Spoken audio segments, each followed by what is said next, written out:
Hello, we're at the Wallace Collection in London, where 9 artists are about to paint 3 famous faces. They're not always using paint either. One's using charcoal, one's using wax, and one has thrown the canvas away entirely and is using a tile that he bought at the local DIY store. Joan, I love you. Get on with the programme.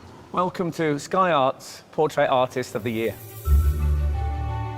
This year, the Wallace Collection in London is home to the heats of the competition. And today, 9 new artists tackle the portraits of the great and the good, of the big and the small screen. She's got a really interesting face, really beautiful. Over 4 hours, they must showcase their talent to the judges. Art historian Kate Bryan, award-winning artist Taishan Schierenberg, and independent curator Kathleen Soriano. So I think we go with those 3, can't we, for sure? They just take all the attention, don't they? The strong absolutely. painting. All for the chance to win a £10,000 commission to paint the portrait of one of our best-loved broadcasters, Graham Norton, for the permanent collection at the National Gallery of Ireland. I mean, sort of fiddling, whether it's good fiddling or bad fiddling, I don't know. But whose keen eye and masterful brushstrokes It may be a gamble, but what the heck. We'll see them through to the semi-final. Someone came up to me and said, Bill's about to start waxing. About to wax. I nearly arrived in a robe.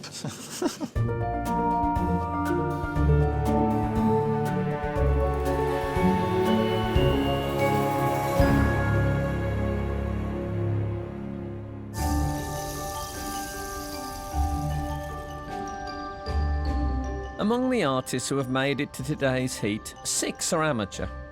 Robin Bonar-Law, Michaela Walker, Bill Bone, Millie Midgley, Harry Wills, and Amit Vadher. I've been just constantly just painting in my head. Even last night, I couldn't even sleep. I think I was just dreaming painting. And 3 are professional artists: Christopher Banahan, Emilione Palmer, and Phoebe Cripps. I think with the time, it's really good to try these limits. It can push me to maybe try a new technique and maybe discover something.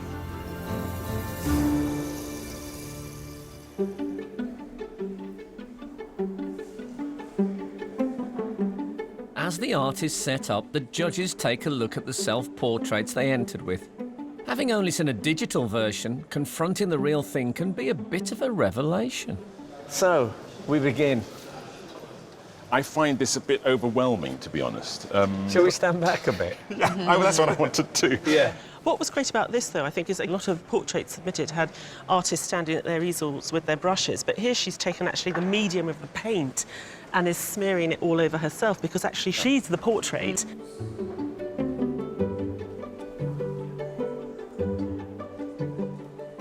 And this is our more traditional School of Florence painting, isn't it? That sort of very capable, very good portrait painting. What I really loved about this was the intensity of that gaze and that expression, that you really were transported somewhere with them. Feels like a scene from a novel, doesn't it? Yeah. While this is their first encounter with most artists, the judges are very familiar with one of them, who took part in the last series. Let me take you for a little walk down memory lane. So this is Bill. We've got that same brilliant pointillism style he uses, but actually you can see he's progressed, hasn't he? You're absolutely right. It felt before like the portrait was imposed on the surface, whereas now it feels like the portrait is emerging from the surface. So there's maybe more of a subtlety in the way in which he's constructing the outline of the image. To me, it's like this idea that we're all composed of all these atoms. You know, we've all got stardust, and here we just happen to have gathered a few of them together to make this individual. Yeah. And finally, It's perfect selfie generation stuff, isn't it? It's got this sort of very youthful, fun, you know, dismissive attitude. As a sort of middle-aged painter, I look at this and I think, wow, that is cheeky. And using photography and not being ashamed of it, you're right. It's being very honest and saying, I'm doing this, and I'm of this generation, and I don't care what you think. I hope they can bring some of that kind of cheeky spirit today. well, we'll soon find out.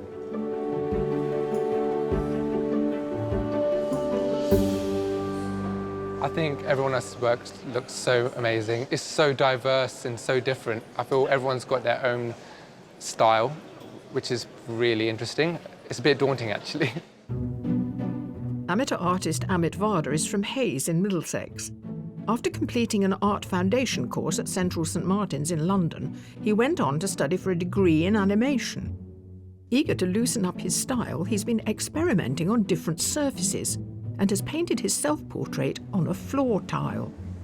In my self-portrait, I wanted it to look quite regal, quite elegant, just quite fragile, which I kind of thought the tile looked. But I decided to work on oil painting paper today because it's slightly quicker to work on, and I practiced on the tile, but I couldn't give the tile any justice in 4 hours.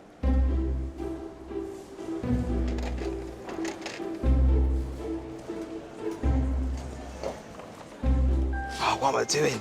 Okay, focus. Sorry, I've just seen your brushes. Actually, that's only about a third of my collection, Really? but Oh, wow, you've got a feather as well. yeah, you never know. The artists have almost everything they need. Paints, canvases, brushes, even wax. The only thing missing now is someone to paint.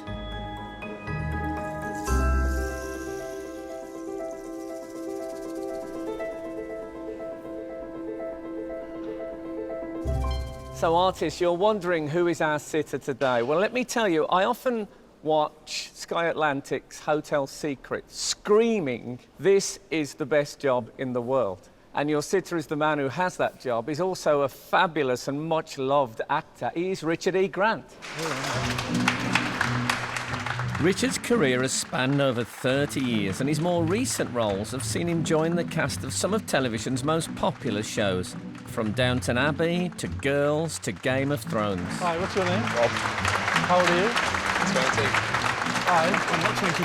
How old are you? 58. I'm 59. How old are you? I'm 59. I'm 59. Snap. We both look great on it, don't you think? I do. That's the joy of not having a proper job. Are you thinking, oh God, I hope they don't point out my ... I have a face like an undertaker's assistant. Big slab, and unless I smile, I look miserable.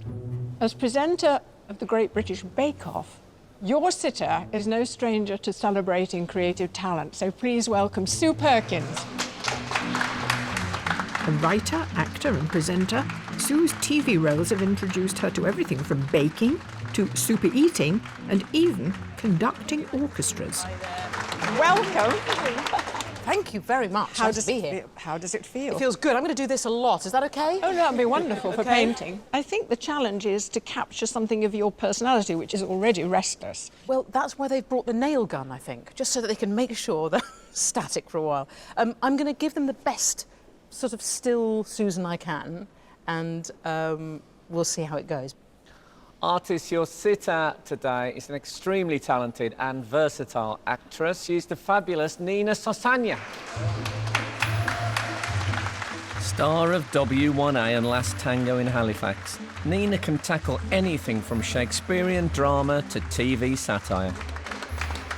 Nina, welcome. Thank you. Please, your throne. Thank you.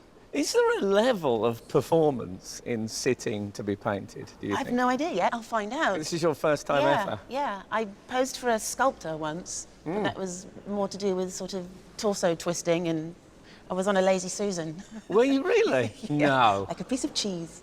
Right, we're going to hand you over to the artist as to how you might sit.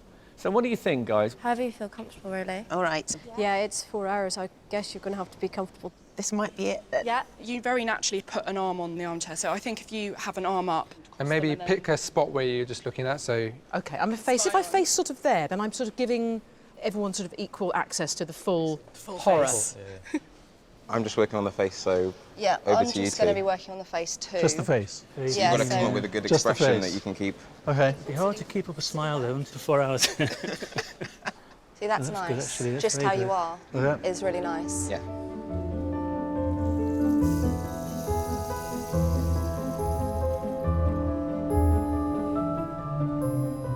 Artists, your challenge is about to begin. You have 4 hours to complete your portraits, and the time starts now.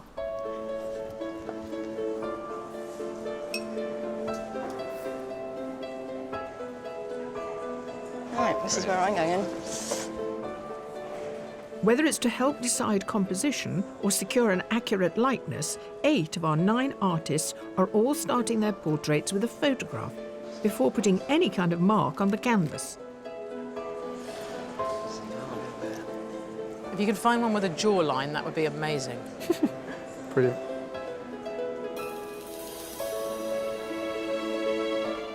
Just gotta wait for Photoshop to open up.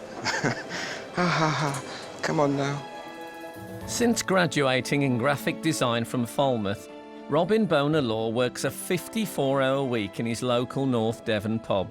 With his photorealist style and not used to having a sitter, Robin's relying on his standard setup to help him today. This is actually Photoshop, isn't it? Yeah, well, I did graphic design at university, so Photoshop's my baby. It's like, the colours on the screen aren't necessarily what I'll put on the page. But for the drawing, it's what you need, yeah? Yeah, I need better reference points, so I got my dots just to... It's interesting, yeah, because you say that you've trained in graphic design, and there is definitely a kind of very design-like quality to what you've done so far. Yeah, I did fine art for university, and then went into graphic design. I always loved the problem-solving aspects of graphic design, but then, like, I just love painting. By placing a grid over a photograph and drawing an identical grid on the canvas, artists can plot their portrait to ensure everything's positioned correctly. But it won't work unless it's spot on. I've made one of the grid boxes too narrow, and so it's not a square. At just 17, Harry Wills is the youngest artist ever to take part in Portrait Artist of the Year, and he's preparing to take his AS levels a week after the competition. He mainly paints during art lessons at school, so he's considerably less experienced than the others here today. You're taking your time? Yeah, I've managed to mess up the grid a little bit, but I think it's fine. I just got to keep it in mind. Given that you're right at the beginning, I don't think you want to redo those sections. Because if you're going to use maths, yeah, exactly. you want to get the maths right. Yeah. It's like the school exams. The working out is really important. Yeah.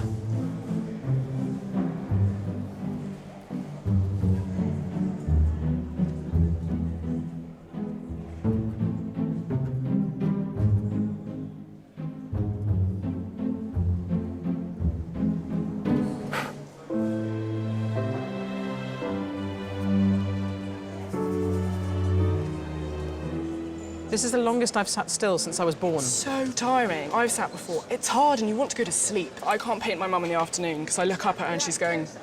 And she makes that face deliberately so that I'm going, OK, we can have a break. Professional artist Phoebe Cripps lives in New Romney in Kent. She developed her more traditional style of painting after studying in Florence. Today, she's the only artist not using a photograph. But her technique for capturing her sitter is a lot more interactive.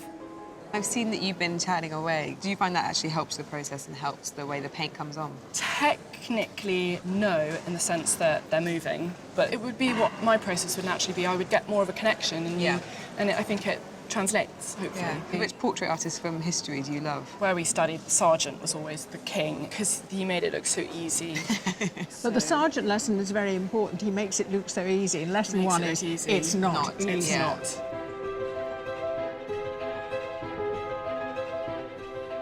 The artists are already 1 hour into their 4-hour challenge. I definitely feel like I've got going a bit more, but I mean, I'm struggling. It's quite a challenge so far.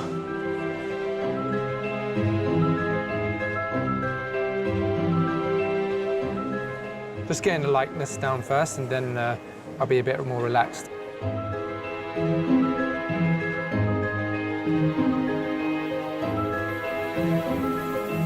Just got to not try to get distracted and worry about other people, what other people are doing, and keep painting.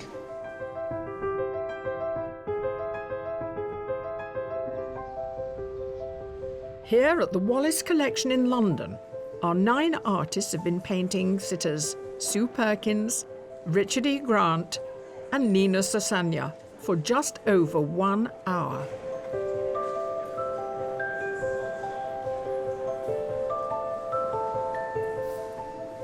And while most artists are content with paints and brushes, one is wielding some less conventional tools of the trade. Someone came up to me and said, Bill's about to start waxing. Bill's about to wax. I nearly arrived in a robe. Is this all about texture? Pretty much. You really kind of see it once you start to put the paint on. There's like little microscopic dots in there, and I want lots of those. I don't want too many big kind of... Big splats. Big splats, yeah. An amateur artist, Bill Bowen is a website designer for the Welsh Government. He made it to the semi-final of Portrait Artist of the Year 2014, impressing the judges with his unique use of wax and painted dots. But, eager to progress, Bill's been on a bit of a journey with his technique. I noticed, looking at your self-portrait for this, that your style it's changed, hasn't it? Yes, thank you for noticing, yes. No, it has changed, partly because of the show. Oh, really? Oh, that's good. Or is that good or bad? I think it's a good thing, yeah. So did you discard the dots? I did for a while. I went through a dark phase of no dots. What I like But I'm back to the dots again. Because now that it's like the dots have gone away and they've come back bigger and with, stronger. Yeah.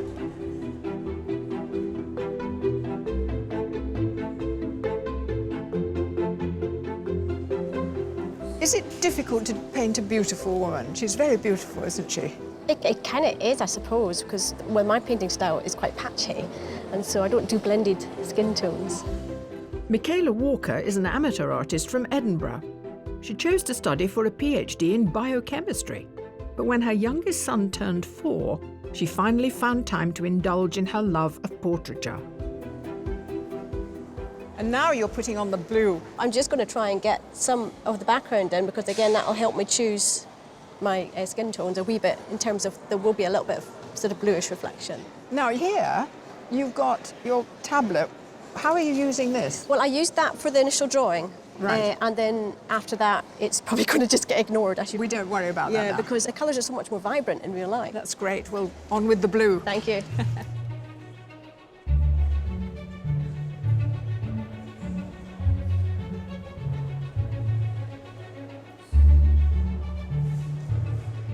While most artists use a palette to mix the colours before transferring them to the canvas, one artist can't see the need. I've got these blocks of paint on my canvas. They're going to stay there. I like the history of it. I like incorporating the palette. I think, you know, the blobs of paint are exciting. Emma Leone Palmer is a professional artist from Surrey. She divides her time between helping in her mum's restaurant and painting in her studio, and her self-portrait was the first in a series that she calls Paint Play.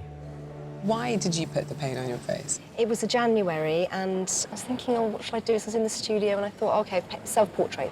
And I just started playing with the paint, and the more I looked and played, the more interested I became in. What's interesting here is that you've got quite a tight crop here. This is quite small for me. I think this is a good size in the 4 hours. Exactly. I mean, although it's not as big as you might normally do, actually, in terms of the amount of head you're giving us, it's a lot. Exactly. I mean, it's a It's big, monumental, isn't it?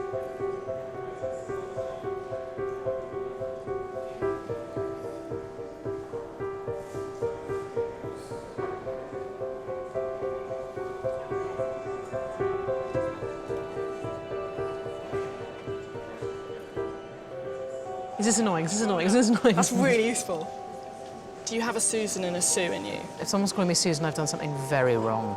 Sue's a restless, moving person. She's very animated. She tried quite hard at the beginning to sit still, but now she's moving quite a lot, you know, drubbing her legs, and she's chatting. She's having a really good chat with Phoebe. It's interesting because Phoebe's painting directly her from life, no photograph, whereas the other two artists in the section... Using tablets. And they're not having that conversation with her. So it's actually weird. They're all in such close proximity, completely different approach. If you had to paint Richard, how would you view that as a subject? Would it be something you'd be eager to have a go at? I think of the 3 sitters, he possibly has the most craggy and interesting architecturally. For me, his face, it's like a cathedral with all this cragginess, but then these beautiful stained glass, icy blue windows. That's a fantastic simile. Have you told him? No, I don't know. In case face like a cathedral. Yeah. That sounds good. Some people don't like Gothic as a compliment. What's interesting is that you're not looked at much by the actual painters. They've taken photographs and are painting from a screen. Something that I was very struck by that David Hockney talked about is that the difference between a photograph, as beautiful, brilliant as they can be, is that it is a second in time. Whereas a portrait, there is time compressed into it. Something happens between you and the artist that isn't fixed. And no photograph that I've ever seen has conveyed that in the same way. we've got really a very limited range of tones here. Black, brown, blue. Yes. She's in blue. Yes. Is that But a problem? I think no, I don't think it is a problem really, because I think for any artist, they're looking far more carefully at colour and light than we ever would, because we make quick decisions with our eyes. OK, you're wearing a pink jacket, but actually the more I look at the shadow and the light, it's filled with different nuances of colours in that range. So I think that the artist will find that difference in amongst the colours. But what you're saying is that we don't look hard enough, do we? No, and I think that's what artists do. It's kind of fascinating. And the 3 different approaches already, without even having seen the canvas, they're all very different. One of the artists is apparently using a green colour for my skin at the moment, but we'll see what colour I end up. But I don't mind, if she wants to paint me green, that's fine. She's got a really interesting face, really beautiful, so it'll be nice to see how that comes along, and it's nice how the light comes down her face in some different colours. A recent fine art graduate, Millie Midgley works as a teaching assistant at her local primary school and paints in her spare time. With its texture and fine detail, her self-portrait took 50 hours to complete. Do you know, I know that you know what you're doing. Do you know why I know? How? Because you're painting that green, and this is blue. So there must be a reason. Why is this green? I always use green when I do skin colours. It's always like a translucency you get through the skin. Well, I can see that it looks promising, but I can see that it's got a long way to go because she's not green. No. I've used a grainy piece of wood, which in the end will bring out some of the texture, which kind of suits Richard's face. He's like me, he's getting on a bit, and he's got a lot of character to his face. Don't tell him I said that. Christopher Banahan is a professional artist living in Galway. With an art degree and an MA from Goldsmiths, he won a scholarship to the British School at Rome, and a trip to Pompeii prompted him to explore ways of making his own paintings look similarly aged. In your self-portrait, the palette is quite reduced to blue, very beautiful sort of blues and greys. Yeah. Now, here it's quite contrasty with the red background. Yeah, and there is a blue painter, and I'm facing a red background, so this is a real challenge. And of course, it's not just the colour of your submission that really struck us, it was the crackling. It's like something unearthed in Pompeii, it's gorgeous. Yeah, it's funny you say that. I spent a long time in Italy, and that's where a lot of the ideas came together. I can see already, though, the tilt of the head and the detail in the eyes, it's already getting that kind of classical approach, you know, like a figure from the past. Oh, thank you.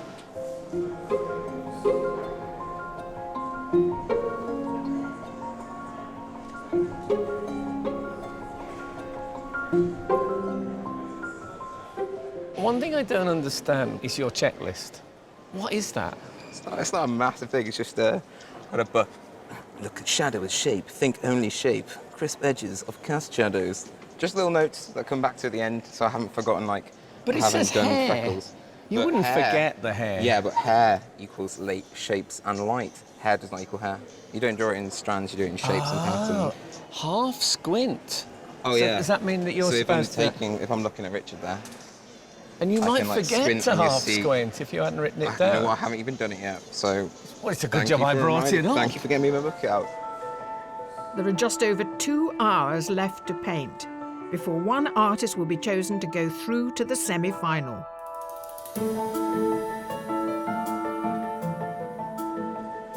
Going over the detail in the eyes, see if I can get them to come alive a bit more. What colour are your eyes? Brown? No, they're actually blue, really dark Are blue. they are! I've got a lot of love for you, Phoebe, but it worries me that it's taking you 2 hours to work out my eye colour. That is awful, I assumed. What are they? Are they blue? I might change something.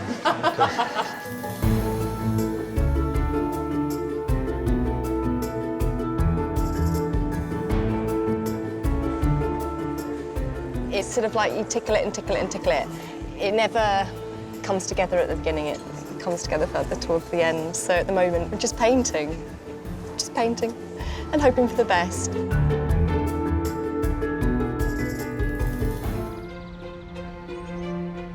Here at the Wallace Collection, our artists have been painting sitters Nina Sosanya, Richard E. Grant, and a very chatty Sue Perkins for 2 hours. What's this pose saying to you? Is it saying sort of pensive, deep, layered, complex human, or is it just saying tired perimenopausal woman in hot room. Oh, honestly. And as the portraits progress, the judges have been watching. We're halfway through. I think they're doing enormously well. But do you have any particular judgments to make at the moment? I think they've all come on a lot.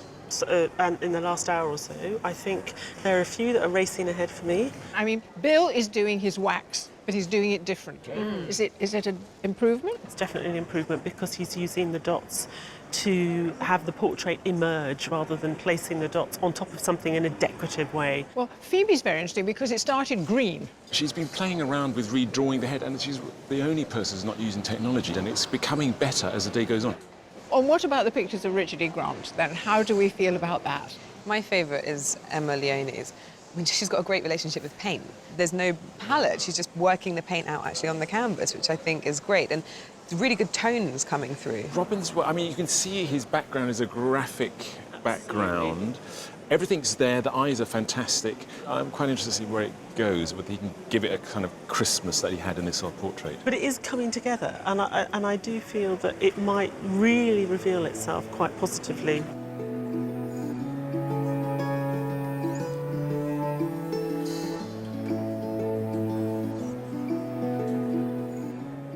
In a portrait, is there stuff that you're particularly good at and stuff that you think, oh no, I've got to do? Stuff that I'm good at, stuff that I can't do ears or something. I love an ear. I Oh, love you an do? ear. I can see that you're good at I don't ears. like a neck. Necks are a bit of an afterthought, really. You know, they're just holding your head up, really, aren't they? I suppose that is true.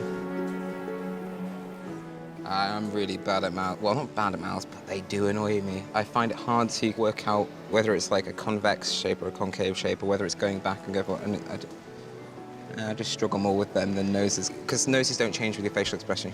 But with mouths, it changes so much.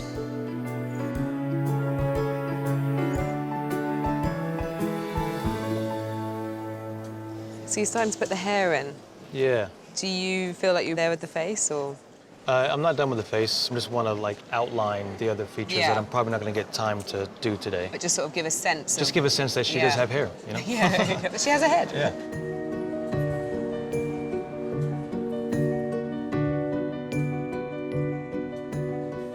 It feels okay. Fine. I'm just itching to see what they're doing. Yeah, I'm really trying not to. I need a little periscope that I could feed round and have a quick look, but I don't think it's allowed. So, Richard, how's the sitting experience been for you? It's very curious because I've not had any conversation with anybody. Is it the same for the other people sitting today? There is a lot of people working from tablets. I mean, you know, one could argue, like, you know, Vermeer used camera obscura and stuff like that. People have always used the easiest methods. Okay. Do you think it might be the actor in you just screaming, "Look at me"? Well, there's already look at me just by sitting here and doing this. I guess so. Well, I'm very thrilled to have you here. I'm likewise thrilled to meet you. Oh, well, there you go. So at least we have each other. We are two 59-year-old duffers. Don't mind me. Will you do this again if you're asked? Yeah. Yeah? Oh, just cut myself on it. I suppose because I'm a very verbal person. I don't... To be the object of such visual scrutiny is quite weird, but good and quite freeing in a way. I've got to that stage of my life where I just think, you know, this is who I am. You know, let's deal with it. Let's put it in oil. Let's hang it in a bog. 30 minutes to go. The thing is, with the painting, you can just keep going and keep going and keep going, and it comes a point where, you know, you just actually need to stop. The background's quite flat, so I wanted to add a bit of pattern to it, so it looks a bit more interesting. It may be a gamble, but what the heck. I'm feeling like kind of nervously okay. It's odd how much a single dot can affect a painting. It could either help it or hurt it. Sometimes, particularly maybe with the expression, if I haven't got it quite right, just a single dot, I'm like, oh, there it is, I got it. Or vice versa, I could lose it. It's been mostly Sue's eyes that I've been finding hard still. I've been sort of fiddling, whether it's good fiddling or bad fiddling, I don't know. But if I don't get the eyes right, it can really let the whole picture down. The eyes, no sense corner, they capture the soul of the person. I'd like to give it a bit more substance. The soul doesn't come into it, really. That comes in the 5 minutes to go.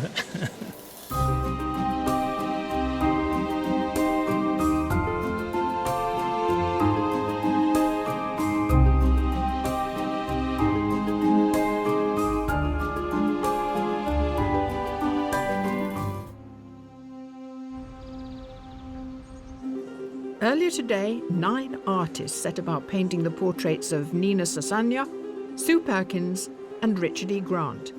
But their 4-hour time limit is nearly up. It's going all right. It's just I didn't get enough time to do certain effects I want to do. Please, somebody, put the clocks back. Artists, there are 5 minutes to go. Right. Come on. Come on, just draw the glasses on. Come on, just draw the glasses on. It's going to be a push, but I might do it. I'll make every stroke right. I'm worried I'm overdoing it now. I sort of have adapted my style to be quicker, and now I just kind of want to just start over again. I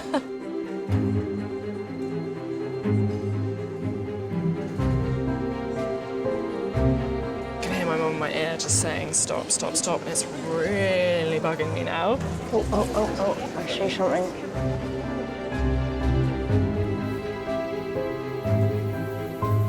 Artists, your time is up. Please put down your materials and step away from your work. Finally.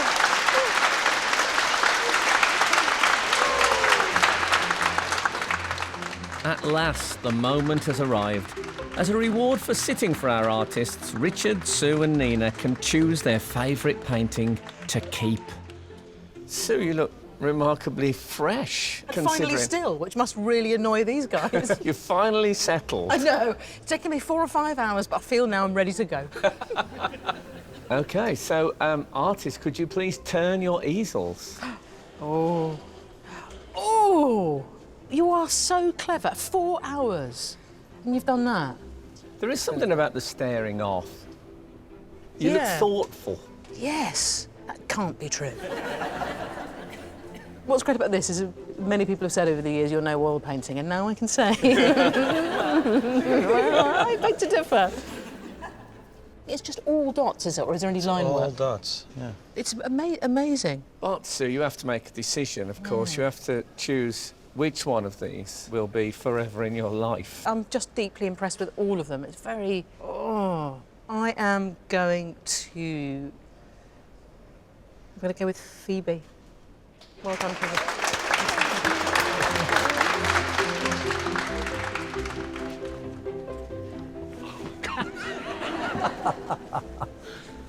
You see, this person is so ancient and old, I can't recognise myself at all. So they've all failed. Thank you for giving me so much hair. It's sort of Liberace-like. Yeah, it is. I love it is a little bit, isn't it? You recognise him? I'm afraid I do. Yeah. What you've got exactly is what my wife said, is unless I smile, I look as if I'm smelling something none too good. She'll be delighted.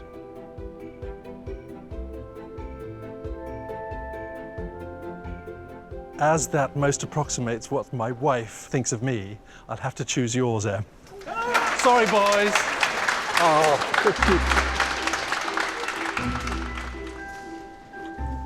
Wow. Oh my goodness me, well done. It looks like someone in my family. You? Hair's amazing. I'm me hoping a bit like others. That's stunning. Look at the colours are amazing. It's really beautiful. You look like a real kind, caring, warm, loving person. How did you do that? I'm not saying that you are. Completely different style. And the light, the facets of the surface of the face. So now you choose your very, very favourite of the 3. Okay. That's kind of tricky. It's this one.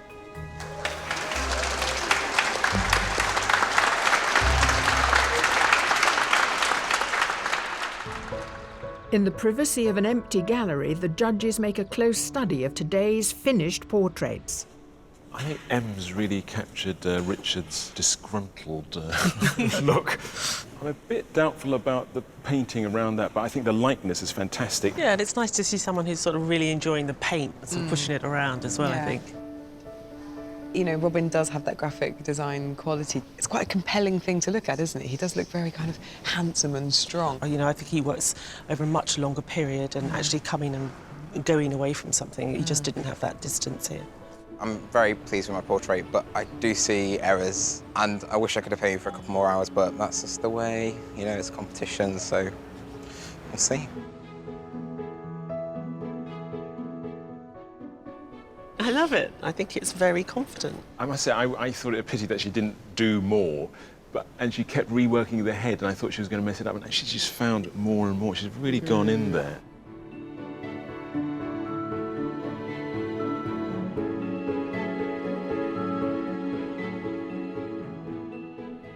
Funnily enough, I think he caught most of the character. Yeah. I think the passages of paint here in the cheeks, particularly around the mouth, are just absolutely exquisite. We didn't get that from him before. This is definitely a development. They've seen my work before, so it'd be interesting to see what they think of it now, because I think I've moved on, and it'd be cool to see if they feel the same.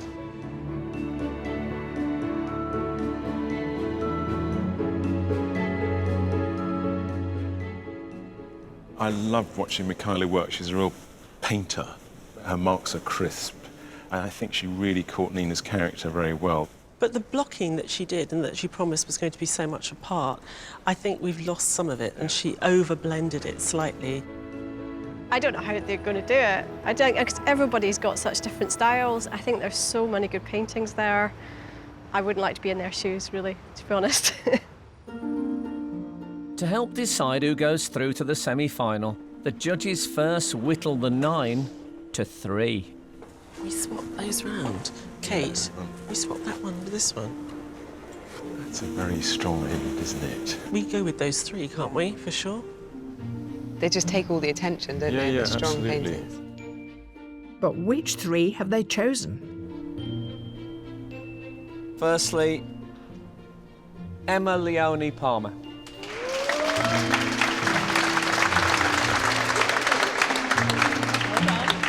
And the second is Bill Bone.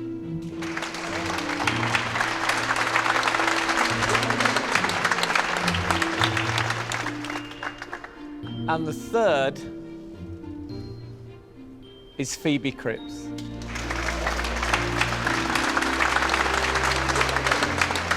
Commiserations to all those who didn't win, but you have made tremendous efforts and wonderful work, and it's really appreciated. So thank you to you. That was a very crazy experience for me, and just working with such lovely people today, it's been a very enjoyable experience.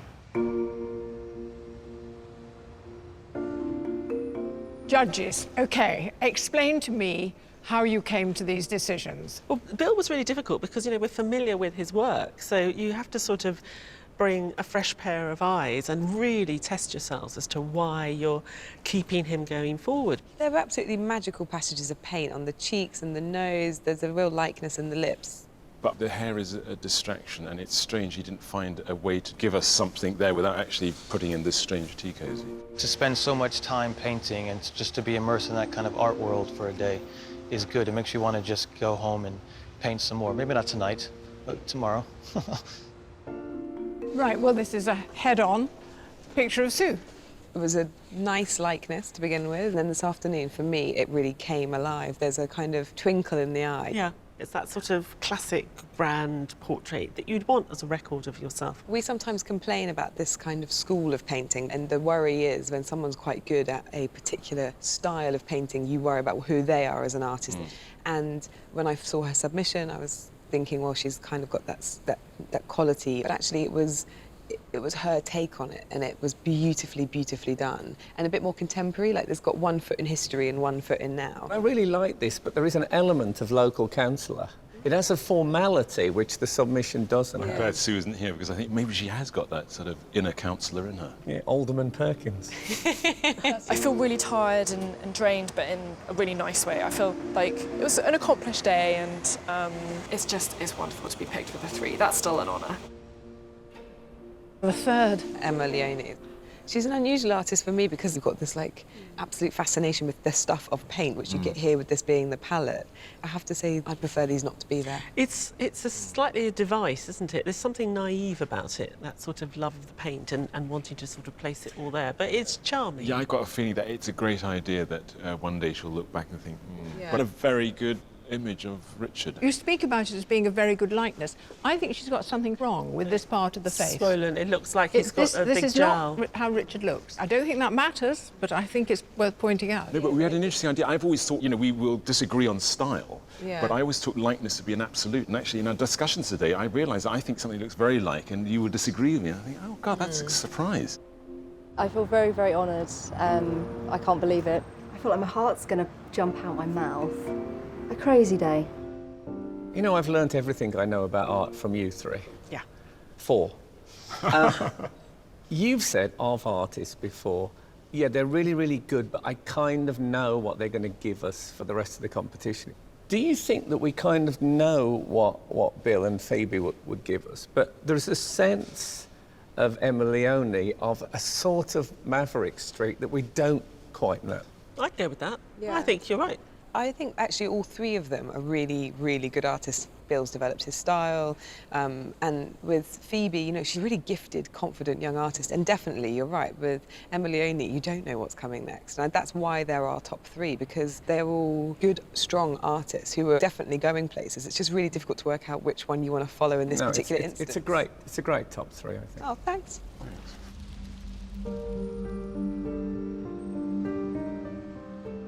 But only one of the shortlisted artists can go through to the semi-final. Congratulations to you all on getting this far, but as we all know, only one of you can go through. Yes, the artists that the judges have selected have, and I quote, produced more than a likeness. They captured a sense of vitality that will stand the test of time. And that artist is...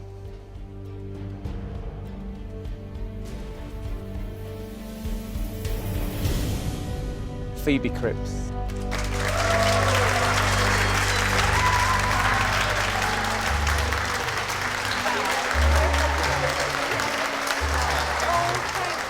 I feel quite strange. I thought maybe I was going to be a bit traditional, maybe a bit boring, I don't know. So that's mind-blowing that they chose me. I can't believe it at all.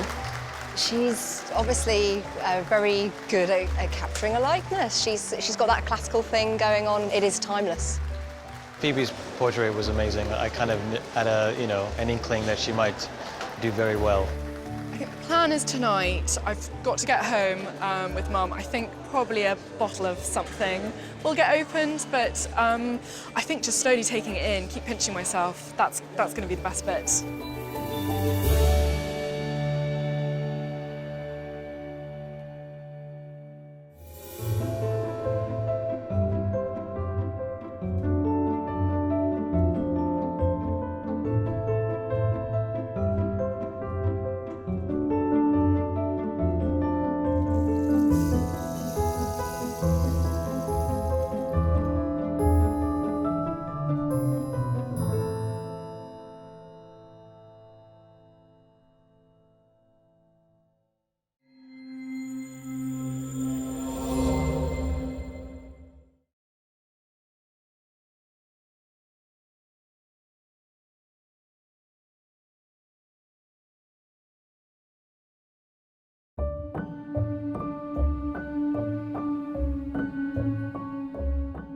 Hello, we're back at the Wallace Collection.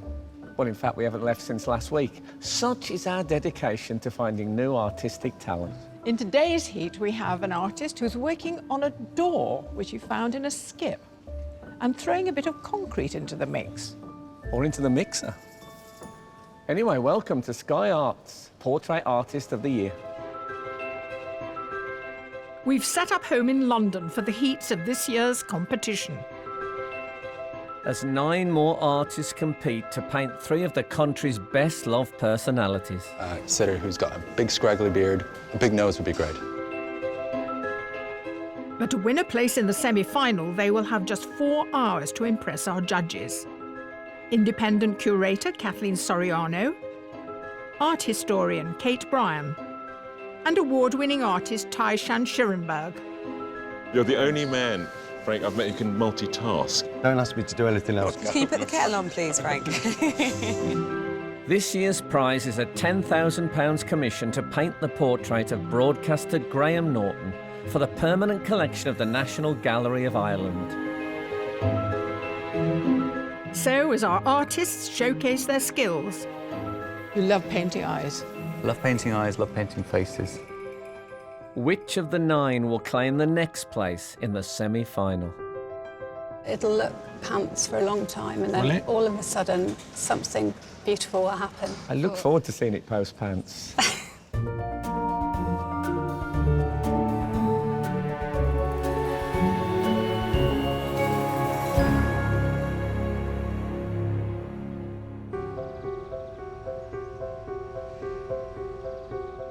Among the artists who've made it to today's heat, 2 are amateur. Hannah Murray and Frank Davey.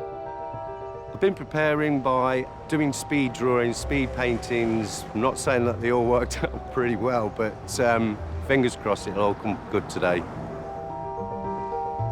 And 7 are professional artists. Oliver Winkerneck, Greg Mason, Mark Heng, Inga Duplessis, Jamie Green, Joe Beer and Chris Kent. I'm feeling a little bit of tingly feelings, really quite excited about getting some paint tubes open and getting some brushes out.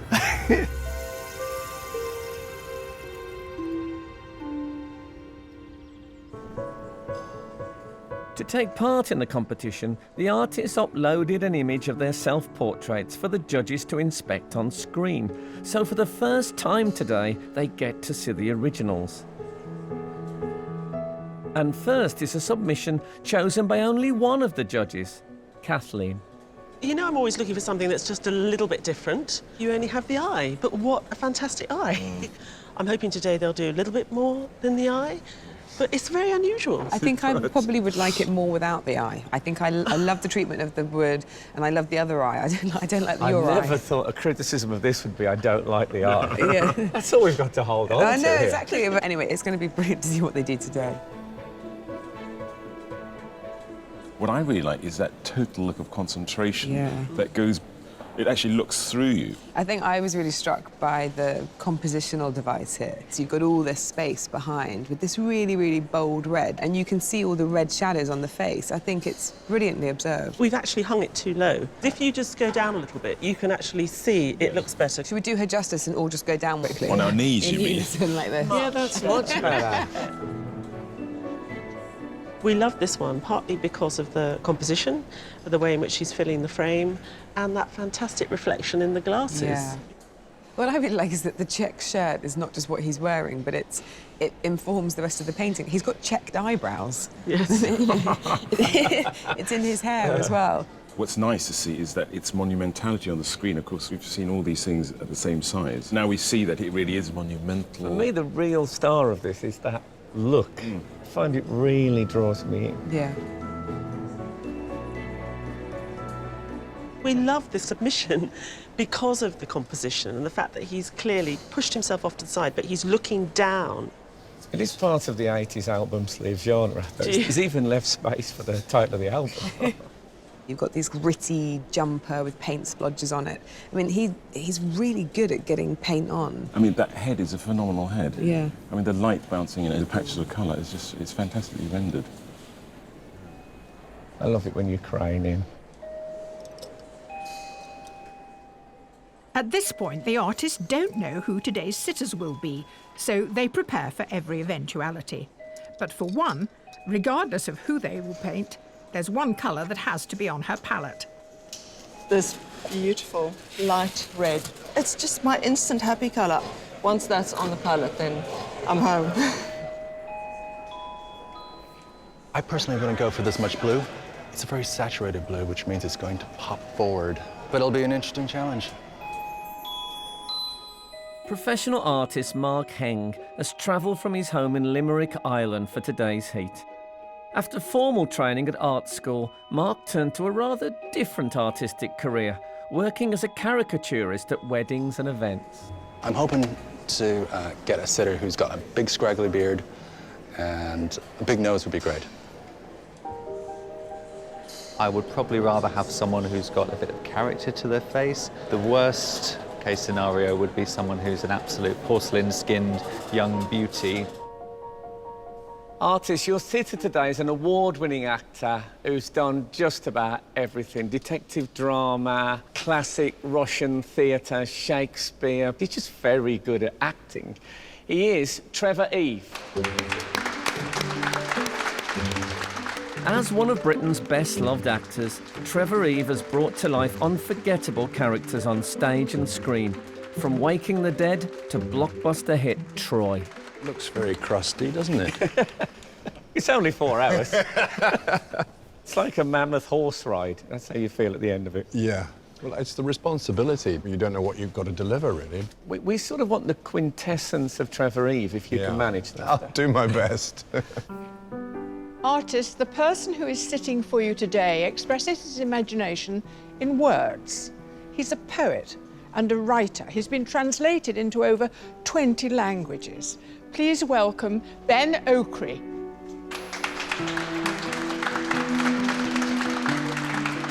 Nigerian-born Ben Okri has won countless awards for his writing, including the Booker Prize for his novel The Famished Road, and an OBE for his services to literature.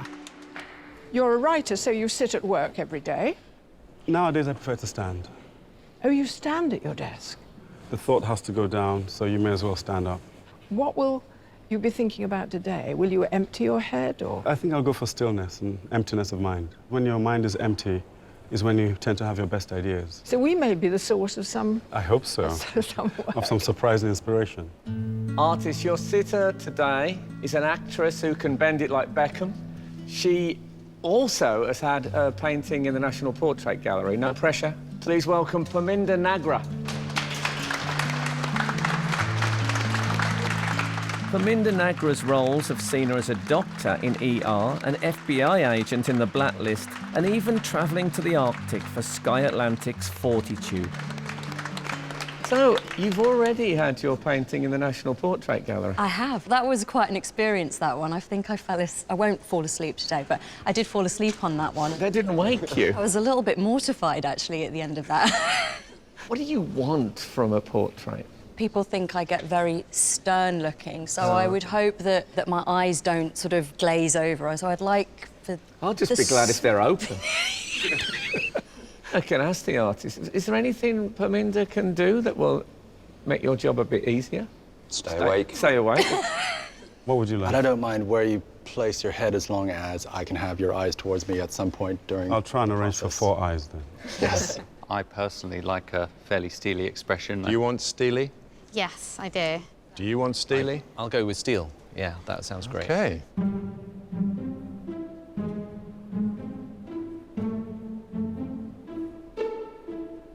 Artists, I hope you have everything you need. Sitters, I hope you found a spot at which to stare. You have 4 hours to complete your portraits. The best of luck, everyone. The time starts now. Smile, maybe? Did you see some teeth? I don't really like showing my teeth that much. I was trying to go for sort of thoughtful. Really thoughtful would be this. It does look very thoughtful. I like it.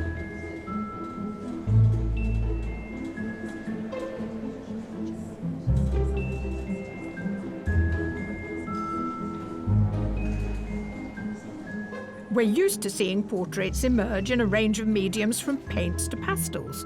But one artist is using a material more suited to work on a building site. So now I'm just mixing my concrete It's probably going to take about half an hour to dry, so I want to get it on fairly quickly. I'll mix things up quite a bit with my painting. When I've got a canvas, I tend to cover it in this concrete stuff, make it all just this one big textured kind of piece. Originally from Liverpool, Jamie Green moved to study fine art in Manchester, where he now lives and works as a professional artist.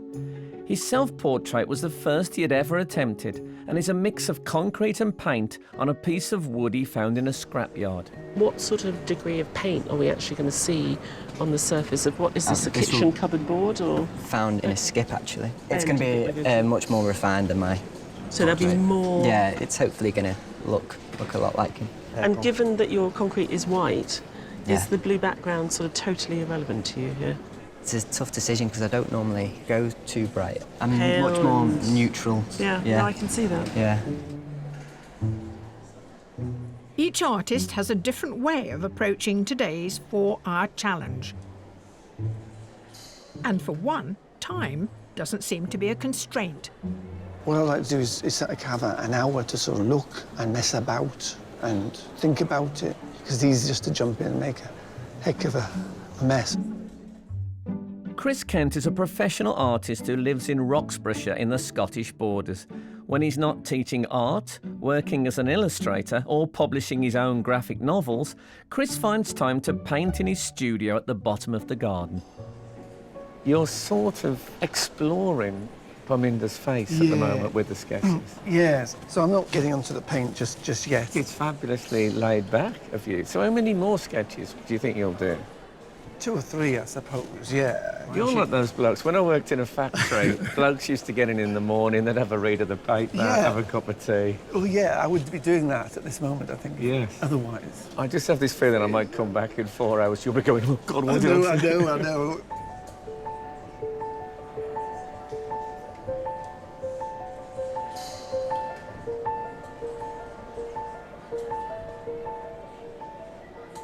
Every artist does a different version. Now, yours is canvas with a grid. Yeah, I've been working on a grid basis just recently because the drawing is really foundational. It gives you really the basis on which you can then explore a more creative response. Before becoming a professional artist 8 years ago, Greg Mason ran a graphics business, working as Vidal Sassoon's principal designer and art director. He lives in Exeter with his wife and 3 daughters. Using a tablet for the close-up, is that the frame you're going to use? Yeah, I've homed in on this. It's got a little bit of expression on the eyebrow, and it was just a moment that Trevor held there, and I'm hoping that that will just take it somewhere else. It's really challenging to bring an emotional expression into a portrait, but I think that's something that maybe will make this stand out today. The artists have nearly reached the 1-hour mark.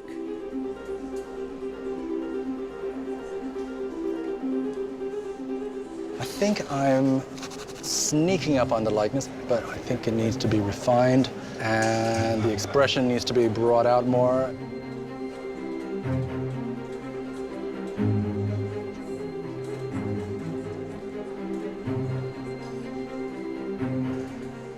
Parminder's hair is a sculptural feature in a sense. The form of it is really interesting. It's a shape, but also moves, and it's very light, you know, so how we do that, I don't know.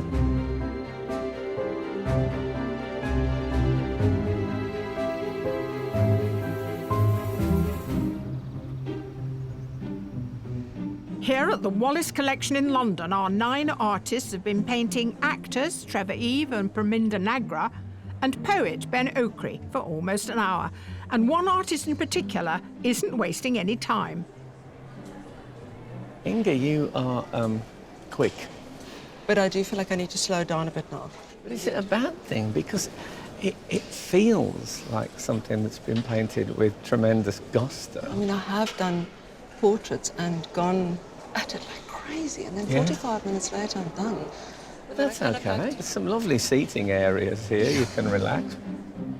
Originally from South Africa, Inga du Plessis studied fine art in Cape Town before starting her own furniture design business.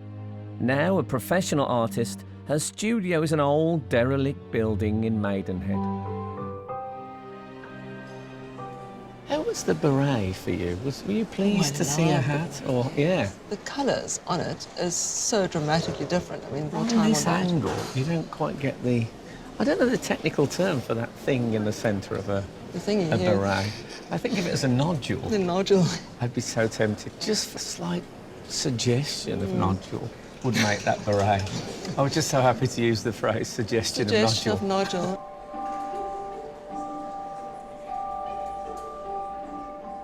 The composition of a portrait isn't just about what looks aesthetically pleasing. Now, you made a decision right away, a big head. Trevor's got a massive amount of character to his face, and I think to concentrate too much on the figure would be a mistake. For me, it was really essential that the head was the main feature. Oliver Winkeneck has been a professional artist for 2 years and lives in Cambridgeshire with his girlfriend. Using bold chunks of colour, the aim of his self-portrait was to create something that might not be instantly engaging, but is certainly intriguing. You love painting eyes.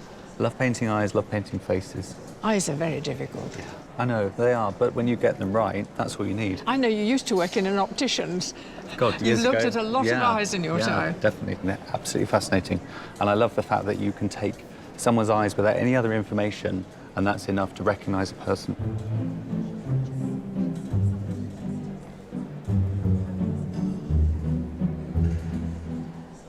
I can see the drawings coming in, but also some colour. What's this, pastel? Yeah, it's just soft pastels and a mixture of pencil crayons, if I get round to doing it. The hair is a lot of work. Are you going to do both sides? And Yes, then... with the graphites, I can work that in when I add some colour too. Yeah. So it'll give it a bit of a natural shade. Born and growing up in Leicester, amateur artist Frank Davey worked for an engineering company for 25 years. Since retirement, he has taken up his love of drawing photorealistic portraits and drew his first ever self-portrait for this competition. How are you feeling about the time? I'm wondering how long that very meticulous self-portrait took. It took a long time, actually. That's why you're kind of studiously ignoring us while you're doing continuing. I'm sorry. No, you go for it. You're doing just the right thing. I think you're the only man, Frank, I've met who can multitask. You're actually drawing and answering our questions. Well, don't ask me to do anything else, because that's as far as it will go. Keep the kettle on, please, Frank.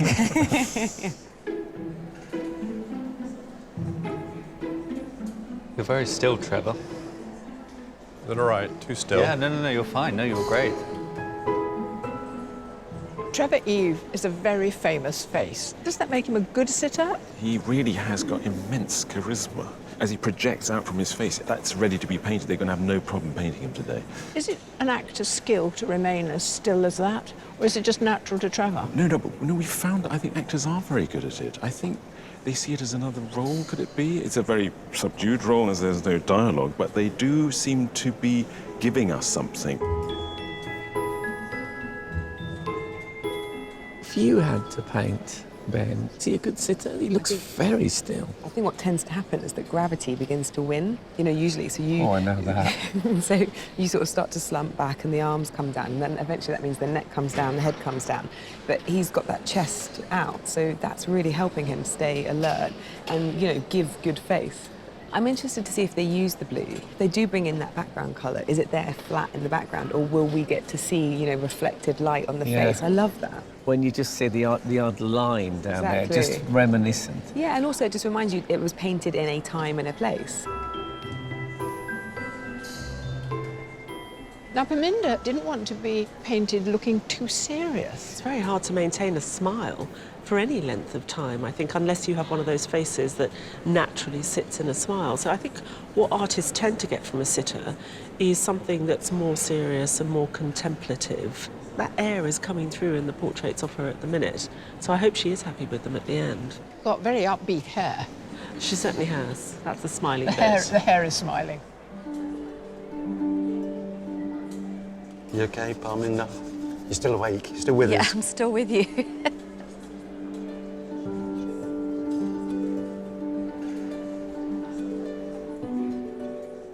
Having a sitter in front of them is a luxury for some of our artists who are more used to working from photos than real life.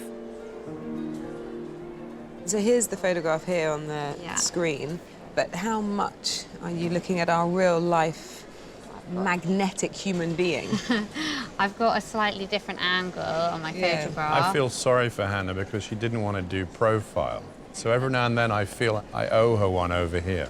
Okay. No, it's okay. Send some face our way, please. Yeah, Send lovely. There's a bit of face coming your way. After completing her fine art degree at Leeds Metropolitan University, amateur artist Hannah Murray moved back home to London, where she paints part-time and assists at a gallery.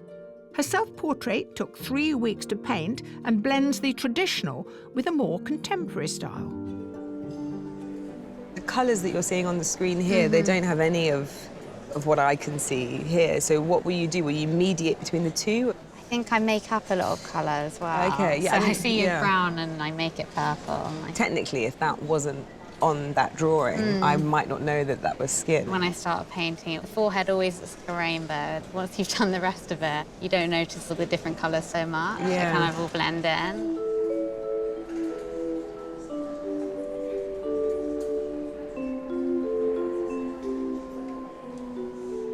I love skin tones. I love different colours that you find on human flesh. What most people would just consider flesh colour isn't. It's an absolute kaleidoscope full of colours. Professional artist Jo Beer lives in Cornwall with her husband and 2 children. She works part-time at a GP surgery and spends much of her time painting at her kitchen table. Her self-portrait is called Flesh and took over 30 hours to paint. What do you think are the hardest things about her as a sitter? I can see you've stylised the hair slightly. Yeah, she's got beautiful ringlets which have sort of lost themselves, so I'm going to have to pull them out of the bag somehow. But I'm not very happy with her nose at all. Her nose herself is lovely, but So how would you correct something like that? I have no idea. Well, I'll let you have a go at that nose. Thank you. Yes, it needs some work, doesn't it? Okay, good luck. It's nearly halfway through the competition, and bold colour decisions are being made.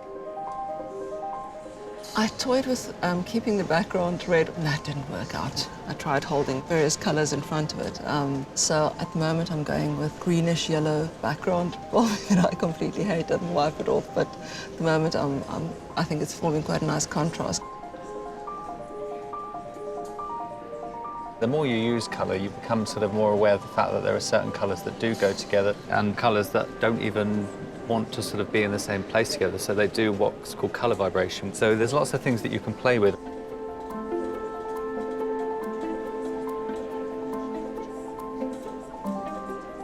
I've done the whole face, but I don't know about how much we're going to do with the jacket and the hat. I might just leave them as almost like quite ghostly.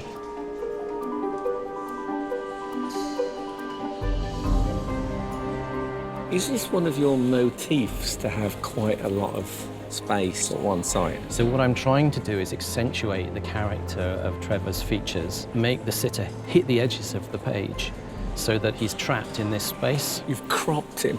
I've cropped him hard. Okay.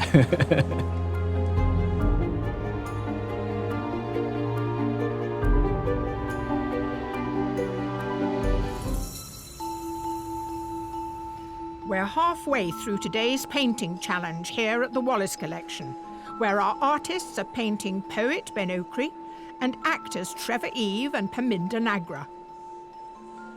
Only one can go through to the semi-final, so the judges have been observing their progress carefully.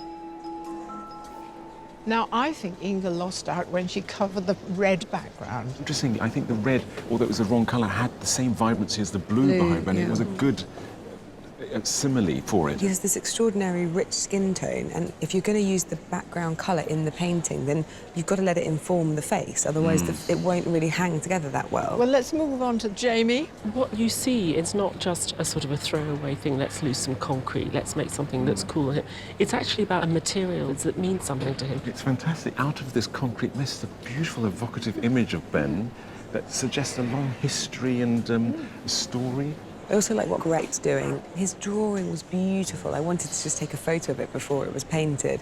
It's not just that he captured him so well, but he chose just the right image to work from. You know, the head's at just an angle, he's slightly crumpled into the corner. What we're seeing here is a very honest representation of an older man. Now, Oliver wrote ahead from the very word go. He's got the groundwork laid out and it's very strong. Trevor, being an actor, is exuding great charisma, and the painting is matching that sort of strange sort of saturnine power. After lunch is the worst bit of the day for me. You think they're doing an amazing job, and it's that sort of this crucial moment of like, can they see what is good there and ensure that they keep that?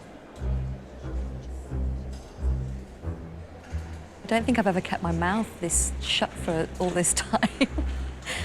I've not got a script in front of me. I'm not playing any character. I guess I'm playing the character of a sitter. I think I thought that this is how a sitter would sit. But now I'm stuck staring at the urn. Feels a bit like a sort of managerial position with a team. I want my boys and girls to do well. You're kind of on the touchline here, and you're just willing them on. So there's nothing remotely boring about the sitting. It's very meditative, but there's a little passion that whirs inside you all the time going, come on. Well, I come from a culture in which we are a little bit suspicious of being looked at for too long in that sort of way. And artists, they look at you in a very strange way. It's very analytical. So you have to surrender, actually, and be receptive. So it's been a very profound experience.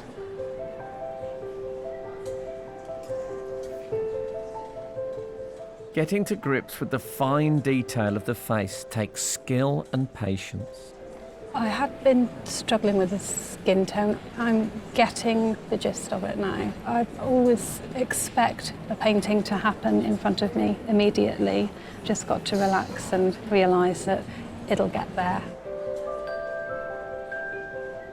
Skin tones can be an awful lot more buttery than what we sometimes realise. What I sometimes call ice cream colours, because you get those really interesting vanilla-y colours that the skin is quite often made up of.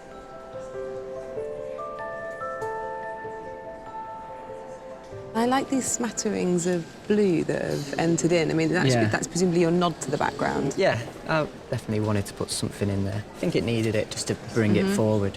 So I'm getting the sense that you're quite an intuitive artist. Yeah, this is very different for me. I've almost made oil paint into watercolours here. I kind of liked how it was going, so yeah, I just went with it. Yeah, went with it. Graham, you're Jamie's dad. Yes. So where does he get his artistic talent from? Well, it's not me. His mother was an art teacher, but... Oh, well, there you go. No, because really she's not that good at drawing.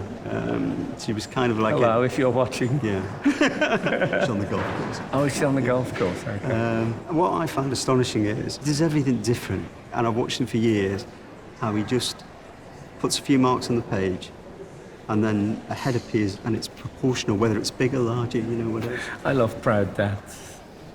Now, Godwin, you've been here all day, not surprisingly, because you're Anoka's brother. Indeed. And Daisy, you're his goddaughter. Yeah. And what do you think of the painting so far? I'm looking at Ben through the eyes of the artist, as it is. And there are different styles and different shapes, and that I find that very amazing. And they're all capturing different parts of Ben in different ways, so I'll be interested to see what he thinks of them, because he's used to observing it's all being turned on its head, and he's the one that's the source of the attention. Do you have a favourite?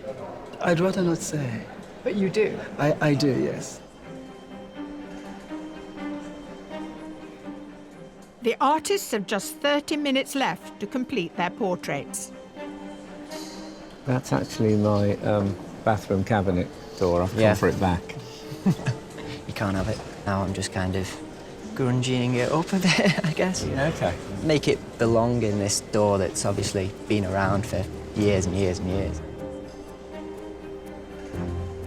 Everything's going to plan. I've just hopefully not over-egged the pudding, as they say. I was surprised when the green went on, because I thought that was very purposeful, that you wanted the red to be the background. I really didn't know what colour the background was going to be, and I actually toyed with the red for a bit, and I made it deeper, and I put a little bit of red, and it was just, no, it didn't work. And it might seem like a silly question, but blue didn't cross your mind then? Mm-mm. No. No, it just didn't.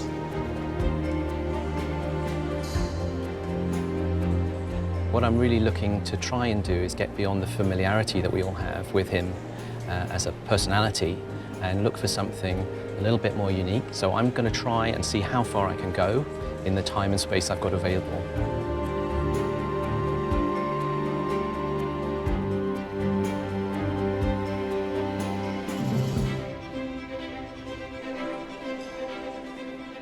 Actors Trevor Eve and Parminder Nagra and poet Ben Okri have been sitting for our 9 artists at the Wallace Collection in London for nearly 4 hours.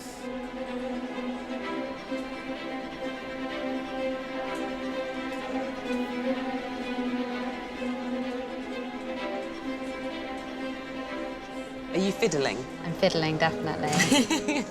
I see you're fiddling with the white background, which is probably a safe place to fiddle. Yeah, it's good. Go, go, go. I'm Yeah, going. Like you've got. No, I'm happy. I'm just fiddling and tweaking now. Artists, there are 5 minutes to go.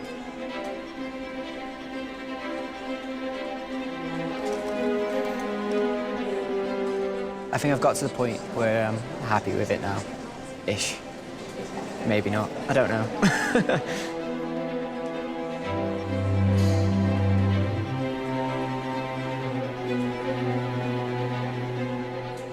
It was kind of touch and go for a while, and then I think I got a second wind. I'm liking it.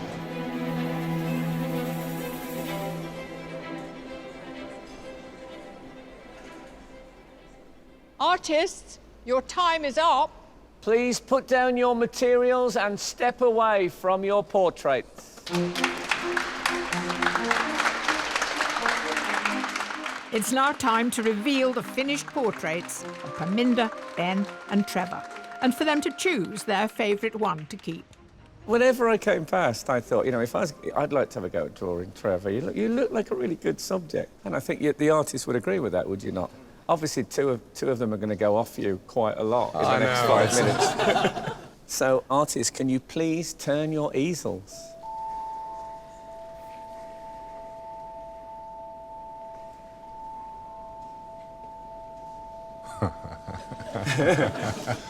Wow.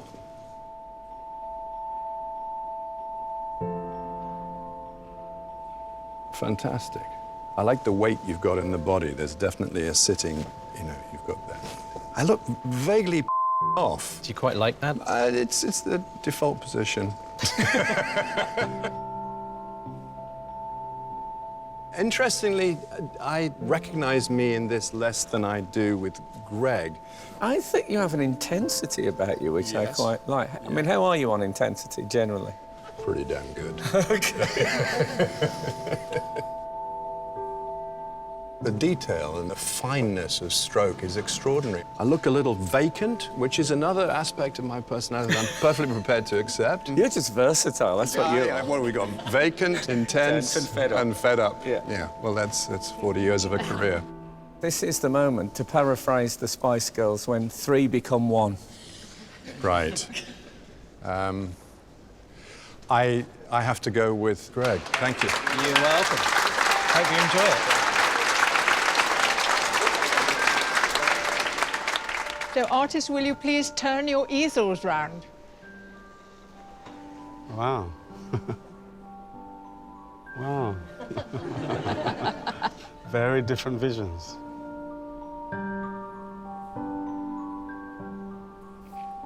As a likeness, do you see yourself here? Likeness is a very strange thing. I think visually we're a mystery to ourselves.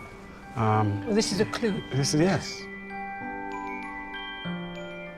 It's kind of almost expressionist, isn't it? It's kind of rich with colors, very intense. You've given me that still upward look. I'm fascinated by your blue background. It is a most beautiful colour. It's affected your skin tones. It's a wonderful portrait. I want all 3 of them. Do I really have to choose? I'm afraid that's the nature of the competition. Wow. I'll choose Jamie's.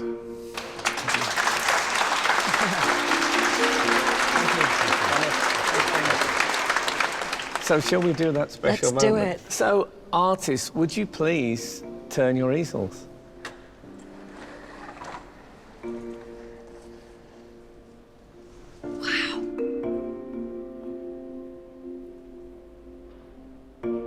I really do like it. I was wondering what all the colours on your palette were, and I like the different bits on the tone of my skin. The eyes, you feel you could poke them. They look so moist and jellyish. Your pose today was very sturdy. Yeah, and I felt like I was like really holding it up, and I guess that's what's, you know, that's what's coming through. I think it gives you an ability. Yeah. Got my smile, my half smile. It's a fabulous explosion of Van Gogh-like colour. I love all the texture. So, you now must choose the one that you'd like on your wall. I think this one. It's Joe's. Congratulations.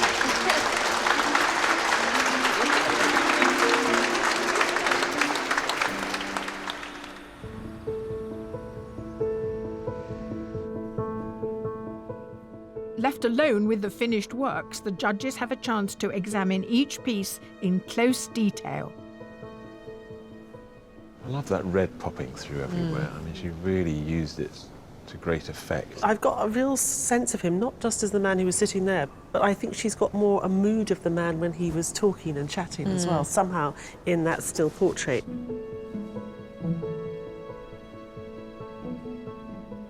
I loved watching him work into the board with all his tools and chisels. It's such a sensitive piece of work. He's not using watercolour, but it looks like watercolour. I don't know where this has come from. It's quite a mysterious thing to have found. It feels from a different era. I think I definitely took a risk with the pose that I chose. I was trying to get him to look thoughtful because he's a poet. At times I think he looked a bit drowsy.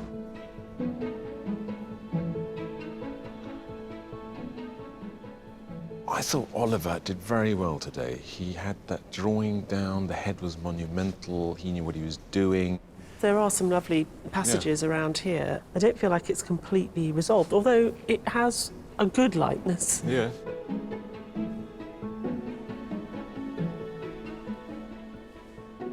We were blown away by Jo's rendering of flesh in her very complex self-portrait, and I can see those things appearing here. I do like the lusciousness of the paint. It's sort of slightly fantastical, slightly comic-like in its graphic qualities, and this is the style that she adapted from the submitted painting. She can do much faster.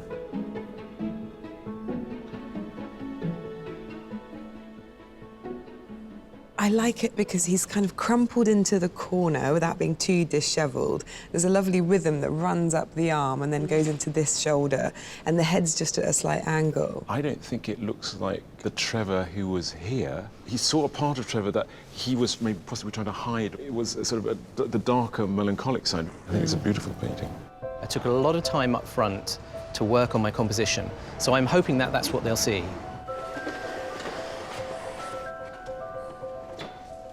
I three of these. OK, I like these two for sure. OK. Shame we can't have 4.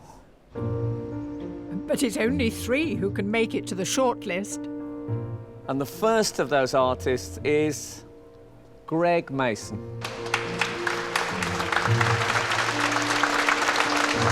The second artist is Inga de Plessis.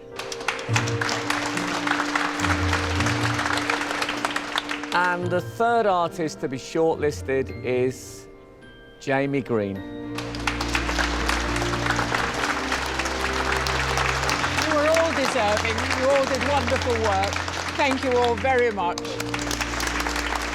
I was hoping that I would get through, and yeah, obviously haven't, but I'm happy with what I produced in the time I had. To help understand the judges' choices, Joan and I quizzed them for more detail. Can we start with talking about Inga's Ben Oakley? It's a great likeness of the man as I experienced him today. It's a beautiful bit of painting. The only thing I would prefer, actually, especially now seeing it next to the submission, is if she'd just been a little bit more exaggerated with the compositional framing. I'd like to have seen even more above his head. She began with red, and it looked wonderful like that, and then she started putting on the green. I think she was really happy with this green colour. I think that red is wonderful. It kind of gives it a glowing quality, like he's really... It is fab. It makes him look electrical. I think the red background, green background might be a contentious thing, whether they like it or not, but I am pleased with it. Greg found something out about Trevor that it wasn't apparent when you saw him posing. And I look at it now and I understand that feeling. He caught a moment in which Trevor was suddenly rather melancholy. I do think it's a very sensitively modelled head. I was way over there looking at this, and that eye sought me out. It's quite special. I really love seeing the combination of the submission and that together. I think it's brilliant because he's just taken away some of the refinement of that one, but we still get enough there. I guess I put enough in my painting of Trevor for him to be able to see something unique of himself in that, and I'm happy with the result. So, Jamie. What I really like about him is this development. You can see the connection between the two really elegantly. I always like an artist who isn't quite sure what he's going to do as the day starts, and he found Ben's head in there somewhere with a beautiful drawing. And so I think he was as surprised as we were that he had made this amazing step forward in his progression. The only thing I'm thinking is, can he develop enough for a big commission? It's tricky because you're enjoying that journey with them, but at the same time, there's a risk. I'm the kind of weird outsider with my techniques and stuff, so who knows, maybe that might swing it for me. I'm looking forward to finding out. It's a difficult decision. It's really difficult because, look, this is 3 really interesting artists. And all very different and very good at what they're doing. It's an intriguing picture of the day.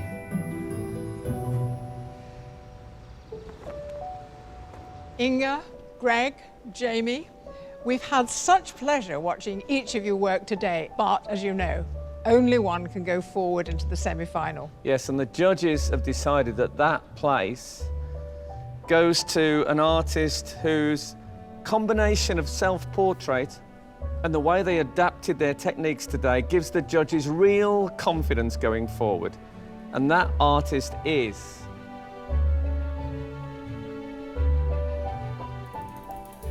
Greg Mason. Oh, wow. Oh, my God. Truthfully, I didn't expect to win. I literally thought they were reading out someone else's name. Oh, my God. Such a lovely guy. It was just a fantastic day. Brilliant. Thank you. Love your paintings. There might have been a little bit of me that had a bit of hope, but I can be proud of myself today, I think. Congratulations. Yeah, thank you. It feels amazing to have my work measured by people who I really respect. And I think that's going to really spur me on to work even harder next time round.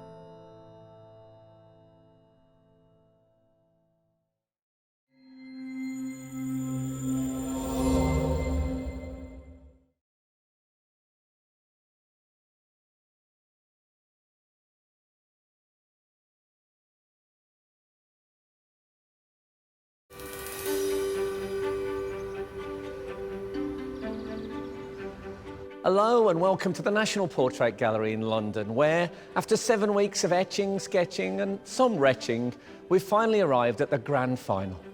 In just a few hours, one of our 3 finalists will claim a £10,000 commission.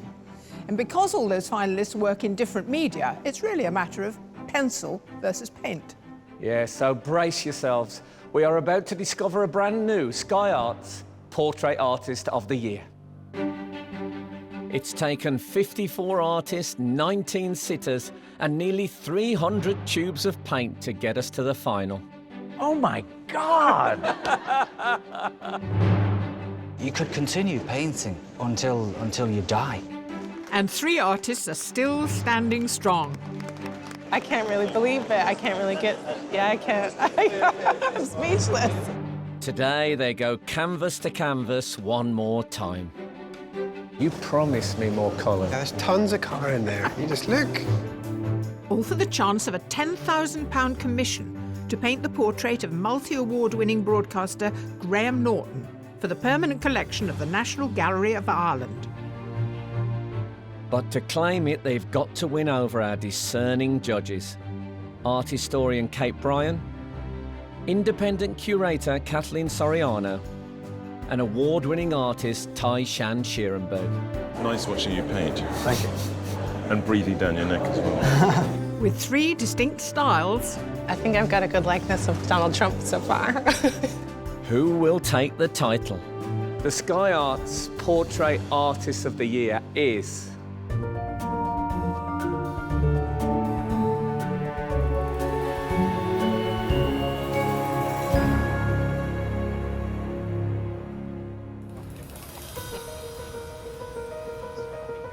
of the artists who've made it to today's final, 2 are professional. Kimberly Klaus and Gareth Reid. I'm pretty excited. I'm looking forward to seeing who the sitter is because you usually pull out a pretty good sitter on the last day. When you get this close, the secretly ambitious part of you does come out and gets a little feisty. They're joined by amateur artist Liam Dickinson. I can't believe I'm here painting at the National Portrait Gallery, so not every day you get to do that, and yeah, I'm really excited.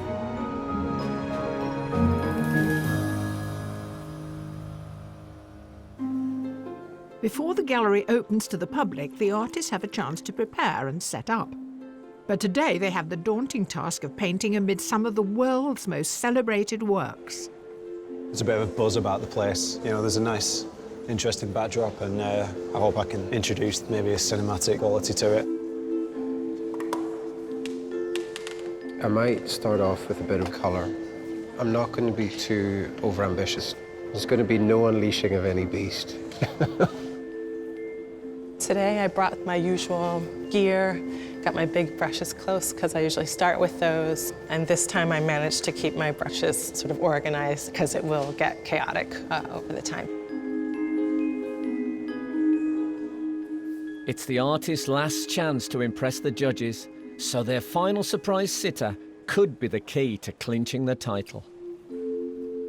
Kimberly, Gareth, Liam, welcome to the final challenge. Your sitter today is an actor whose career has spanned 5 decades.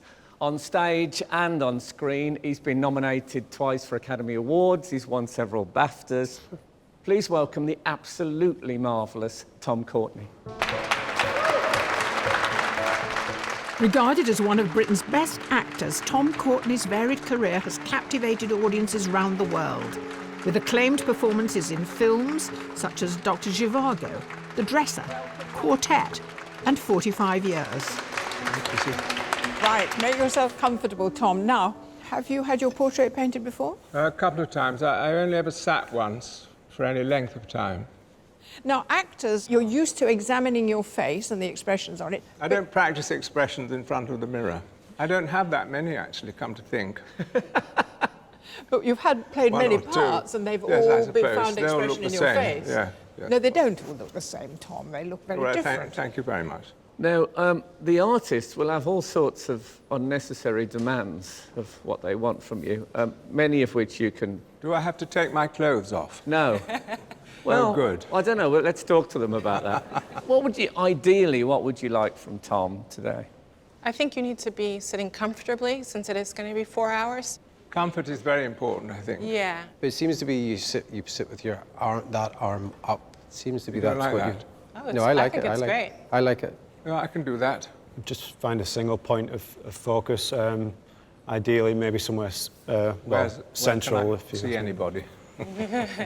Actors, you know, when they're filming, they will say, would you get out of my eye line, please? But it seems a bit unnecessary, as I don't have to say anything. Right, now that we've got Tom posed, artists, your challenge is about to begin. You have 4 hours to complete your final portrait. Good luck, and your time starts now.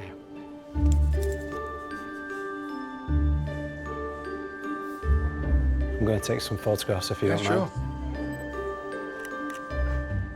When faced with a sitter, Kimberly and Gareth worked from life. Okay, Tom, could you maybe look here? Yeah. I can be there. Kimberly, Yes. is that okay? Is that okay? That's great. Yeah? But Liam relies on technology to compose his portraits. I've taken a few pictures of Tom and I'm just going to put them in my computer, play around with them, put a grid over the top. It helps me envisage what the finished portrait's going to look like before I begin. Amateur artist Liam Dickinson is from Chorley, Lancashire, and works part-time at a supermarket. His ability to capture lightness was evident with his painting of Dave Myers, but he didn't win his heat. Worried they had let a talent slip through their hands, the judges invited Liam to the semi-final in an unprecedented move. It turned out that his portrait of Imelda Staunton was more than enough to convince them that he deserved to be in the final. At 28, he's the youngest of today's artists. Are you conscious of age and experience in a competition like this, or is it? No, I don't feel particularly young, to be fair. I mean, Or inexperienced, less experience, maybe? Less experience of, you know, being a professional artist, I suppose, but I've been painting for as long as I can remember. But you do bring a youthfulness. I mean, your technique, I think, is very different. Your approach is really different. I can see the extraordinary painting behind him, just out of focus there, which in your submission we had that lovely I'm going to try contrast. and get a bit of that. A lot of artists are almost ashamed to admit that they Yeah. use photographs, and I just think, well, why can't we? It gives it a different context than it would in a Absolutely. normal photograph. Nice start. Thank you.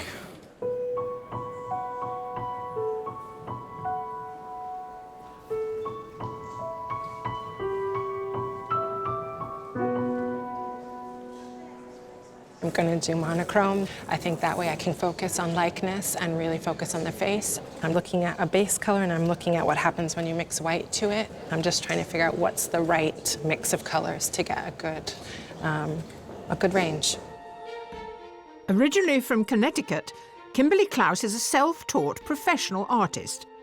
Her bold and suggestive brushstrokes for her heat painting of Freddie Highmore captivated the judges. And her ambitious composition of Imelda Staunton in the semi-final cemented her place in today's final. Right, Kimberly, let me come and have a look. How are you doing? Yes. How do you feel? I feel good. Yeah, it's always fun in the beginning when everything's still possible. Big brushes. Let's have a look at this. These are incredible brushes. They're like decorating brushes. They are like decorating. I think they might be actually decorating brushes. So. But I've seen you go for it. It's nice because it keeps it loose. So if I start to realize I'm getting a little too precious or too tight, then I'll go back in and say, okay, no. Psht. Well, that's terrific. I look forward to more splashing. Thank you so much. Thanks, John. Painting in the world-famous National Portrait Gallery and in front of its thousands of visitors may be a once-in-a-lifetime opportunity, but it seems our finalists are focusing on the job in hand. Tom's a great subject. Absolutely the kind of thing I was looking for. I'm just trying to look at the composition. I'm trying to place whether to go just head and shoulders or whether to include the hands and make the figure smaller on the canvas. There's quite a lot of movement, so I don't know what the pose is even at the minute. But time's ticking and I should have decided this by now. Originally from Belfast, professional artist Gareth Reid now lives in Glasgow. He made it to the final with his favoured mediums of pencil and charcoal. In the heats, he bowled over the judges with his statuesque drawing of Adrian Chiles. He continued to impress with his semi-final portrait of Imelda Staunton with its strong sense of narrative. He always uses the sitter for reference, but today's is proving quite the challenge. Frank, would you get him to peek round the corner at me? Got it, that's good. He's a bit restless. He's mobile. He's very mobile. Yes. So it's hard to see where he's going to end up. So I'm trying to waiting for that. I think it's fair to say the others are a bit ahead. Yeah, I know. But I've often thought that the composition is so crucial that often because of the 4-hour thing, people rush into it and then you're trapped in a composition well, that's that's a why I mistake. really want to make sure of it so that I don't regret it and are into it. I'm not. And what about totally colour sure. today? More colour. More colour. Maybe a bit of watercolour underneath to give a bit of a glow. Well, good luck. Yeah. Remember, there's champions of drawing all over Britain thinking you are our representative. Yeah. Our finalists have been capturing Tom Courtney for nearly 1 hour. He makes a very good sitter, doesn't he? Yeah, it's great, but he's having trouble enough keeping his head still. The only person who sits absolutely still these days is the Queen. She'd be a good sitter. I was hoping for her today, but he let me down, so.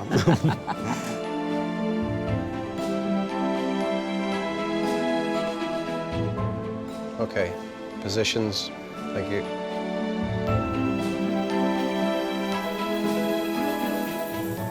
I think I've got a good likeness of Donald Trump so far. I'm gonna work on the hair.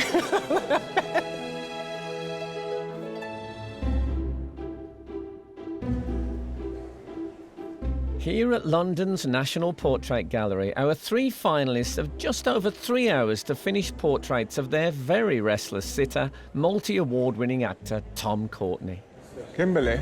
Yes, sir. Gotcha.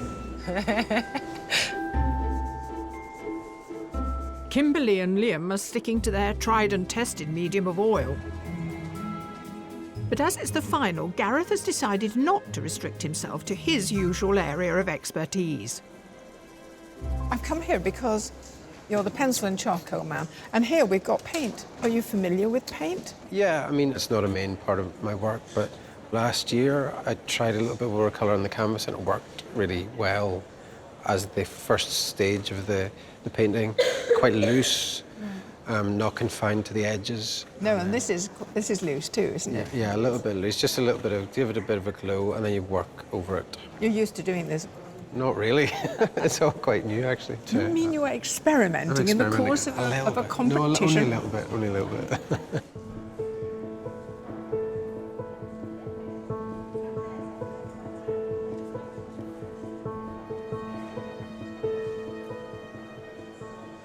Dave Myers, centre canvas, head and shoulders, looking slightly to the left. Yeah.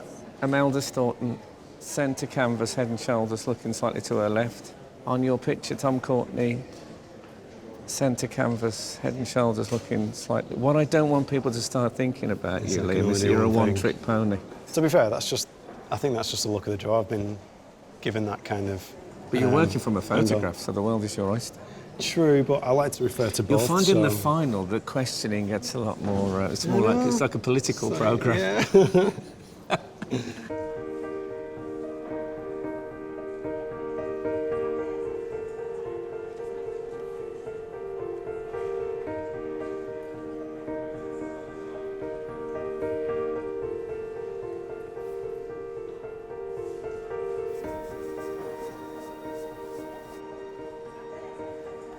I find it curious that there's so little there, but I can really see Tom Courtney already. It's almost the essence of the way he holds his head as well. So, but how do you do that? I mean, yeah, are you doing magic?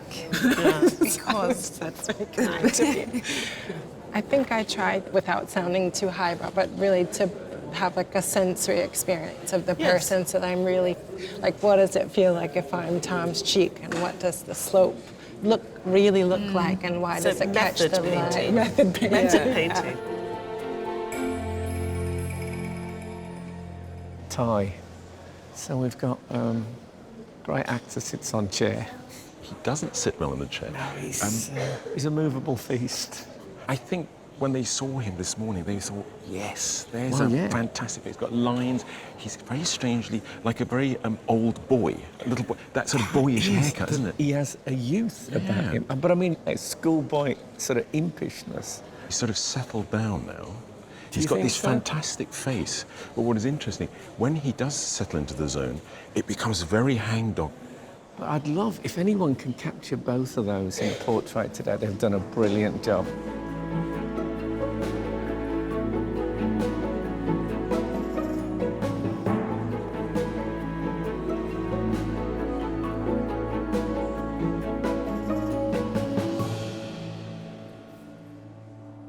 It's not just today's portraits of Tom that our 3 finalists will be judged on. To give the judges a chance to see how each artist performs with more time, 2 weeks ago, Liam, Gareth and Kimberly each made their way to different locations to be given a surprise commission. So, the moment of truth.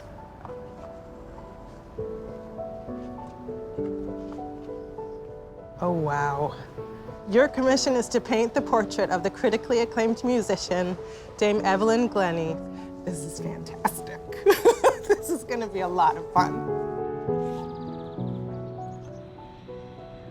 Your commission is to paint the portrait of the distinguished and much respected High Court Judge, the Honourable Mrs. Justice Chima Grubb. That's amazing. Your commission is to paint the portrait of the popular classical singer and forces sweetheart, Catherine Jenkins. Wow. That's not scary at all, is it? Each artist met up with their commissioners to find out what exactly they were expecting from the portraits. Liam went to the Cavalry and Guards Club in Piccadilly to meet the director of the British Forces Foundation, Mark Cann. We, as a charity, exist to boost the morale of the men and women serving on the front line. Catherine's been to Afghanistan, Iraq, more than once as well. Are there any particular themes or elements that you want me to incorporate into the portrait? I'd like to see a little bit of the connection with the armed forces and the serving armed forces, you know, the young men and women who are on the front line. Great. At the Old Bailey, Gareth met its most senior judge, the Recorder of London, Nicholas Hilliard QC, along with the Sheriff of the City of London, Charles Bowman. What we're anxious to have is a picture very much of a 2016 judge. Yeah, it's the modern face of UK judiciary, but respecting the sort of heritage and history of this wonderful institution. Okay. Kimberly went to the Academy of Music in London to meet up with Neil Percy, principal percussionist with the London Symphony Orchestra. Evelyn is such a role model for not only percussion players, but for musicians across the world. We have some new percussion facilities that are going to be opening, which we're really excited about. So we thought, what better place to hang your wonderful portrait but in the new facilities, with Evelyn being one of our most celebrated alumni. Is there a particular style that you have in mind? We're really open to all sorts of suggestions as to whether it should be an action shot or a portrait. I'm going to be absolutely fascinated to see what you come up with and very excited. Thank you so much. Thank you. Armed with her brief, Kimberly went to visit Evelyn at her studio for a 1-hour sitting to help formulate her ideas. Hi, Kimberly. Hi, Evelyn. It's fantastic to meet you. Thank you very much. I'm very excited by all of this. I'm very excited myself. What is it about sort of the chemistry between you and percussion that made that the arena as opposed to another instrument? I don't actually know. I think it's just, you know, being given that opportunity to try something at a young age, and that's what happened at school. Yeah. And I think it starts from the enjoyment, you know. Yes. Gareth got the opportunity to sit with the Honourable Mrs. Justice Chima Grubb, the UK's first female Asian High Court judge. I am excited to see what this artist comes up with. Anything except a cubist interpretation will be more than satisfactory. When you're getting dressed in the robes, do you feel like it's an essential part of the process of changing into a judge? Yes. You do feel a weight of responsibility just by the weight on your shoulders. Liam was able to spend an hour with Catherine to take photos and do his preliminary sketch. Do you have a standout moment from your career? So many. The one that's like the surprising one for me was, it was the first time I sang to the troops in Iraq, and I sang Over the Rainbow. It was just a really emotional show. When I got to the chorus, they all started singing along with me. It was just really unexpected, but it had a big impact on me.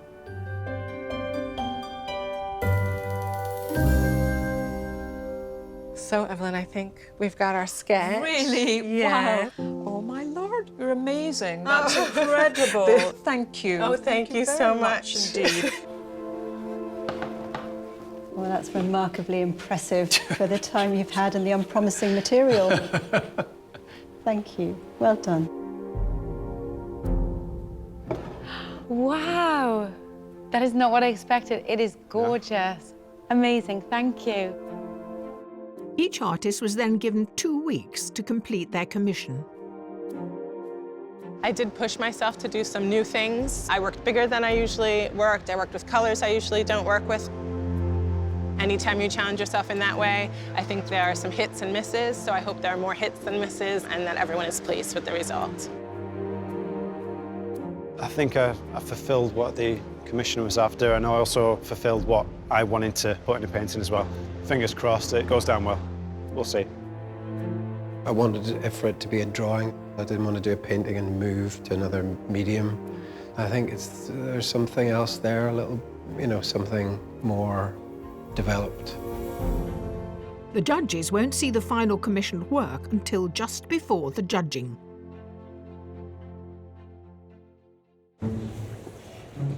Meanwhile, at the National Portrait Gallery, the finalists have just over 2 hours to finish today's depictions of Tom Courtenay, before one of them will become Portrait Artist of the Year. Hopefully, get this face done in the next hour and then focus on having a good background as well. Has he got my sense of fun? He has, he's got all that. You look like a man who's thinking about the past in a painful way.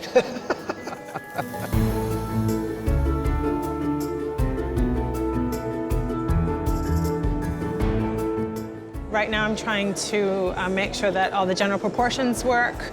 I'm trying to hold back from doing something too risky, so I'm having to be very thoughtful about the marks that I make, and that always stresses me out a little bit.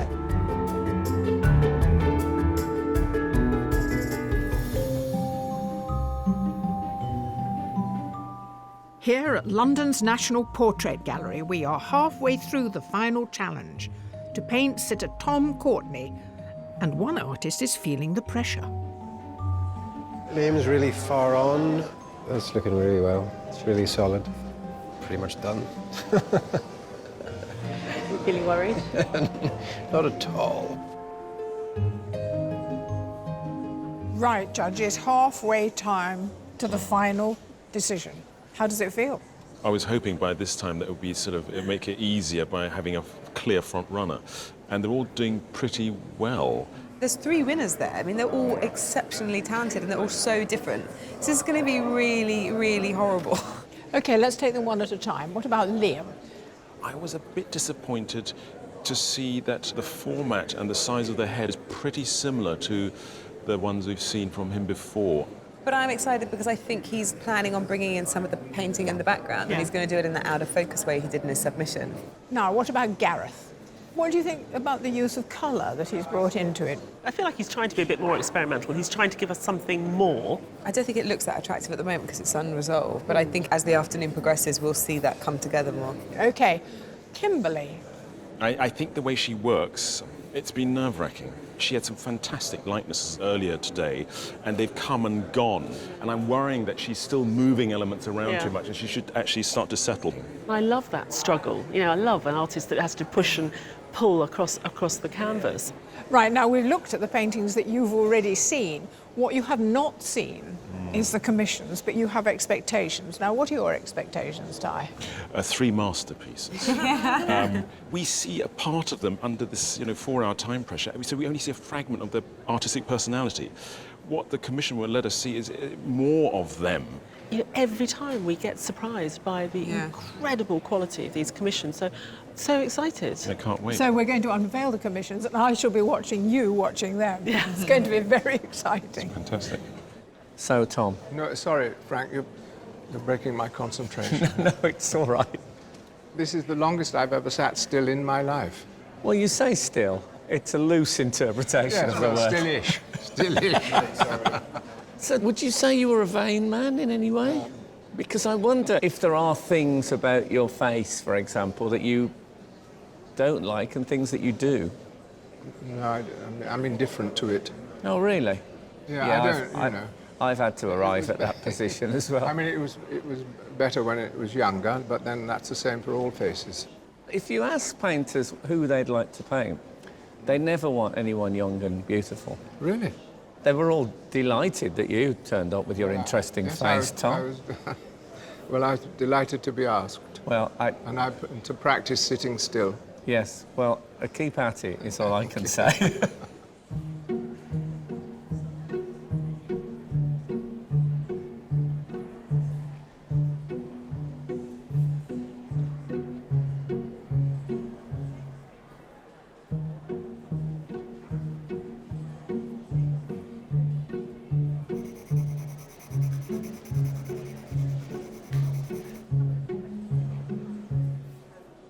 Every artist has their own method of producing a portrait, and every method has its own series of stages.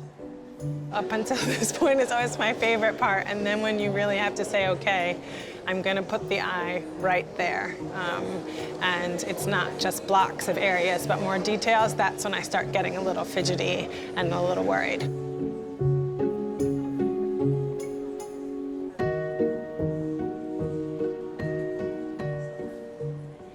Liam, you got Tom's head, and now you're going to create something around it. I want to capture that painting behind him, but suggestively with that kind of blurred, out of focus depth of field. Yeah, you wouldn't want to paint every one of those. No. You've found the image you're going to work from on your iPad. I'm kind of merging two, almost like a landscape and a portrait, and bringing them together. That's the idea. Well, Sounds like a good plan. No, go.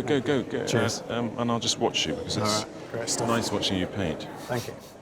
And breathing down your neck as well.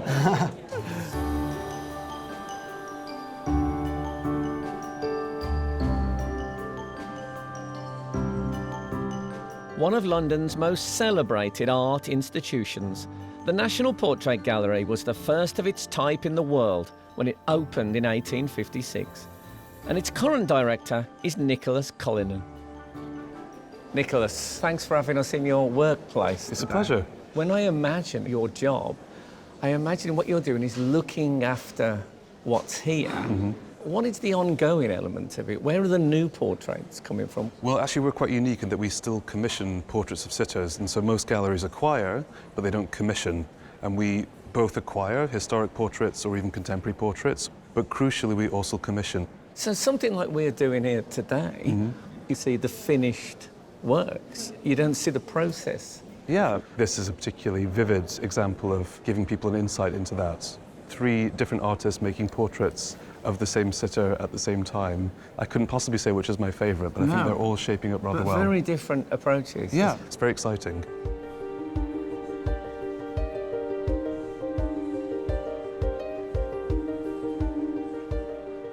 There are only 20 minutes of the challenge left before one of our finalists will become Portrait Artist of the Year 2017. Do you feel like you had to wrestle to find the likeness? It always seems to me that everyone just finds it, but was it hard for you? No, it's just like sort of struggling for 2 hours.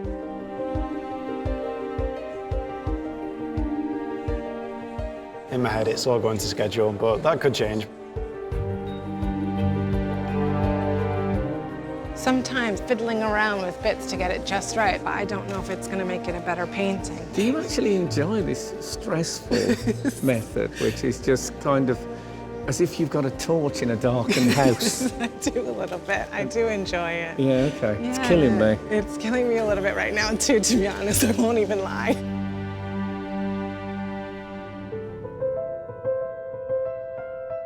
At London's National Portrait Gallery, the final challenge for Portrait Artist of the Year is coming to an end. But there's something I need to clarify. Gareth. Yes. I love it. You promised me more colour than this. When we spoke earlier, you told me, oh, today it's going to be like Notting Hill Carnival. There's tons of colour in there. You just look. This is the colour. You just got the wrong end of the stick. Oh, did I? You just... The amount of times I've been told that in relationships. Artists, you have just 5 minutes left. 5 minutes to go. 5 minutes. Are you finished now? I am. Thank God. I figured that I can only do more damage. I've got stomach pains. Do you? Yeah, just from watching your courageous style. It's close, but it just needs tweaking all over the place.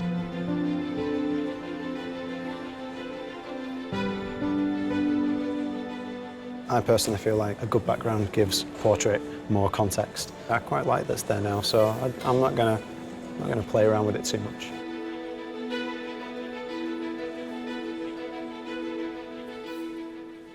Artists, your time is up. Your final challenge is over. Please put down your materials and step away from your portraits.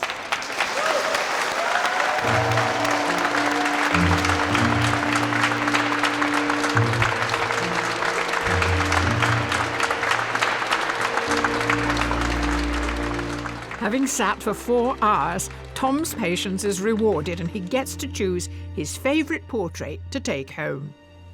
Tom, the loneliness of the long-distance sitter. Yes, absolutely.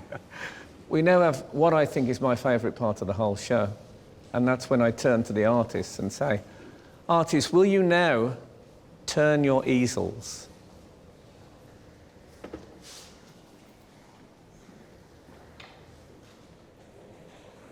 Gosh.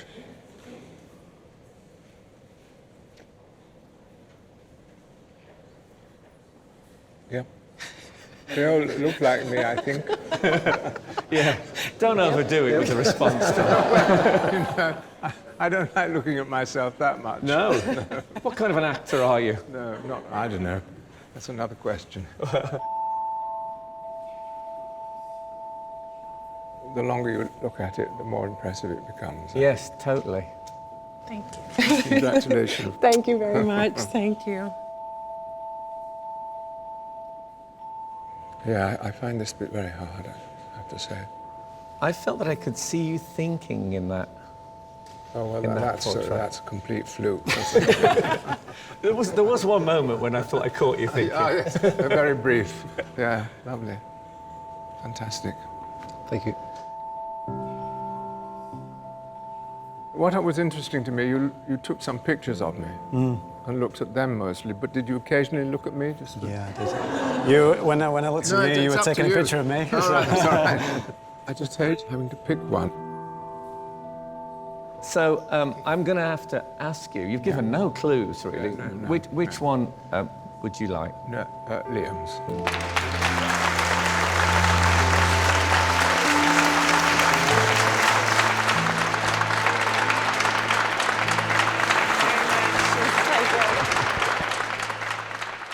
But Tom's choice has no bearing on who will be today's winner.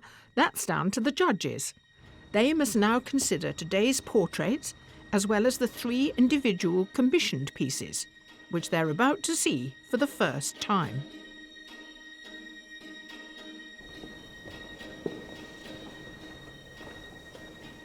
Incredible. Wow. That's amazing. They're so different. Yeah. From what they've done today, in Yeah. a way. It's really hard because you're so used to seeing them in a certain way, and these are even way beyond their submissions. Everybody, I think, is pushing a lot. Yeah, yeah, yeah.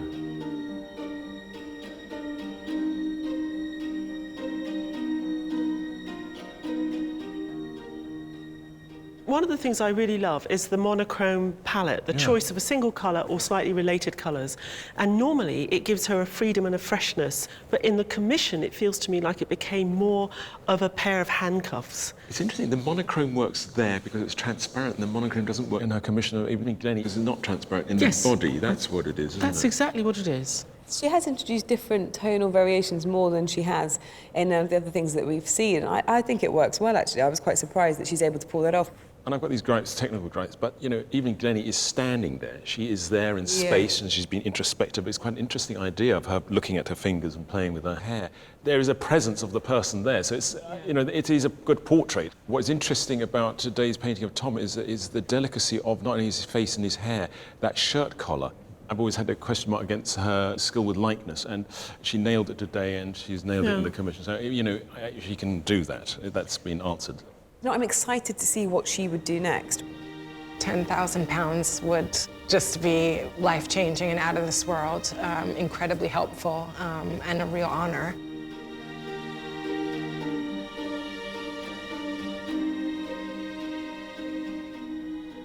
I love the background, actually. I really like the context. I love the piano. It's beautifully painted. What I have a problem with, ironically, is the portrait.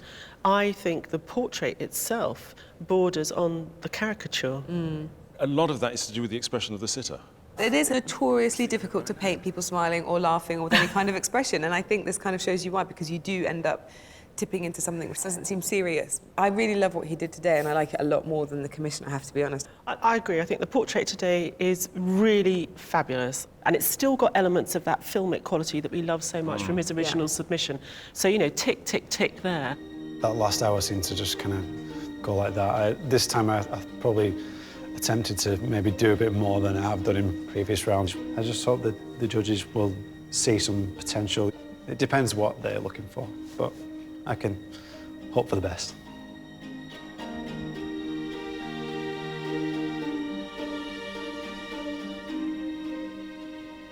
I think what is remarkable, which we haven't seen before, is the treatment of different textures. From her skin to the ruff to the wig. Everything has its own weight and feel.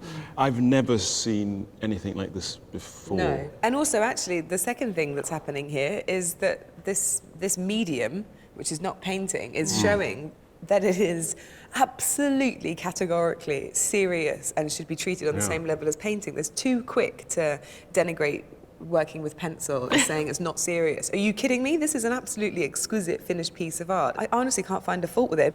And how marvellous to see a woman taking on the swagger, you know, confident pose that we normally see a man dressed in robes of office. I think it's fantastic to apply those masculine principles to a female model. I find it's overstated. No. It needs to be overstated, You wouldn't be saying maybe. that if it was a man. We're going to totally gang up on you now. No. I think the power, you know, she's got the power. She doesn't need to overstate it like that. What I like in Tom today is the emotional depth. I'm in two minds about the use of colour. I think he was trying to impress us by because he knows we like it. Yeah. But it doesn't. With that one, it works phenomenally. With this one, I don't really think it makes a difference, does it? I don't think that the pink wash really works. It's not finished, though, is it? That's the thing. He clearly hasn't got to a point where he was happy. What he obviously has is a nobility that he manages to extract from his characters. Yeah. And, you know, Tom, I know it's maybe slightly inward-looking, but there is still a strength and a nobility there. I didn't get anything done in the first hour, really. So my work had to be accelerated, 4 hours compressed into 3 hours. If I won, I don't know what I would do. It's been such a long day, I would start weeping or something, I don't know.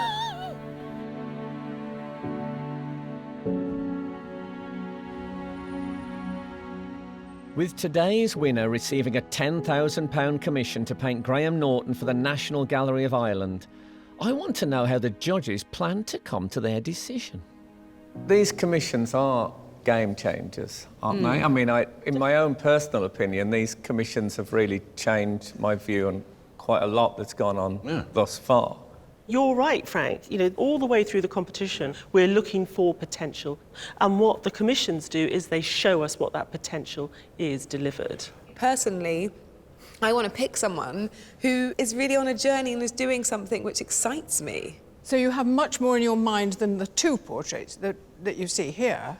You have all the things that have gone before. Yeah, and what we're hoping will come next as well. Because I'm thinking, well, what happens if you give each of these people the prize? You know, what are we likely to see? But I also want it to be something which is innovative and pioneering. It's the quality of the artist, it's the freshness, the newness, and it's all the work that came before. They're going on to win a commission which will hang in a public gallery. That's quite a responsibility. They've made it very difficult for us.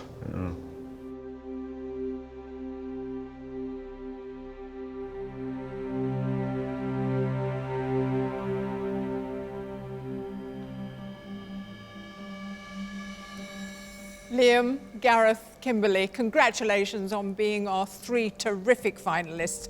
We've so enjoyed watching you over the weeks and indeed getting to know you and how you work. It's been terrific. Yes, but the judges have made a decision. I can tell you now, and this is, I know people always say this on shows, I can never remember the judges having a more difficult decision than this. They have been sweating droplets of blood in order to arrive at this, but they have chosen a winner. The Sky Arts Portrait Artist of the Year is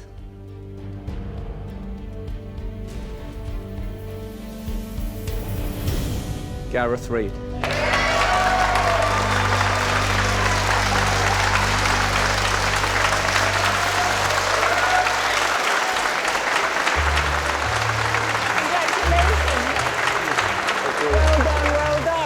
can't quite believe it. Absolutely delighted. I'm dazed. I'm over the moon. When to get the cash?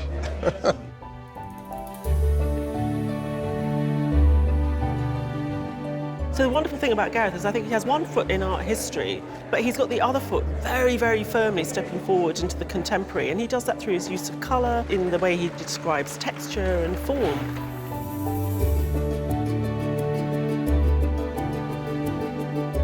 He's been consistent in his cleaving to drawing. And actually, when I thought it came to the commission, I know he paints as well, I thought he's going to go and do some painting. And no, he stuck to drawing.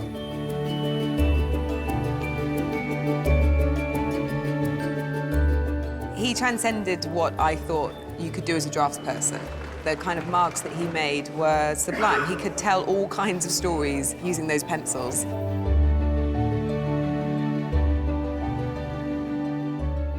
I'm really happy for Gareth. It has been amazing. I'm quite emotional. I can't feel a negative feeling right now about the results at all because it's just been really good for me in general. We've got plenty of time. We've got plenty of time. Do you know what? I think Gareth more than deserved to win, so no complaints. I'm happy just to get back to normal, back to the supermarket. I'm not happy about that, really. Obviously the money's awesome, but the fact that it's in the collection of the National Gallery of Ireland is even better. The potential that might come from it is the main thing, I think. I couldn't be happier.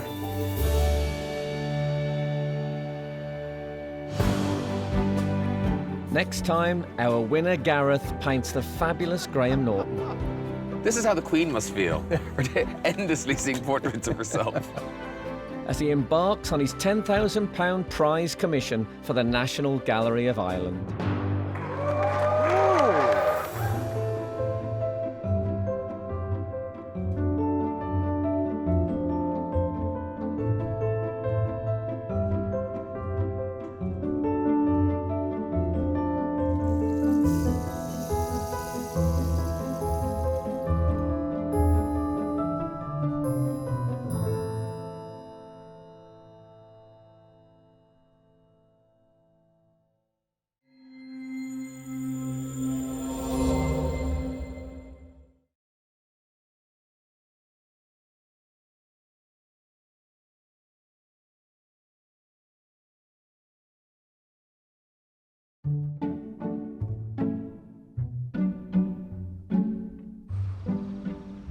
Hello and welcome to Joan Bakewell's garden.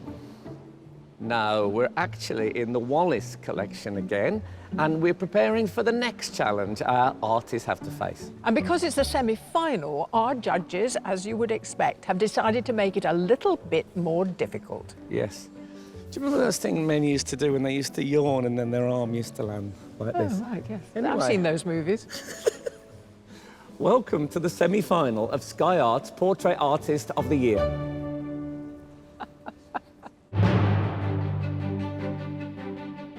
For the last 6 weeks, some of the UK's best amateur and professional artists have painted the portraits of some of our best-loved celebrities. It feels good. I'm going to do this a lot. Is that okay? Oh, that'd be wonderful. Just 6 artists were selected to go through to the next stage. That's mind-blowing that they chose me. I can't believe it at all. It's quite tense there, but yeah, it's amazing. Now I have to do it again, don't I? Now they're within touching distance of the final and a £10,000 prize to paint Graham Norton for the National Gallery of Ireland. But there's a different celebrity they have to paint first. Once in a while she looks this way and just gives me a bit of a wink. And How well they do will be judged by their toughest critics. Independent curator Kathleen Soriano, award-winning artist Taishan Schierenberg, and art historian Kate Bryan. I think that's a better likeness than that, actually.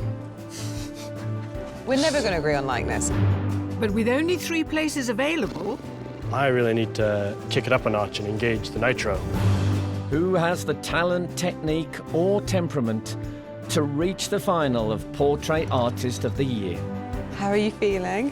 I'm in a good amount of panic right now. Yeah. Deep breaths. Deep breaths.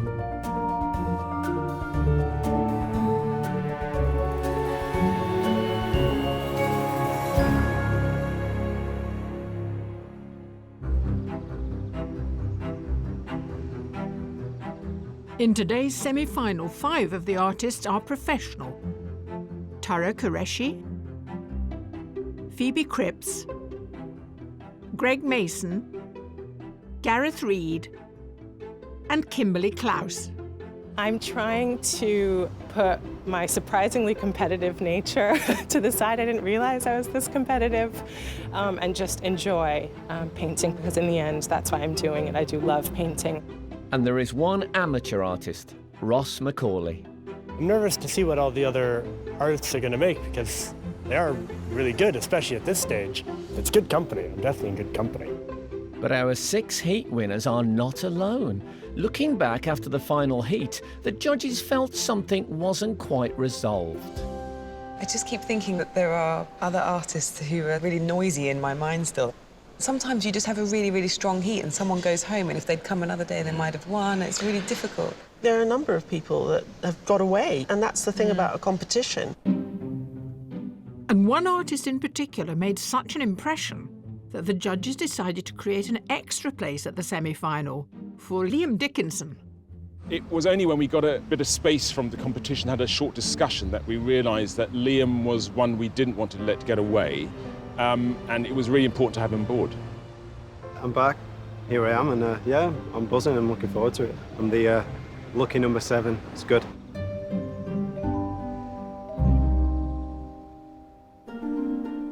Our 7 semi-finalists find the Wallace Collection looking a little different from the way they saw it in the heats. Okay. Oh, that is beautiful. My God. Wow, it looks amazing. They brought in natural grass. Fantastic. That's good. I like it. In the last rounds, there were 3 different sitters, but today they must all capture the same famous face. I thought it was a famous gardener last time, and I was wrong. so could be anybody. It could be somebody quite flamboyant. Judging by the flowers and the chair, it would be quite odd to put like a rugby player in that setting. I don't think it's going to be a rugby player.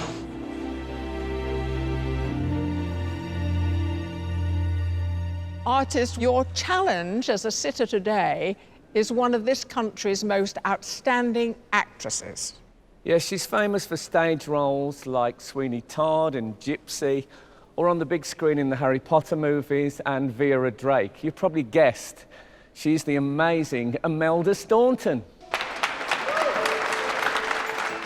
Having trained at the Royal Academy of Dramatic Art, Imelda Staunton worked her way to huge success and admiration, gaining numerous awards along the way, including 4 Oliviers and a CBE for outstanding services to drama.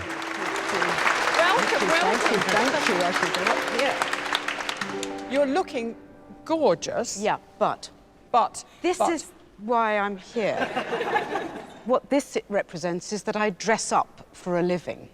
I do like my gardening, but I also wanted it to be sort of like an earthy thing, because I quite like being earthed. The dressing up is my job, but I have to be rooted. Tell us about the gardening. My husband and I garden. He's the head gardener and I'm the assistant. We absolutely have to do it together, so... So is this reminiscent of your... where you well, this is normally just work? home from home, quite frankly, with the scale as well, of course. Can I just ask you, is there anything that you really want from Imelda that's physically bearable? So obviously, because us 2 are on the outside, I'd probably like to see either facing as straight on as possible. So are you saying it's better to be... If possible, of yes. Of course, yeah. absolutely. If you're happy with absolutely, that. Absolutely, whatever you need. I think it's fantastic to see your footwear. Thank you.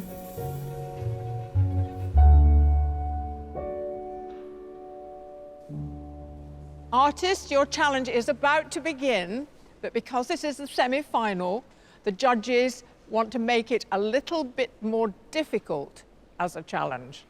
Yes, they are hoping that this combination of the fabulous garb and the surrounding shrubbery will be included in a sort of narrative in your painting, so you encompass those 2 aspects of Imelda's personality. You have 4 hours to paint your portrait, and the challenge starts now.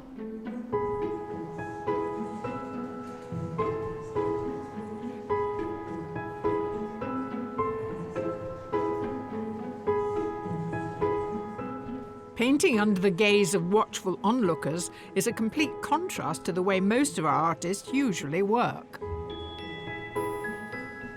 Some artists only ever get to work from photographs.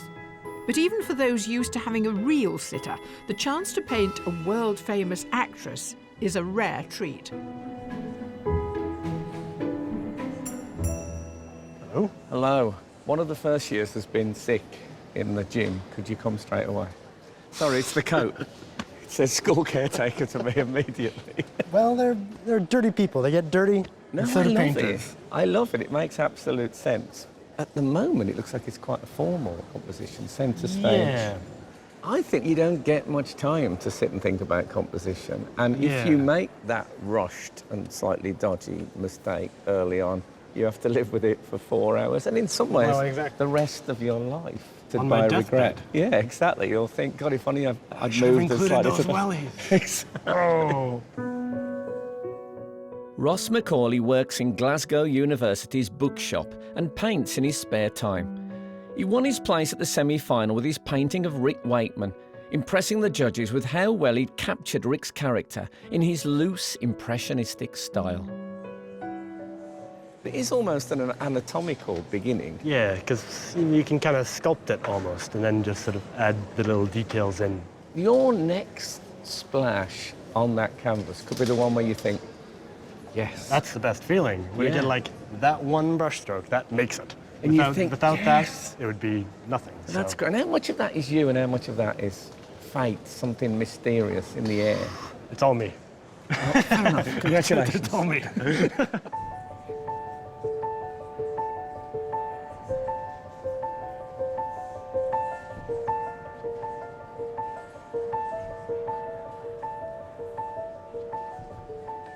What a fantastic sitter, a face full of character. That was really what I was hoping for, someone with real story around her. So I'm looking forward to try and capture some of that.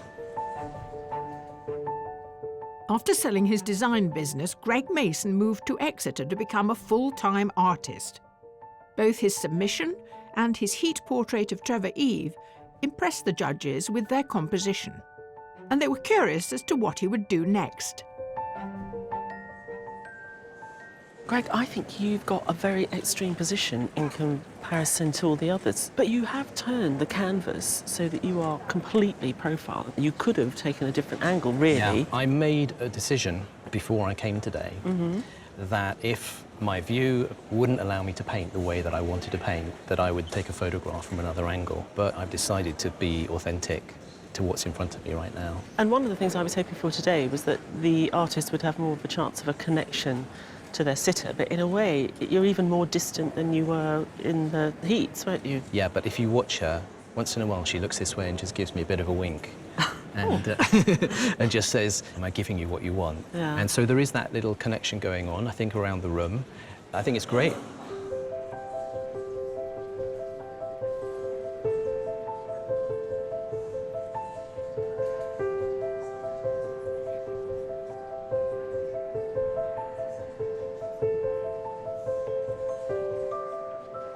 I've tried at some point to clock them all, just to have some sort of human contact. They're in their world, but just for a split second we can connect. I'd love to be able to chat with Imelda, but I'm very, very aware that I'm painting with other artists, and you respect your fellow artists and you don't make the model move deliberately. So I think occasionally making eye contact, I'm going to just try and quietly, spiritually connect a little bit.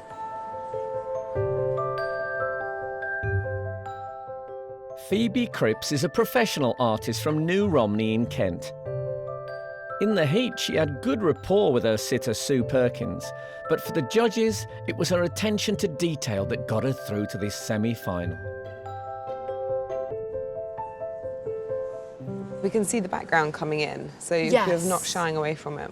No, it's a wonderful idea to kind of bring the outdoors indoors. I hear a big but, yes, but. No. And I It's think, a wonderful idea. No. I hate it. No, but I like it. I mean, after looking at her for a bit, I felt having her a bit off centre was a bit nicer, because then the garden can feel like it's taking its place in the picture, and it isn't, you know, because she was making that clear that it's very important to her to be grounded. Absolutely. And it's like her time when she's off centre stage, and so I felt like having her off centre, it's like off duty in a way.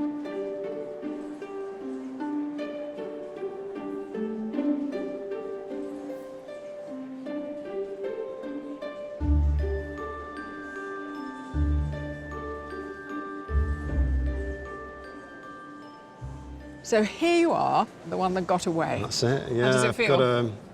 I feel, I do and I don't feel like the odd one out, but, you know, it's a fresh start today. In a way, maybe I have a bit more to prove to the judges, but hopefully I can justify their decision to put me through.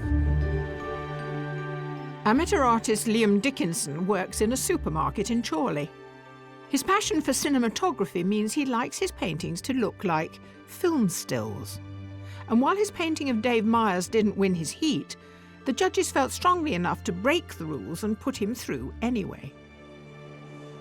You like this background, do you? It's because you've got a lot of scope here for this background. Yeah, I love it, yeah. It is very in your face, exciting, but also don't want it to clash too much, so it's finding a way of kind of knocking it back. It suits her sitting there, doesn't it, somehow? Yeah, it does She reflect looks her very temperament. relaxed, doesn't she? She looks at home. Competing for just 3 places in the final, our artists are nearly 1 hour into their challenge. I think I'm just going to focus on the portrait, get a likeness. If I get there, at some point, then I can maybe have a bit more fun.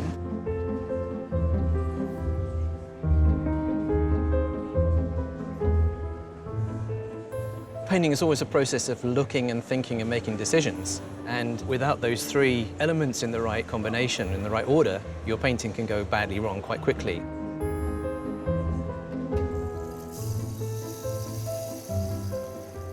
The way that it's laid out right here at the start is extremely important, because if that's wrong, then the whole thing falls apart. This is more challenging than the heat, definitely.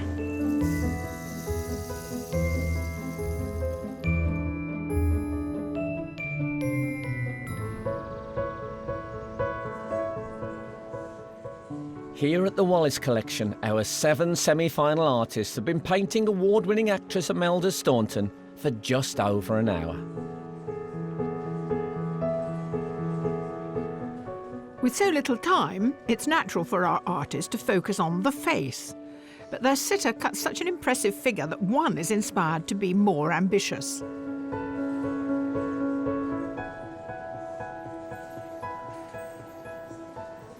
Kimberly, you've gone headlong into this challenge. Yes. I'm always very impressed when someone takes on a whole body like that. I don't often do it, so I put myself in front of a difficult challenge. But it's a lot more than faces, isn't it? Yes. If you saw a friend of yours walking maybe 150 yards away, just the way they move and the way they hold themselves, you think, oh, there's absolutely. Steve. Yes, absolutely. Gesture and posture play a lot into how. Yes, so I find it really uplifting to see the whole body. I'm glad. Kimberly Klaus is a professional artist living in London. She painted actor Freddie Highmore in her heat, and though she took up painting professionally only a couple of years ago, her unique use of tone and brushwork distinguished her from the crowd. One thing I wanted to ask you today, how much colour are we going to see? I'm going to try and keep it in this sort of rose and dusky purple. Okay. I didn't want to add too much green to the painting. It might need another colour just to have it sit, so I'll wait for that towards the end and see And the if great that thing works. is, of course, you don't have to make all your decisions now, do you? Yeah. I like the idea that you set off with the route not totally planned.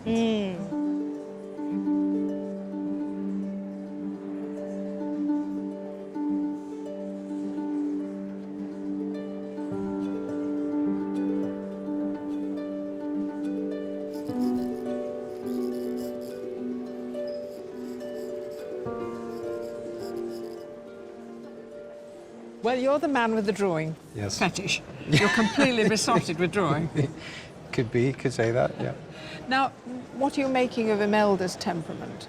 Actresses are I was- quite elusive, of course, because whatever you've seen them do, Exactly, it's not yeah. really them. Yeah, yeah.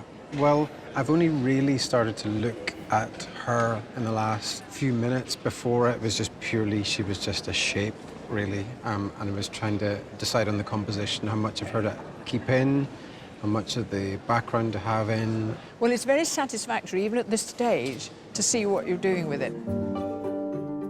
Gareth Reid is a professional artist living in Glasgow. His charcoal drawing of Adrian Chiles stood out for its draftsmanship. But as the only artist to make it here on the strength of a pencil rather than a paintbrush, today he's keen to raise his game. This is charcoal. Yes. But you have there a tin of pastels. Uh-huh. Now, once you put pastel on here, you can't go back. Yes. I mean, that's the risky bit because I don't want to go back. I don't want to make it a pastel drawing.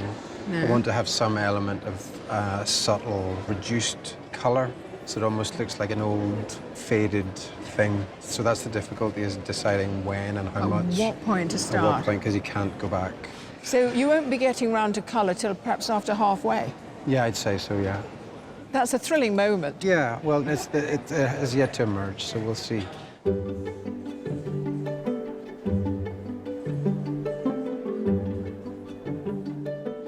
Taking a strategic approach to the competition may or may not pay off, but for one artist, that's just not his style. You crazy street punk, urban warrior, wild man, you've gone into it like a graffiti experiment. Well, yeah, I guess. I love it. If I painted, this is how I'd want to paint. Yeah. Because I would want it to be, to some extent, therapy. Exactly, of And course. to some extent, a workout for the upper body, which is what this looks like. Of course. Taro Qureshi works part-time as a gallery assistant in London. In his portrait of Raleigh Ritchie, he somehow managed to ignore the background and chose instead to show the surface of the wooden board, which he had salvaged from a skip the day before. What is it? What are you working on today? Something you ripped off the side of a kitchen cabinet? No, this is another bounty from a skip that I... Something else from a skip? I sourced, yeah. I like that it's got the screw marks around the Yeah, side it's as well. nice. It's like a kind of frame almost, isn't it? Yeah, but if somebody at some point down the line, say if Imelda chose that today, it means she doesn't have to worry about cords and that. She can just get the old electric screwdriver and put it straight into the wall.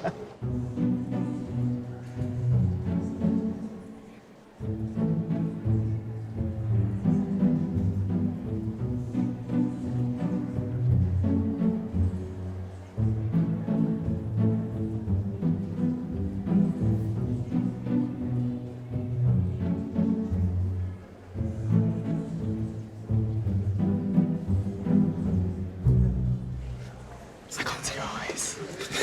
Can't you go up and have a look? Do you see what colour they are?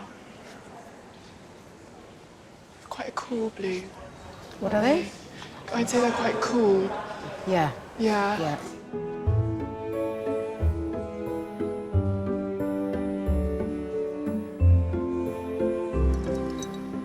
Painting in their own studios, some artists leave their work and return the next day to see it with fresh eyes. Well, that's not possible today. Regular breaks at least offer a chance to catch up with the progress of the other artists. I'm going to be eating a lot of biscuits today. She's brilliant as a model. I mean, she's got character in her face. She's holding herself beautifully. And she's always got the same expression. She's always Because it's slightly smiling. Yeah. I don't know. Which I'm so really... Smiling 4 hours at a time. Now, Ty, this is the semi-final, so it's important that they pass higher tests, as it were. Yeah, absolutely, yeah. And you invited them to introduce some narrative into their portraits. Yes. Now, I'm not sure what that means. You want a story, do you? You don't want a wicked witch over there, looking over their shoulder. You're right. I mean, narrative suggests a linear sort of storytelling, and of course, pictures are static. I think in this case, Imelda suggested the vegetation because she's keen on gardening. So the idea is to put her in a setting which reflects her interests. And, you know, she's got this fantastic Vivienne Westwood dress on, and she's got her wellies, she's got the garden behind her. So I think in this case, narrative means something more than just what the sitter looks like, but the idea that there's something happening about them and their lives beyond that picture frame. I think that's what we mean by narrative. And capturing a narrative isn't just down to the artist. The sitter has a key part to play too. I don't know what I've given away or given off today, so it's not for me to really demand that of the artist. I have to allow them to interpret what they've seen. Well, I have had a smile in this painting, and I didn't know that's what I would do. In a way, it sort of put me in a very good frame of mind.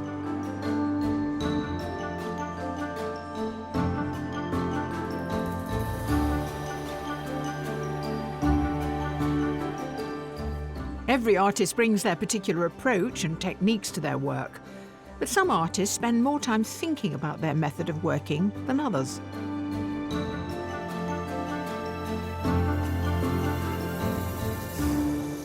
It's interesting seeing you sort of work down the face. You know, we've got the head, the eyes, the nose, and it's like she's just being filled in.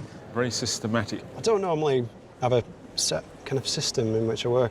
I'll suddenly be painting here and then I'll suddenly kind of catch something over here in the corner of my eye and go, oh.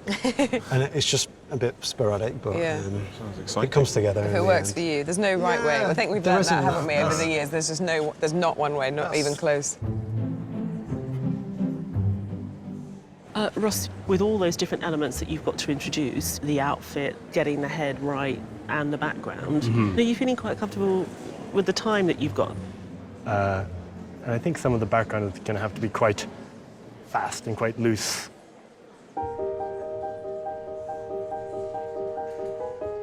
There are just 2 hours of the challenge left before 3 of our artists will be chosen to go through to the final.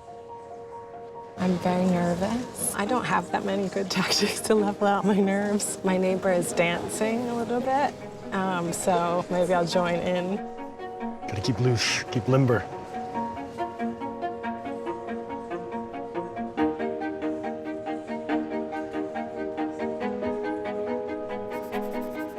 There's so much to do. I don't think I could have done any more at this stage, but there's a lot of background. This could take a while.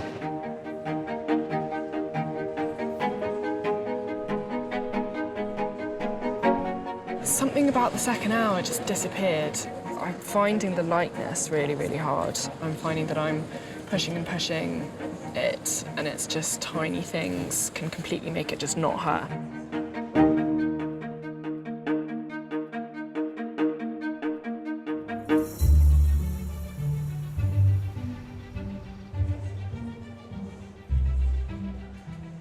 Here at the Wallace Collection, our artists are halfway through their semi-final challenge to paint a narrative portrait of Imelda Staunton.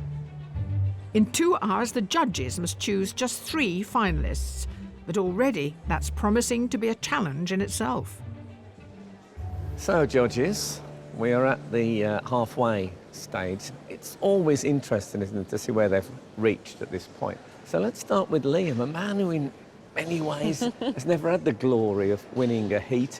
Has he seized this unexpected opportunity? I think he has. I think he got a lovely likeness really quickly. I would have thought he's more in danger than most of overpainting. I completely agree. He's got so much foliage and stuff that he hasn't tackled that at all. I hope he does that instead of keep working the face, because the face is perfect. That was the judge's brief, that they want narrative. But it is interesting that each of them have interpreted narrative in their own way. Someone like Russ, for example, he looks for and tries to identify the character and the face and the real likeness in there. And Kimberly's decided that the narrative comes through the quirkiness of the smile on Imelda's face. I love it. I love the background paint, the colour that she's using, the way in which she didn't identify that colour until Imelda appeared, until she saw the background scene. And she is looking so hard at Imelda all the time. She's constantly looking. I mean, it's a huge part of what she is as an artist. OK, so Gareth. What I really want him to do is use colour, because we fell in love with the way that he used colour in his submission, and it was more defined. We did make it clear that we were expecting him to sort of raise that game and give us more at the semi-final. So far, I mean, maybe it's only lunchtime, but so far he hasn't given it to us. So, Phoebe. Something's happened in the last half an hour, where it's sort of gone from a very light, vivacious lively portrait to something rather dark and sombre. She has got something of the spirit of Imelda. There's a sort of cheeky smile playing on those lips. Yeah. I think that cheekiness of that smile really pains when you're looking at her front on. Having said that, Tarot has got that view, and I think he's struggling with it, you see. I think it's just a bit symmetrical and pink. I'm really glad he's here, though, because I think what he adds is a completely different dimension to the other artists that we've got today. So what about Greg? I think he's really taken your brief on board, because usually, if the background features in a painting, it's after the face has been finished. It's beautiful. The foliage, the chair looks great. So it's all waiting there for Imelda's face. It's like a sticker book. Yeah. You just got to put the sticker in with the face on.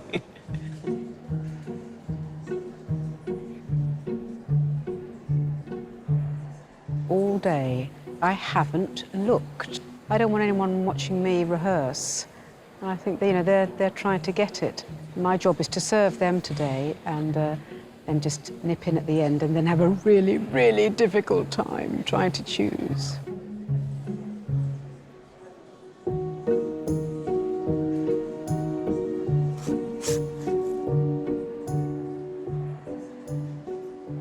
Look at those gorgeous, juicy brushstrokes. Thank you. There's a lot of foliage which you put there, and Yes. you kept the background pinky. Will it stay like that?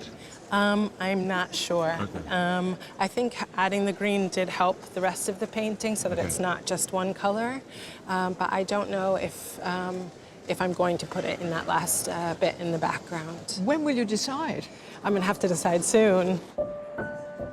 Having promised to incorporate colour into his portrait, Gareth did say it would be subtle, and sure enough, he's remained true to his word. This is me going for it, colour-wise. It's just, she could get swamped by the background. I kind of want her to dissolve a little bit into the background, but not too much.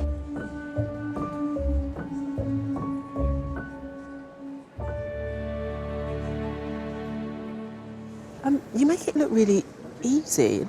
I mean, I think I'm a bit apprehensive about the background. Got all this foliage, and I just hope it doesn't kind of get too muddled. I want to paint some detail in some of the roses. You know, I don't paint many flowers, and So is that today is the challenge. That's you know? the challenge today? Well, I mean, it's all the challenge, but that's a new challenge, let's say. Well, good luck. Thank you.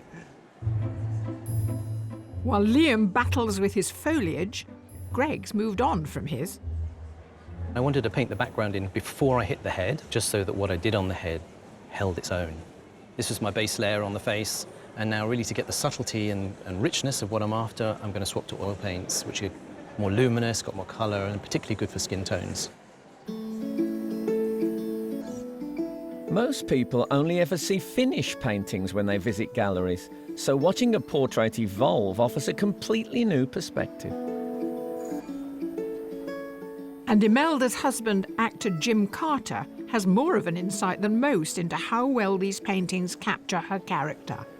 You can definitely see Imelda in all of them, and I gather she's been well behaved and hardly wriggled at all, and only one has got her wellies in, I noticed.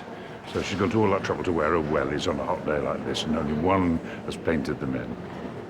I'm deliberately not picking, because I think I want Imelda to pick without any influence at all from me, not that she would pay a blind bit of notice.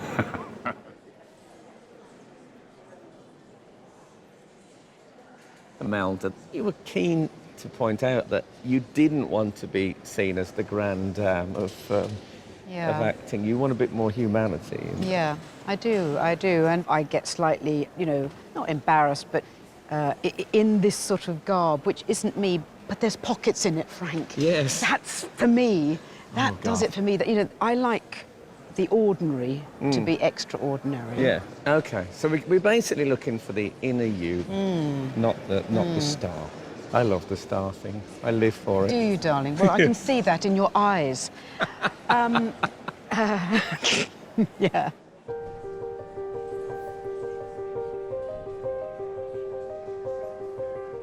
Our semi-finalists have just half an hour left to complete their portraits before they find out which three will be going through to the final.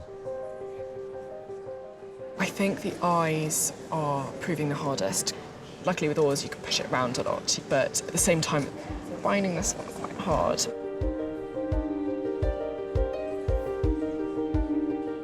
So you start out and it's exhilarating, it's fantastic, and then it starts to become an image, and then you hate it and it's the worst thing you've ever done. Where am I now? I'm just pre-hating it entirely.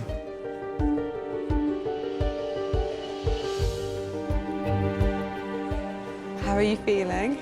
I'm in a good amount of panic right now. Yeah. Deep breaths. Yes. You can do it. You're nearly there. Yeah.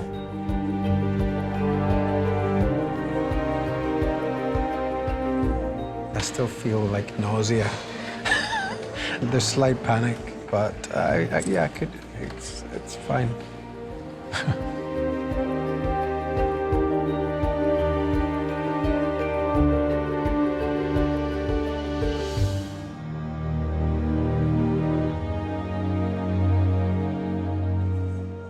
Here at the Wallace Collection, our 7 semi-finalists are in the closing moments of their challenge to paint award-winning actress Imelda Staunton. Something just feels a bit out, and it can take literally the tiniest brush mark, and then she can be back. I have to calm down and just not panic. That's the thing, because I'm slightly panicking. Artists, there are 5 minutes to go. I really need to kick it up a notch and engage the nitro and really go nuts on this sucker.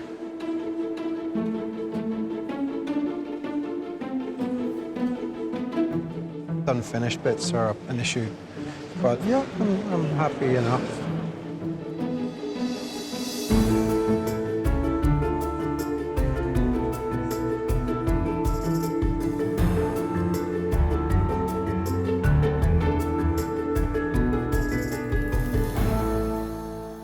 Artists, your time is up.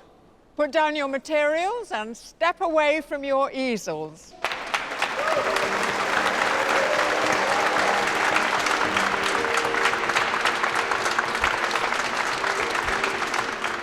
After sitting still for 4 hours, it's time for Imelda to come face to face with 7 different versions of herself.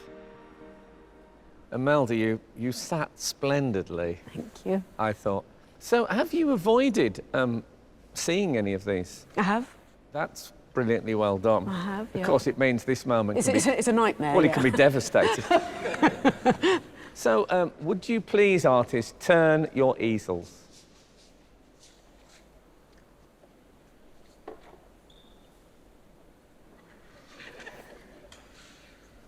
Oh, God. It's going to be a little bit tough, this. Oh. Shall we go and have a closer look? Yes, please. Golly. Oh, look at me. I do like those eyes. I think there's a bit of anger in there or something. I like the sort of... It's not soft. I like that. That's the Irish in me coming out. I'm loving the green now. I'm loving the foliage. That was a big challenge, I think, that, isn't it? I mean, you must be used to faces, I imagine. Mm-hmm. But that's wonderful. You got the wellies. Oh, I tried. You certainly did. Beautiful colours. Gosh, thank you.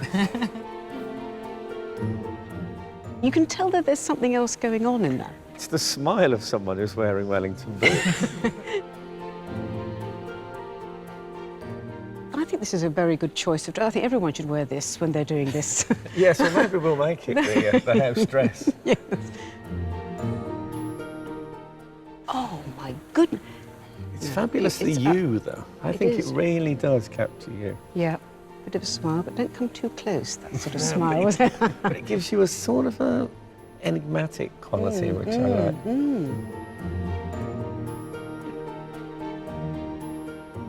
Oh, that's me and no mistake, isn't it? And you seem to be slightly emanating light. Well, that's very kind of you. I think they had about 100 watt on me most of the time. Yes. Yes, it does have a lot of light. You've seen what we've got on offer, Imelda. Which one of these paintings would you like to share your life with? I'm going to go with this painting.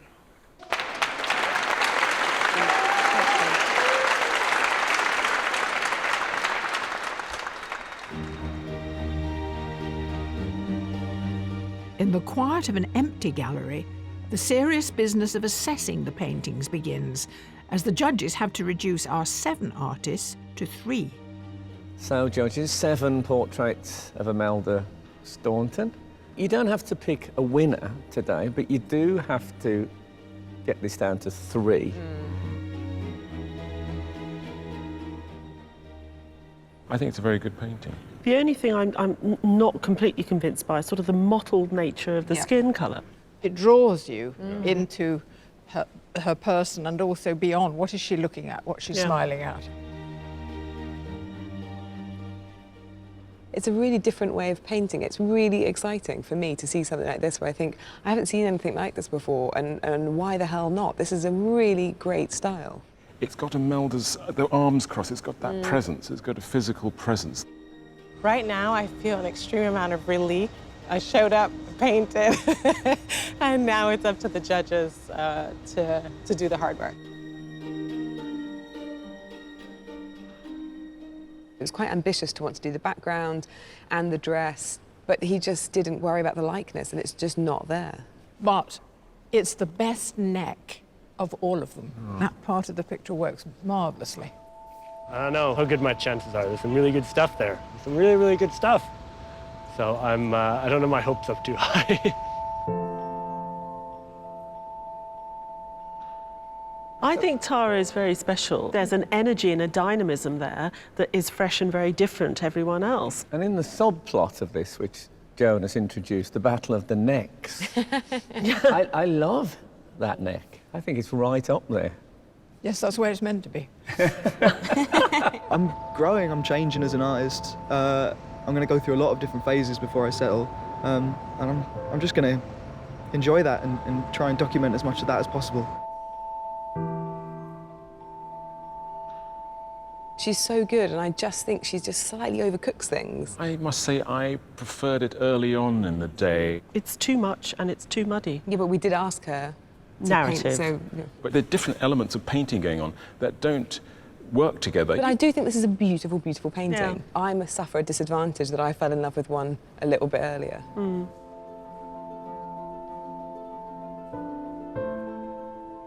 It was a masterclass watching him create this. And he caught a sense of her expression, but he did it in absolutely his own way. I love the fact that he's prepared to be brave enough to argue that pencil and charcoal should be pushed up in the hierarchy of media.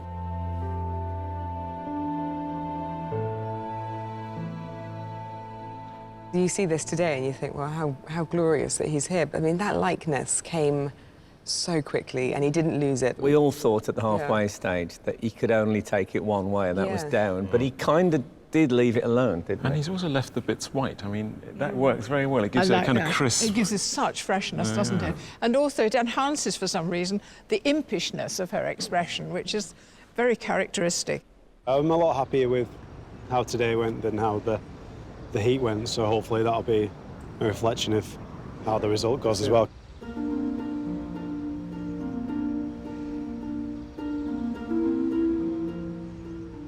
These two know how to get a likeness, don't you find? I think that's a better likeness than that, actually. We're never going to agree on likeness. No, that's really interesting. Can we get rid of this one, though? Yeah. This is a really good bit of painting. Oh, God, we're just going to have to battle this out, aren't we? Okay.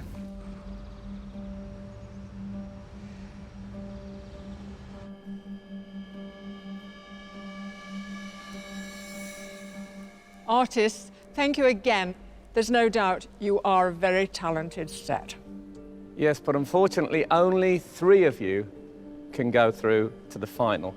And the judges have made their decision. They have chosen 3 artists who have displayed bravery, confidence, and energy. And the first of those finalists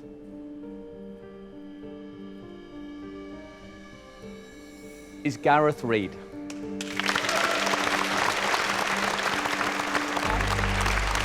The second finalist is Kimberly Klaus.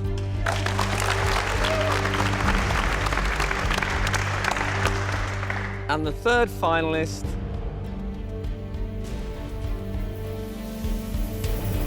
Liam Dickinson.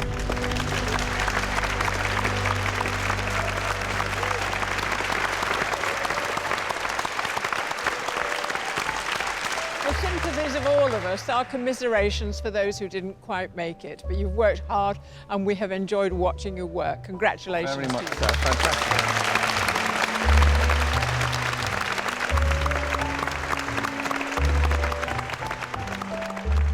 I can't really believe it. I can't really get, yeah, I can't. I'm speechless, which doesn't happen to me much. I'm slightly dazed and confused because I kind of thought I'd blown it a little bit there. So, yeah, I'm over the moon. Yeah, I'm really happy. Thank you. Cheers. I'm buzzing. I'm thrilled, yeah. I was happy with how everything went today, so I've got the result to top it off. Dead happy. Feels so good to know that it's a worthwhile endeavor to not work and starve and paint.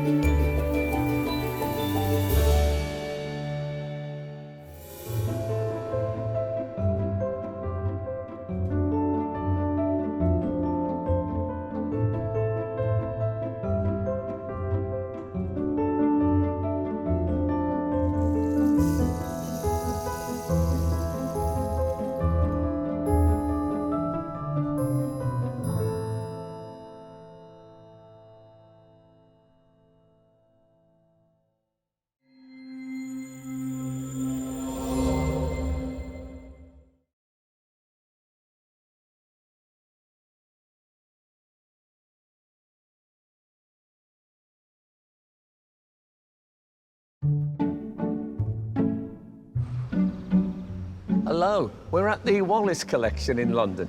Today, our 9 artists are here to paint 3 outstanding actors in shows as varied as Game of Thrones and Hunger Games. You know, we should call this programme Game of Tones. Oh, yes, I like it. Oh, it's good. But it isn't called that. This is a brand new series of Sky Art's Portrait Artist of the Year. Over the next 8 weeks, some of the most talented artists from Britain and Ireland are coming to showcase their talents. I've been just constantly just painting in my head. Even last night, I couldn't even sleep. I think I was just dreaming painting. In front of the public, they'll have just 4 hours to paint the portraits of some very famous faces. How does it feel? Feels good. I'm going to do this a lot. Is that okay? Oh, no, that'd be wonderful. Do you want to look noble, interesting, quirky? I mean, yeah, you all taking notes on those that would be fantastic.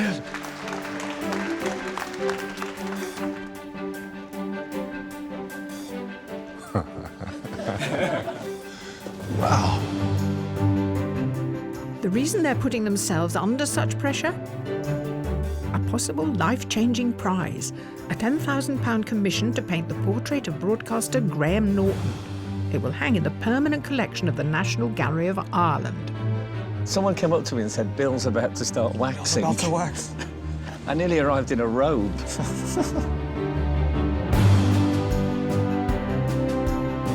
But just who wins the prize is up to our judges. Award-winning artist Tyshan Sheerenberg, art historian Kate Bryan, and independent curator Kathleen Soriano. It's great. I think they're brilliant, actually.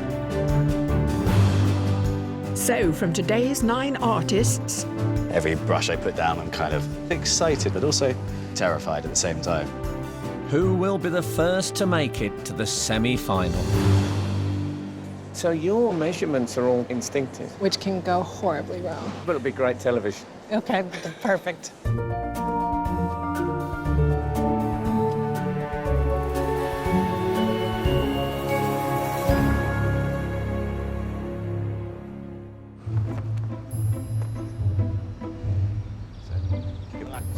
Arriving for today's heat are 5 professional artists. Michaela Del Campo, Charlotte Baines, Marek Duchter, Kimberly Klaus, and Charlie Schaefer. My strategy today is to just put as much paint down as quickly as possible and just have fun with it. They are joined by 4 amateur artists. Charlie Collins, David Douglas, Kieran Meehan, and Michael Roberts. I've been practicing a lot, so I think I've got it pretty tight, hopefully.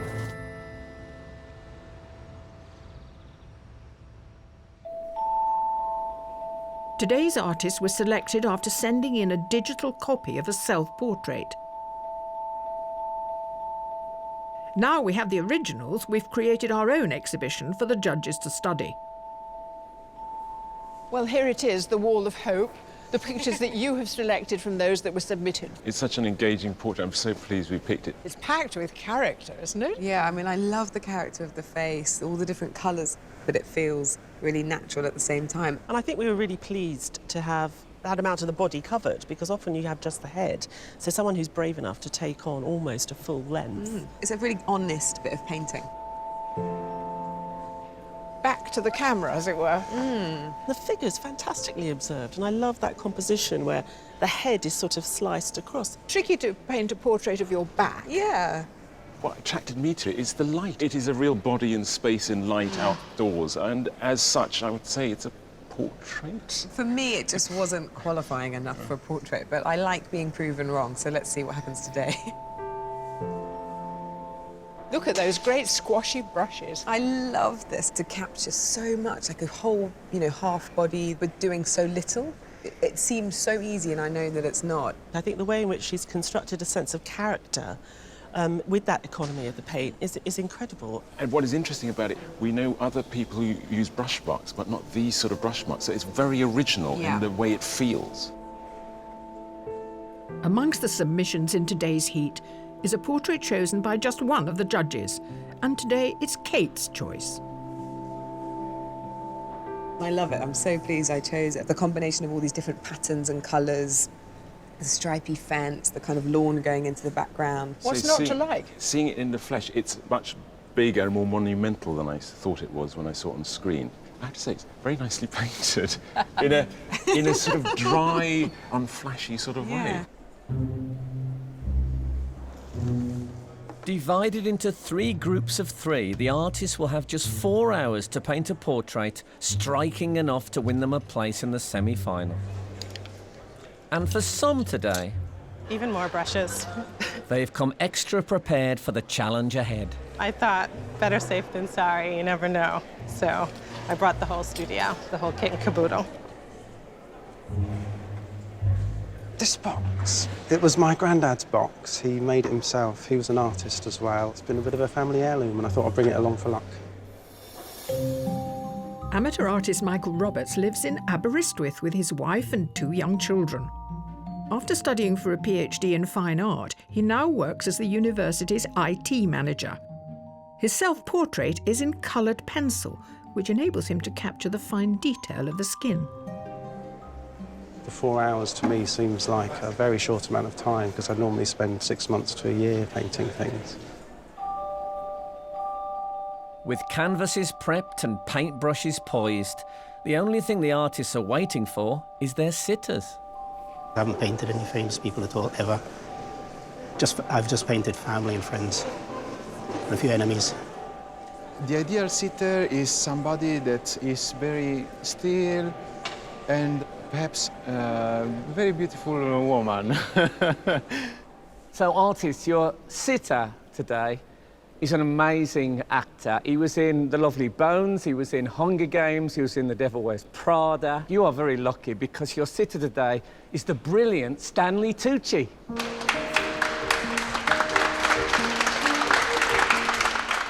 As if being a huge Hollywood star isn't enough, Stanley Tucci's varied career has seen him direct films, own a restaurant, and even write a cookbook.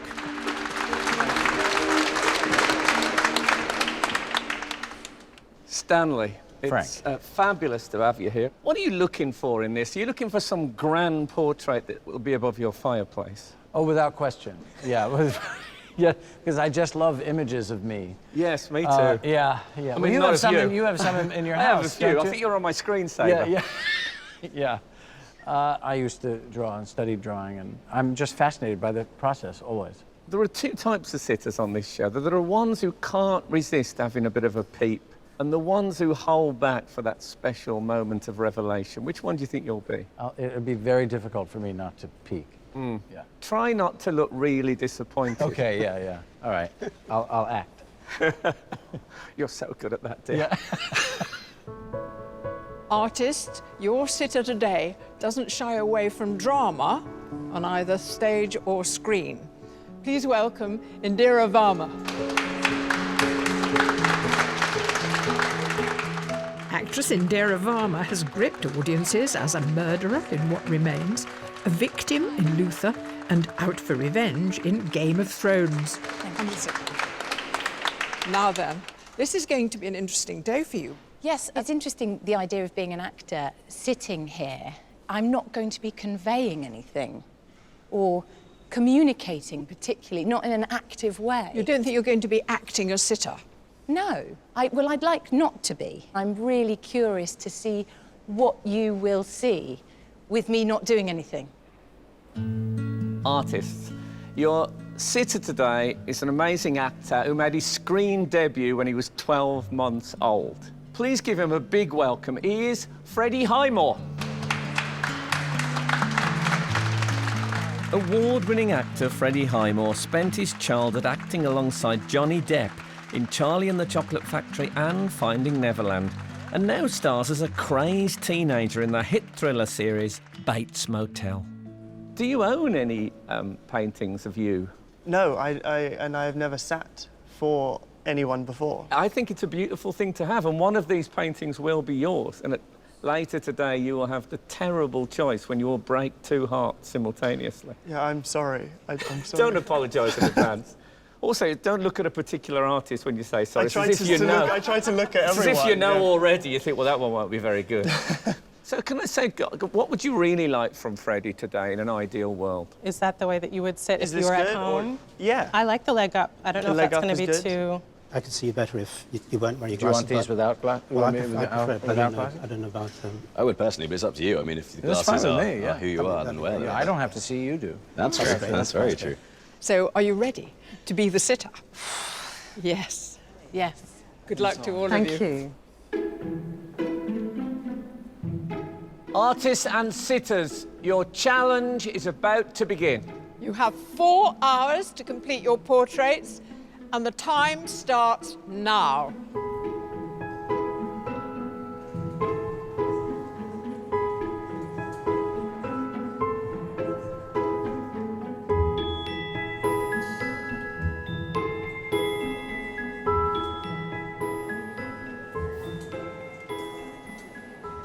You're seeing all my defects, my spots, my wrinkles.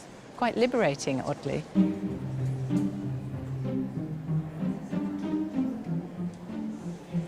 She's fantastic. Strong features, very big contrast between the hair and the skin tones. We got a beautiful woman, and I'm happy what what we got.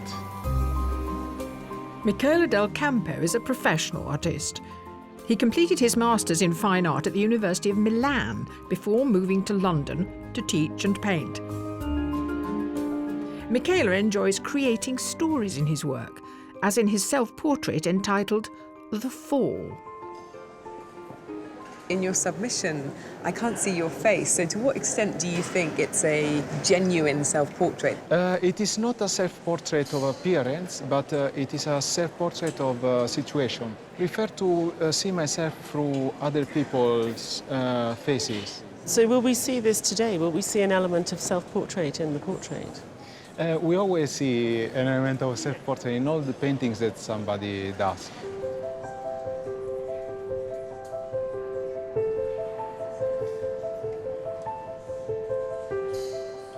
The artist can choose any medium, but most of today's competitors have chosen paint. And one artist is enjoying the flexibility provided by using oils.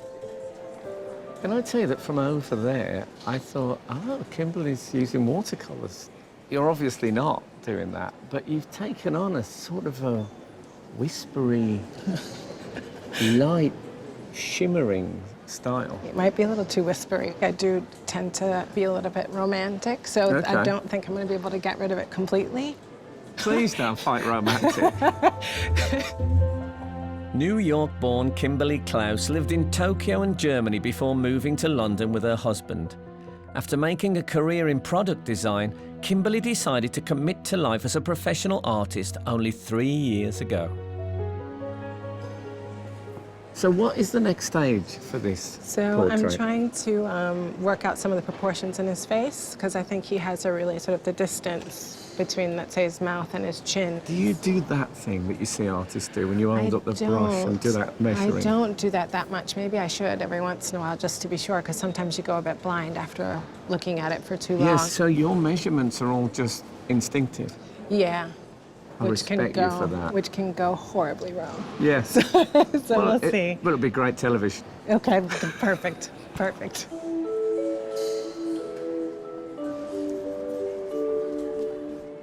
When starting a portrait, there are no hard and fast rules.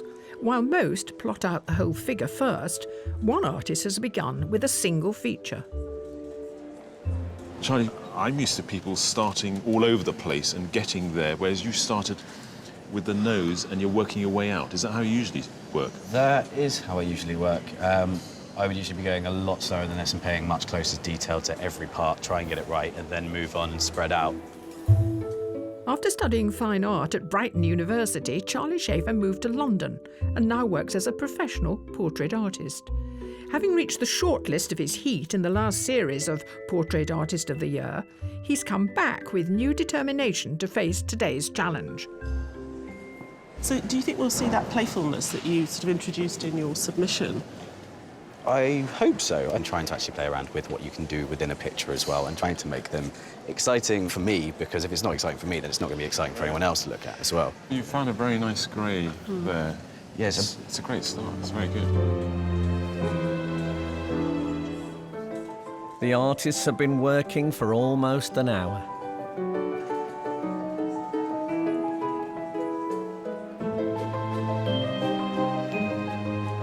I'm a bit worried I might have made him look a bit older than he is. As I paint into it, perhaps those lines will be softened and might get his youth back. At this point, things are looking wonderfully. When things start going well, you get more nervous that you might muck it up, and that's when things can go really wrong.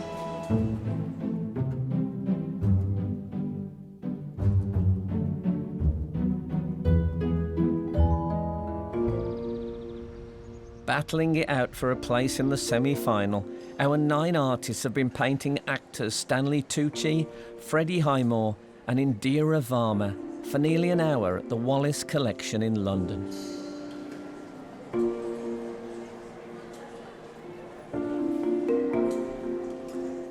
While most artists paint the colours they see in front of them, one is interpreting them in a highly original way.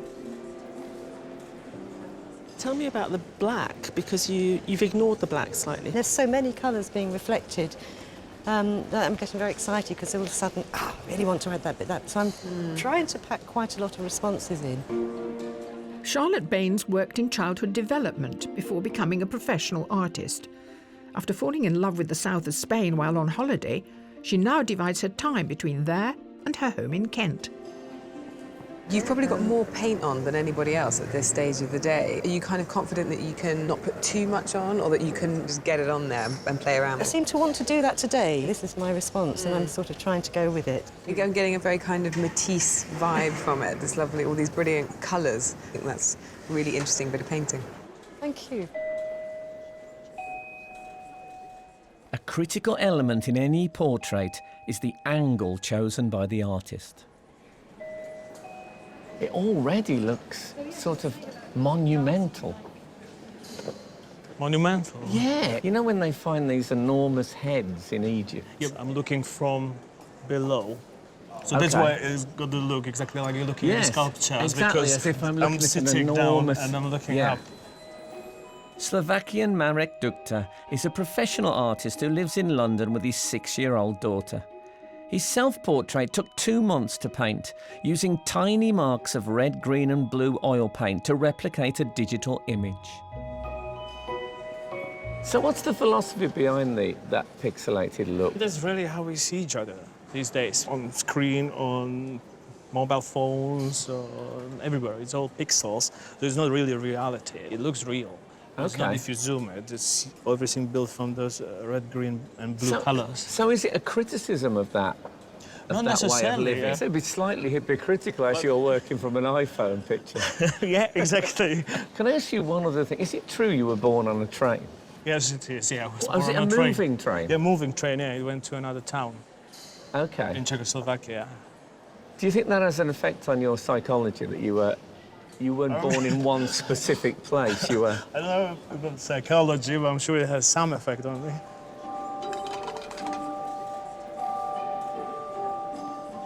I don't want to distract you. You know, I'd love to just have a chat, but I feel like I may just... Then you get caught up chatting and not painting exactly. and stuff, yeah. I don't want to be to blame if you don't get it finished. You're like, well, Freddie was talking to me too much. No, we won't do that. So what do you think about Freddie as a sitter? Well, you know, sometimes the artists complain, don't they, if they get someone young and handsome because they haven't got enough craggly things to get into. But I think he's got quite a gravitas to him, despite his youth. Yeah, I think that what they'd ideally like is one of those Bolivian peasant women you get on the front of National Geographic magazine. So you can work for hours on every line. Yeah, and they're hard to track down in London. When he arrived today, I thought, I'm quite glad he's gone for the light beard. That's at least given them something to work on apart from just that shiny youth.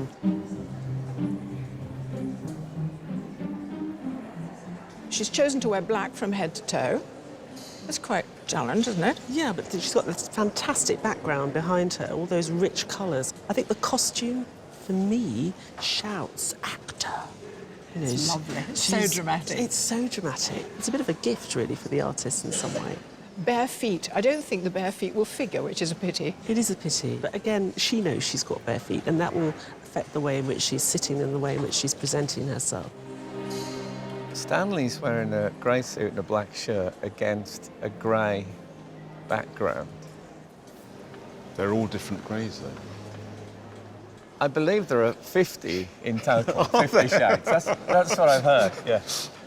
So both Charlie over there and Kieran have made the greys very blue. So it's good for the artist because it's adaptable. Whereas, you know, a bright orange or strong colours are kind of very difficult to work with.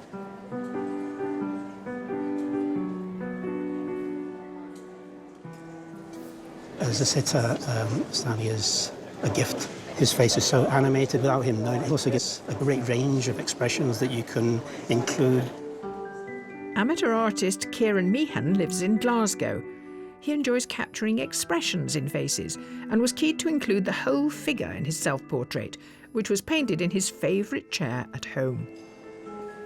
You work for cartoons? I'm a cartoonist. I have a comic strip, a daily comic strip for syndicated in America, so, but it's very different from this. It's very different. But in a way, though, that skill must translate to being able to capture likeness pretty quickly like that. It must do, but this was the original skill, and that translated to cartoons rather than... The other way around. The other way around, yes. We really liked your submission because of the whole figure being in it, so we're very pleased you've done that with Stanley as well. You're a cartoonist also? I am, yes. Is it for newspapers or is it for... It's for newspapers. Like syndicated? Yes, it's a daily comic strip called Pros and Cons. Oh, really? Here or in America? In America. I have to look it up.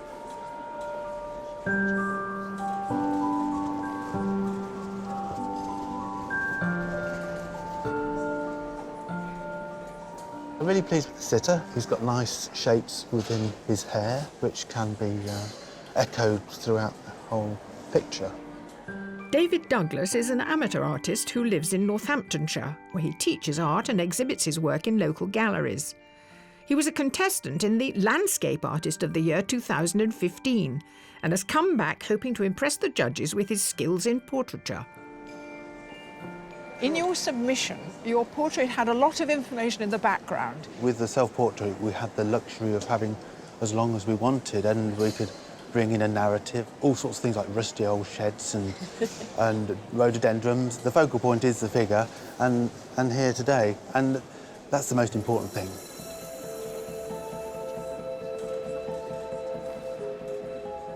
For some, working alongside others is a new experience, so each artist is dealing with it differently. Charlie, Hello. you've created your own private little world here. I love that. Is the kind of paint set I had when I was 9. Yeah. I've had it like 4 years Have now, you? so From when haven't you were washed 9? it since. 17-year-old Charlie Collins is an amateur artist from Buxton in Derbyshire and is the youngest artist in today's heat. More used to painting her pets, Charlie's submission was her first self-portrait and is in her favourite medium, watercolour. What are your difficult bits? I talk to portrait artists and they always say, not very good on noses or I'm not happy with ears. Do you have a bit where you slightly dread mouths? Yeah. I've noticed the mouth is becoming steadily more downturned. I've caught him smiling, so... Oh, he's got a beautiful smile. You play ukulele, don't you? I do. And I play ukulele. Okay. And generally, I feel that people who play ukuleles are good people. I should have brought a ukulele along. I wish you'd brought it. Two, and done I a would little love duet. to sit here now and play together.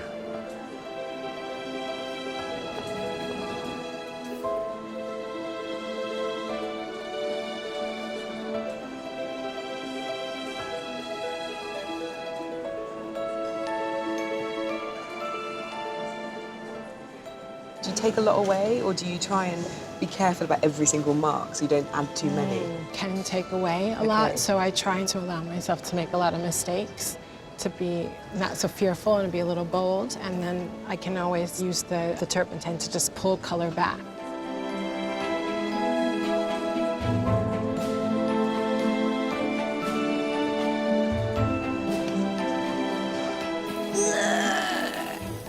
Halfway through the day, and as predicted, Stanley can't resist taking a peek at his artist's work. It's an interesting technique. You do the drawing underneath, then you paint over it. Yeah. Beautiful. Thank you. It's a great idea. As long as everything comes together at the end. Yeah. Oh, that's great. It's great.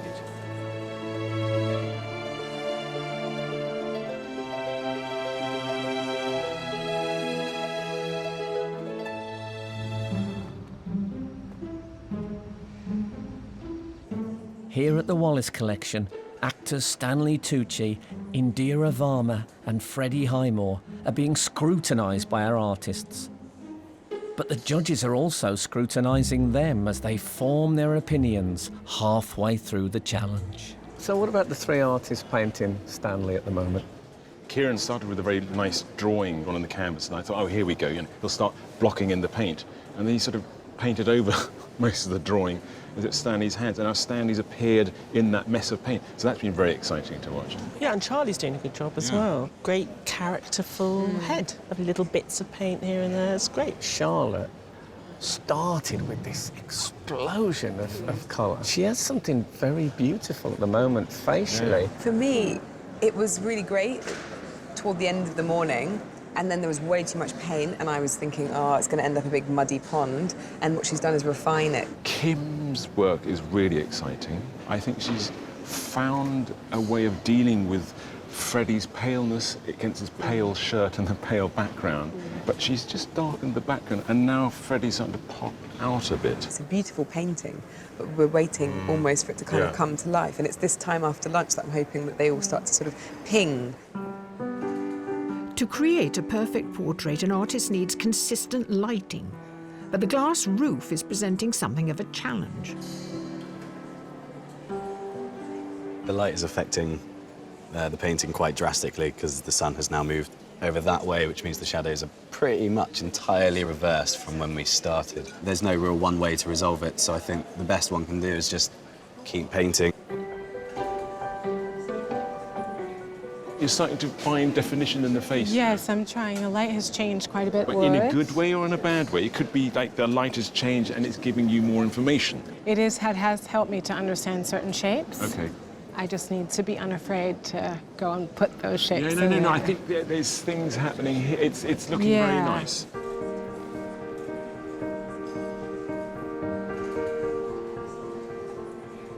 Well, my dad was an artist, an art teacher, so he would do sketches of us periodically. I used to be able to sit for a lot longer periods of time when I was younger without getting sore. Now I can't do that. I love the process. It's endlessly interesting to me, and they're also really talented. So. It's intriguing. I just enjoy seeing all the people's faces as they go by and seeing the various reactions and trying to work out what they look like from that. I guess it will be interesting to see how my relaxed face comes across. You know, some people say, oh, your relaxed face is really angry or stony-faced or happy, so it'll just be intriguing to see how they think I'm feeling inside. We make snap judgments about people when we first meet them, and I think the longer you sit with them, the more their face changes and the more you realise that, OK, like I've got a long nose and a long neck. Maybe I look a bit haughty, but that's not really my personality. So whether they see that, I don't know. Friends and family are a big support for our artists. And for Kimberly's parents, that's been no mean feat.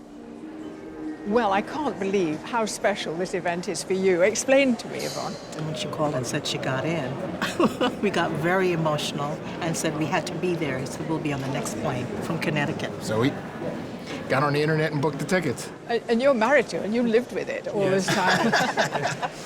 Does it create a sort of tension, excitement, apprehension? Happiness, I would say. I'm just really happy for her. Your mum and dad have flown over from America today. Yes, they have. That is the most it's really gorgeous nice. It's thing. really nice. Does that make you feel sort of warm and that you've got something familiar here, or do you feel slightly extra pressure? It's a long way to fly to see you lose. It is long. The artists have only 30 minutes remaining.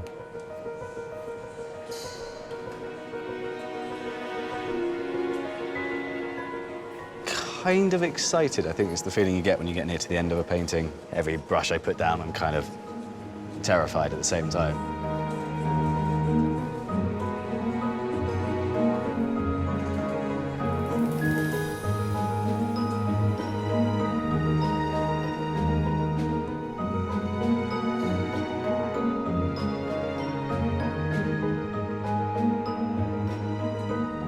I was just thinking that it will be what it will be. I could easily work it and make it far more realistic, but actually, I don't want to lose that essence.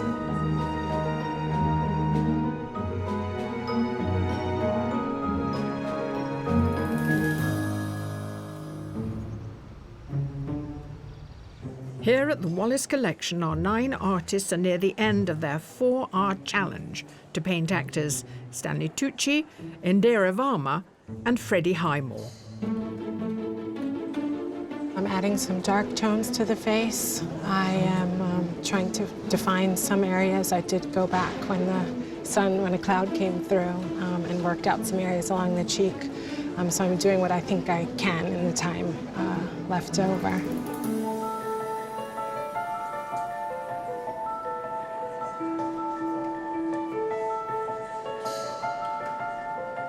I'm watching you paint literally the last inches in. You've covered the entire canvas. Yeah, which I didn't do last time. We don't usually get a whole covered canvas. Well, no, it's still very tight for time. Yeah.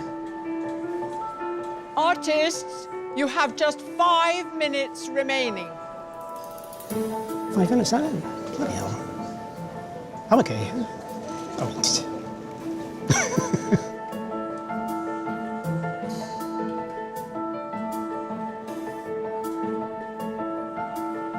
Is there anything I can do in 30 seconds that's quick? A fingernail.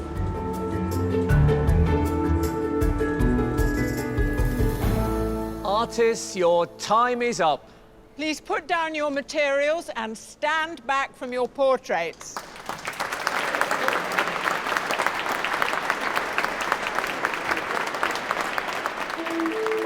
After sitting still for 4 hours, the time has finally arrived when Stanley, Freddie and Indira see the completed portraits and are allowed to choose one to keep. We have a very special moment now where the easels are turned and Yeah. you see the pieces for the first time. But you have been studying the art throughout the day. But I'm sure you can do a surprised Oh, yeah, look. I'll do it. So let's Might have to do a couple of takes, but... So, artists, will you please turn your easels?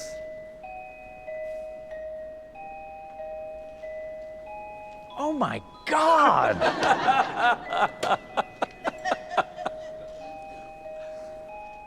Wow.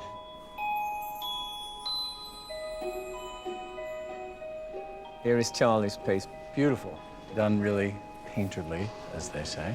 Good word. I really like it. If ever there's a job as a Bond villain going, you Yeah. should send this in Yeah. your application. Yeah. There is a menacing air about it, I think. Yeah.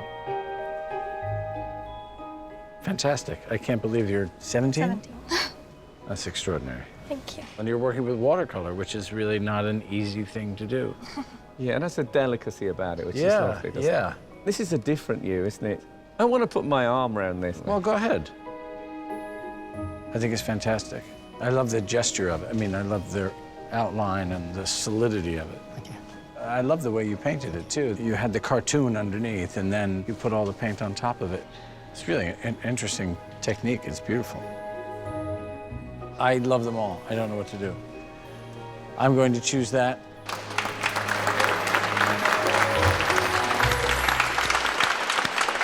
Well done. Good. I'm glad you like it. Thank you.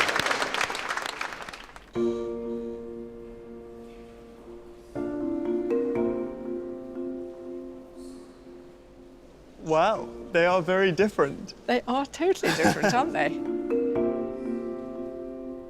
It's quite bold. It's like, I'll just go for it. Yeah. She's very bold last. I love the way that it's got that split in the background and it fades away. It's wonderful. This one's so lifelike. In a funny way, it reminds me of my dad. I don't know why. I look at it, I'm like, God, it's my dad's eyes or eyebrows. I guess the angle is the most pronounced on this one. Your attention is immediately drawn to that one eye as opposed to anything else. Well, thank you, all of you. I think I'm going to take Kimberly's one. Thank you. Thank you very much. Thank you. Indira, you were absolutely poised and present, I think, is the... Oh, good. Was it in any way an enjoyable experience? Yes, thoroughly enjoyable. This is the hell bit. Artists, can you please turn your easels?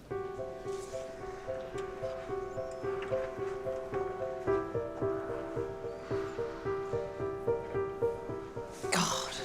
Wow. I think it's beautiful. There's so many colours, it's vibrating, it's gorgeous. It looks like Really? a hologram from certain angles. Yeah, It's part art, part magic trick. yeah. Wow. Charlotte. God, it's completely different. It's full of energy. Totally got your personality in there as well. It's fantastic. Oh my gosh, and the eyes suddenly ping. Yeah. So a nice, easy choice, this I one. don't know what to do. I will have to go for... I'm going to go for that one.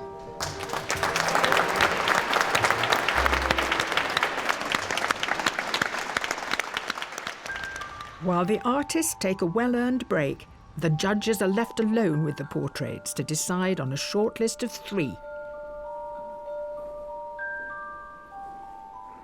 I think she had a better likeness earlier on.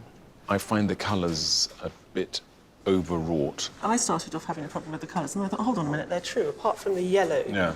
and then this orange. But she's used those to bounce the eye, you know, across and to bring you into the face more. What I think ultimately she's done is create a really wonderful harmony. There is absolutely this wonderful energy of it all just hanging in space, just right. And sort of strange effects she gets around the hands, and when it starts running, it's like a solarized photograph. You get the kind of, it's almost like an X-ray. There were some things that I was really like, should I? And I didn't, and I still want to. It was fascinating to watch him bring this together. There's so much going on. There's all this information that's been painted over. I'm keen on the way he's focused again on the hands and the face as he did in his submission. Is it a good likeness? It's strange. Sometimes I think it's a Stanley that was there, and sometimes it's a Stanley that is out. I didn't find... I'm not totally comfortable with the likeness.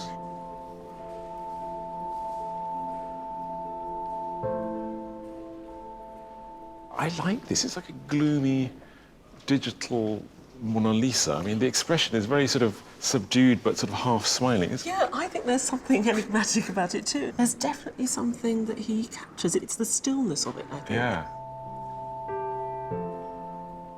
It was a joy to watch this emerge from just the corner of a nose and it spread out. I like the inventiveness of his brush marks. He's made him look too old for me. I don't know if I'd want my portrait painted like that, but I recognise it's a very good piece of painting. I think I like it as a painting first and a portrait second.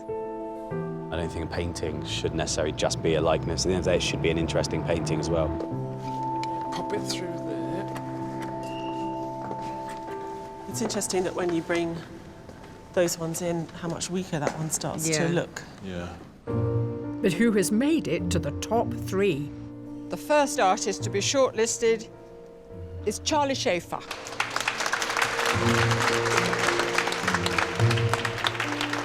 The second artist on the shortlist is Kimberly Klaus.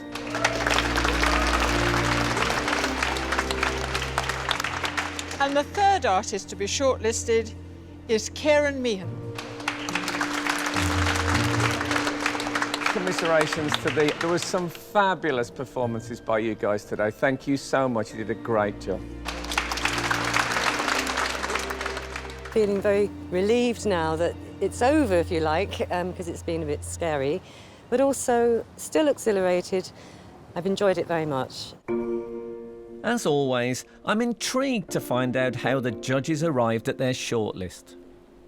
Can I just say, for me, the elephant in the room is when I sat next to Indira and those 3 artists turned the 3 portraits. I just thought this is one of the best moments I've ever had on this programme. So obviously, the fact that none of them made the top 3. At this stage, we're looking at both at the submission and the portrait today, and we're thinking about the level of promise that they will bring going forward. All 3 of these have got unbelievably good submissions. It was a really strong day. Yeah. Now, Kimberly we all liked when we looked at the wall. There was no question. Everyone went, wow. I think what's really magical about her paintings is the amount of information that your eye doesn't have. The sense of this painting kind of just existing on the surface really pulls me in. The level of suggestion is something that has to engage you in order to sort of work with the construction. I often walk past paintings during this competition and think, after an hour and a half, say, I wish you'd stop now. I like the slightly unfinished feel. The colours are still a little soft. I would have liked to add some bolder marks to anchor it a little bit.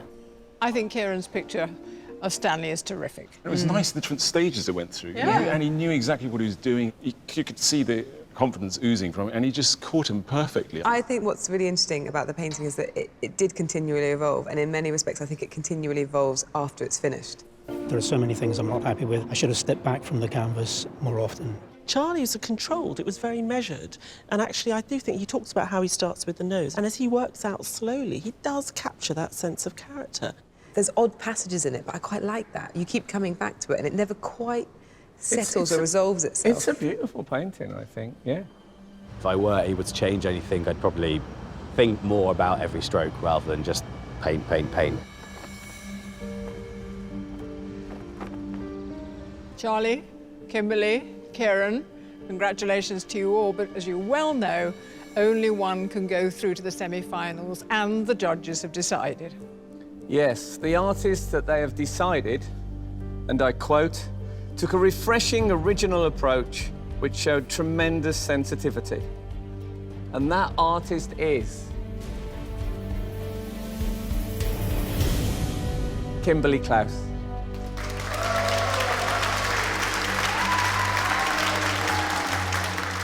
I feel absolutely fantastic. I woke up this morning and had no idea this would be the outcome of today. I couldn't be happier. Kimberly's portrait is beautiful and a worthy winner. I had a lovely day today. I'm feeling happy that it's over. It's been pretty exhausting, so just glad the day is kind of done. As an artist, you're often relying on yourself. Nobody's handing out praise, so it's a validation. It's a big deal for me.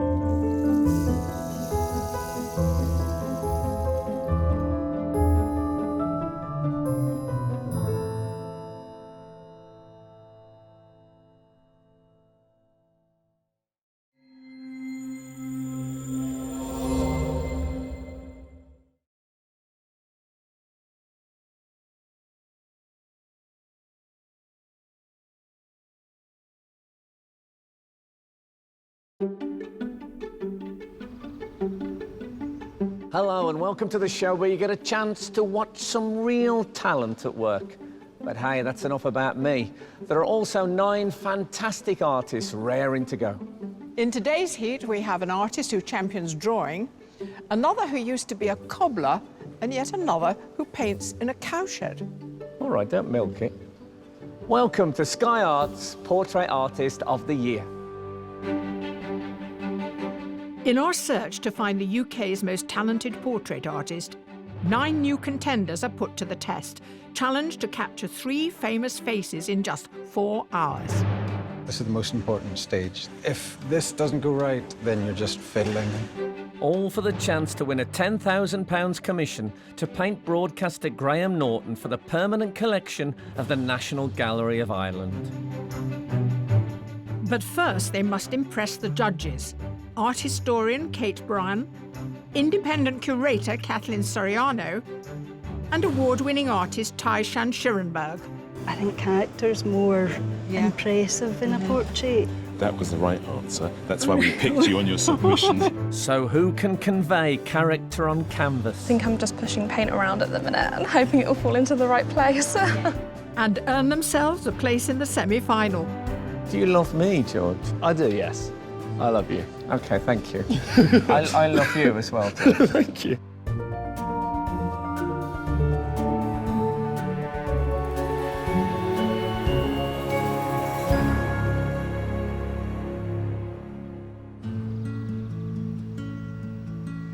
Here for today's heat are 3 amateur artists. Kay Hodges, David Mealing and Corinne Young. I'm a bit of a country bumpkin. I can probably count on one hand the amount of times I've come to London. It's a little bigger than Devon, so it's not what I'm quite used to.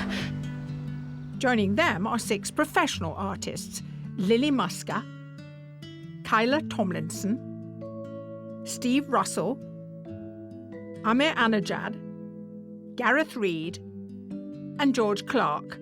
I've been preparing with a lot of press-ups, making a lot of smoothies, healthy eating, healthy living, healthy thinking, hopefully healthy painting.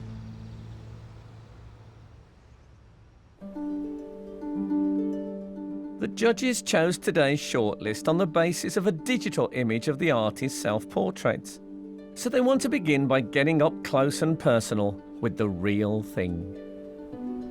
Well, judges, here they are, all the submissions, all shapes and sizes. Got a real mixture, different materials and different approaches. Well, let's start here then. Very beautiful and heartwarming. What is, I think, is very masterful here is these very light skin tones she's using. What I loved was the background with this kind of polka dot bit at the bottom, very weird colour combination, grey and mustard. You know, she's taking unusual steps and it's paying off.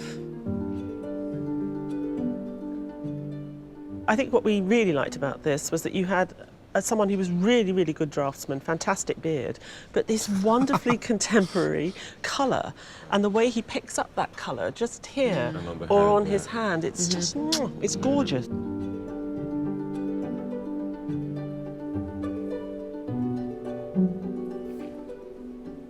It's very bold for our times, isn't it? Who would dare do something like that? It looks like it should be hung on the Royal Academy walls. 100 years ago. A couple of hundred years ago. 200 years ago. Yeah, I mean, it's really, really a throwback. The tilt of the head, the way that they emerge from these misty shadows. But the light is beautiful, and what's incredible, although there's hardly any colour or paint in it, we can see the red in the lips and the blue in the eyes. Now, this is magic, isn't it? It's so unbelievably photorealistic. I think probably one of the most exquisite photorealist pieces we've ever had. In a way, it's sort of hard to take seriously, but you have to take it seriously because this person is a supremely talented craftsperson in photorealism. And it's every texture from the rabbits. You want to run your fingers through their fur. The problem with pictures like this, of course, it's phenomenal, the level of photorealism. But then we have to think of the day, and I hope the artist can find an equivalence to show that sort of level of skill in 4 hours.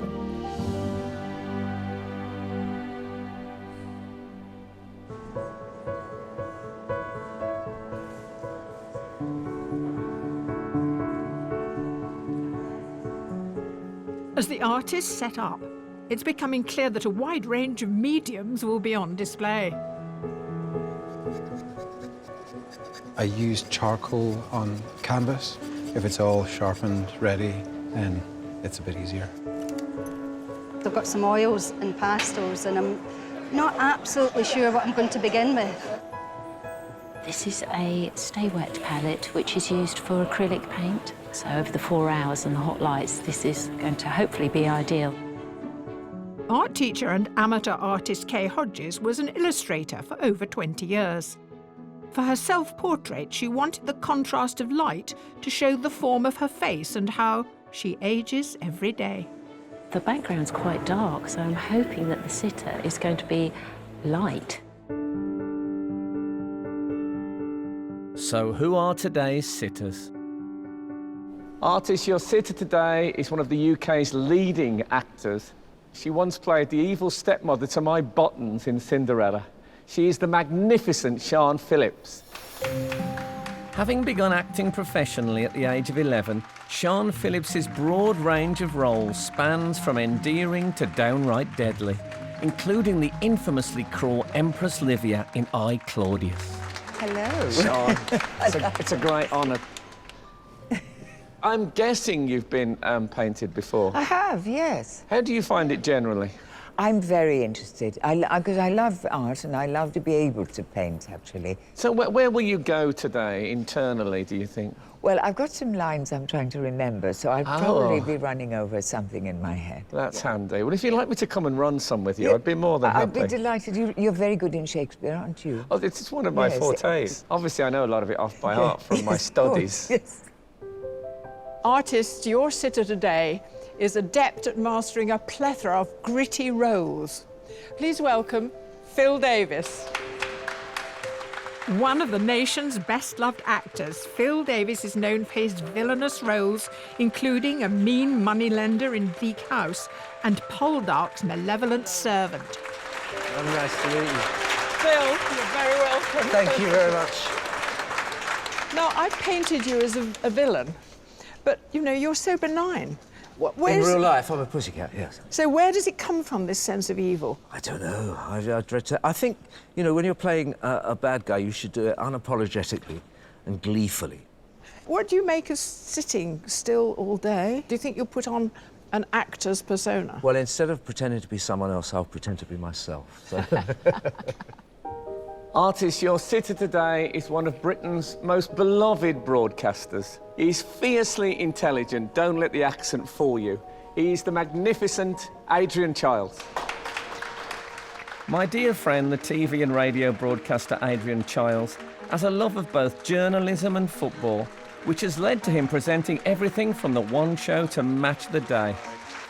Come here, you big lonk. How you doing? Please sit down. Now, we've put some pebbles behind you. Tell us why, do you think? When I was about 12, I picked a stone up off a beach, and I've carried it in my pocket sort of ever since. It's become a bit like Gollum's ring, actually. I just let go of it. It worries me, because if you do ever lose it, I think you'll just fade away. I will, yes. So, How are you feeling about this experience? I mean, just sitting still is a real challenge for me. I'm the biggest fidget ever. I mean, this will be torture. It's 4 hours, isn't it? It is, but you can move a bit. But what position do I have to... Well, we're going to talk to the artist. Right, okay. I like to see a bit more of your face, but obviously that's not good for you guys. If you face there... Yeah. That's good for me. I'll take the glasses off if you prefer. I don't mind. I'd rather you were comfortable, actually, Okay, because it is a long time. I'll be comfortable. Don't worry about me. Am I all right here? Yeah, it's perfect for me. Okay. Yeah, I'm Okay. happy with the profile Yeah, this yeah. side, yeah. I'll sit here. Okay. Perfect.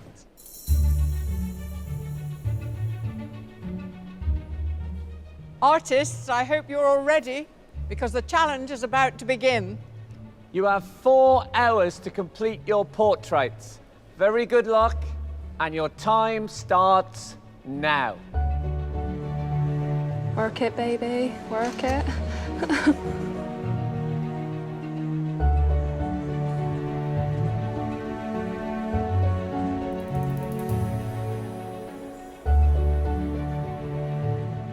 Could you be this way a tiny bit?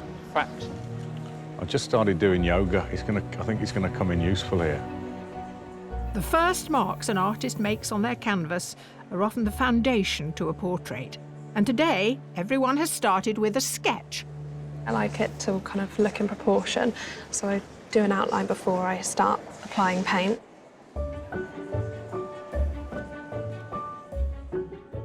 Amateur artist Corinne Young studied art at Plymouth University and today works as a sales advisor at a picture framing store. Her self-portrait was painted from a photograph and took 15 hours to complete. Now, what makes the decision as to whether to use the grid or not? I normally, if I can, paint from life, but I needed to make sure it was definitely right, so I thought I'll be safe. I've only recently started using the grid this past week. Well, we'll watch it slowly as the page fills. Good luck. Thank you.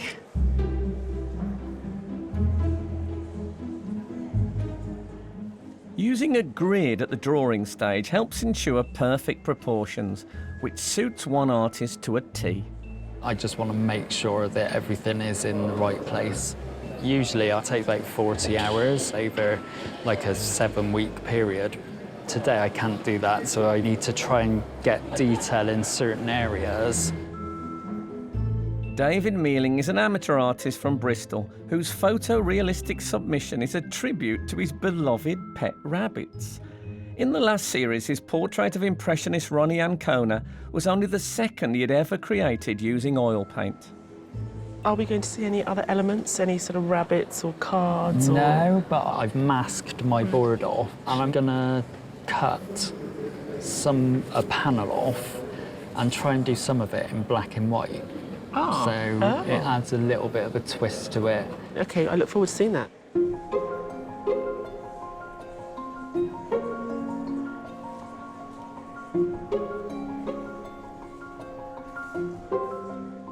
Getting the features of a sitter's face in proportion is a key element to achieving a good likeness, and one artist is employing an age-old method called sight-size drawing. The reason why I stand further back from Phil is so that I can see his nose as well as his eyebrows at the same time. As I get closer, I can only see small parts of him on their own, so distance for me is a really integral part of creating a picture.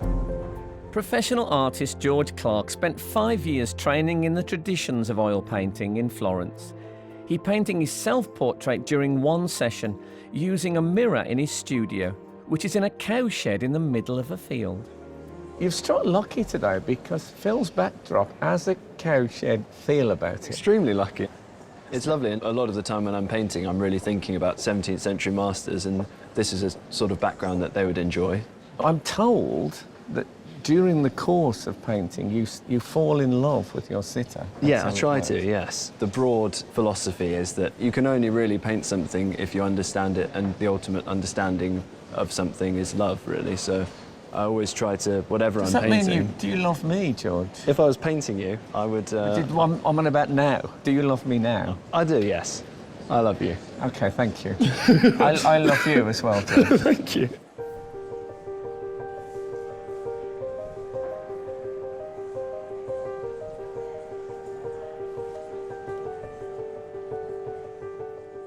The artists have been working for almost 1 hour. He's got such a great face. Fantastic character. Unfortunately, brown is not usually what I use at all, so the fact that we've got a brown background is... Oh. I think if I just get the drawing accurate to get the likeness and get everything positioned correctly, then I can just fill in the colours, hopefully.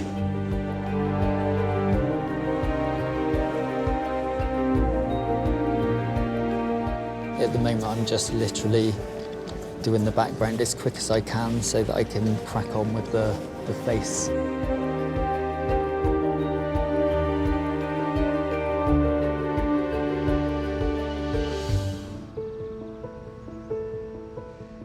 For the last hour, our 9 heat artists have been busy with their depictions of Phil Davis, Sean Phillips and a restless Adrian Childs.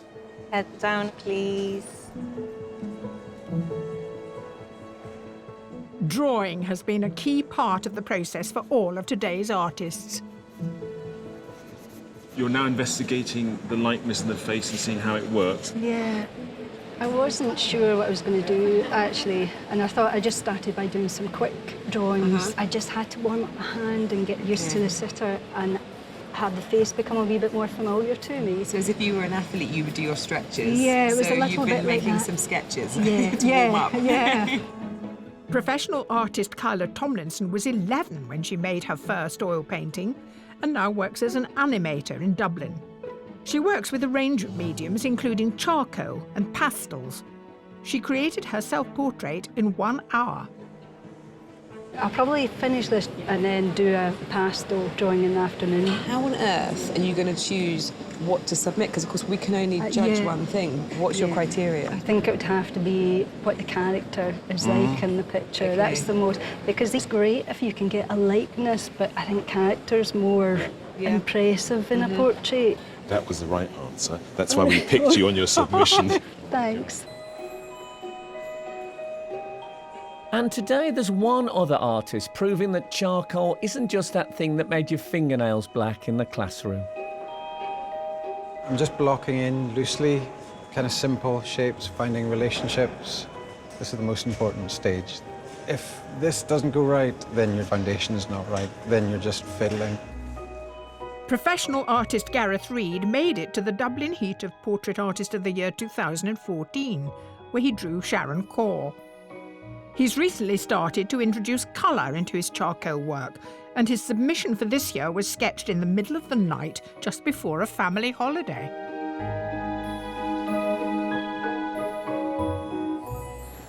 You look like you've made an incredible start. I'm wondering what you're going to be doing for the rest of the day. A lot of it will go on and then come off again, so it's about refining a little bit, looking more specifically at how things relate. Is he a challenge? Is he a good Challenge. sitter? He's a challenge. Yeah. What makes him particularly challenging for you as a sitter? He's distracted, easily distracted. So when you have a fidgety sitter, what is it that you're having to deal with? So it's just the little critical bits. You know, sometimes you've got to study a little shape.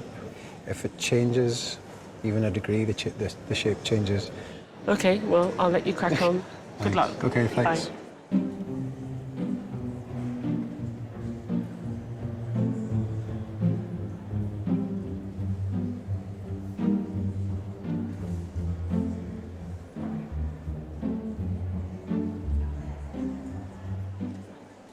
Phil is really engaged at sitting, isn't he? Yeah, I think there's this lovely thing happening because he's a great character actor. So I really like the fact that all 3 artists here are very interested in character, possibly even more than likeness. He says he's really fidgety, but I think he is absolutely magnificent. This way a tiny bit, I think. Yeah. What do you think about Adrian as a sitter? I think some of the artists are having some difficulty with his fidgeting and moving around. He's most comfortable when he's chatting away and having a conversation. Yes. I think he's finding it properly difficult. Yeah, you can almost feel it oozing out of him, Yeah. this sort of itchiness of wanting to explode out of himself.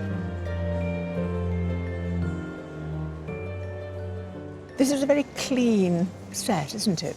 It's also a great contrast to the colours in her face, so she really glows. But you'd think blue would cast blue shadows, but it doesn't actually. It sets off her face in some way. What it does, because it's working in harmony with her light complexion, it actually warms her up, so the pinks are coming to the fore. It's an amazing bone structure, isn't it? Which has its problems as well. Because of these beautiful high cheekbones and rather deep-set eyes, it could get a bit bony and harsh. The artist has got their hands full. She's otherworldly, and to capture that without making it too severe is quite difficult. The background colour, I'm going to do a background colour, but I don't know whether to do this background colour or another background colour. Self-taught professional artist Steve Russell mainly paints vibrant abstract figures with his signature pure colour background. A desire to produce a striking self-portrait led him to paint himself topless for his submission. We were fascinated by the level of closeness you had with your own self-portrait. there's a rawness and an honesty there. Oh, I thought I'd go for being truthful, yeah. And are we going to see that today? Is that level of honesty always there? Probably, yeah. I just do what I do and do it as I see it. I don't think it's a secret or anything. Well, honest man, honest portrait. Oh, that's me, yeah. Honestly, get on with it.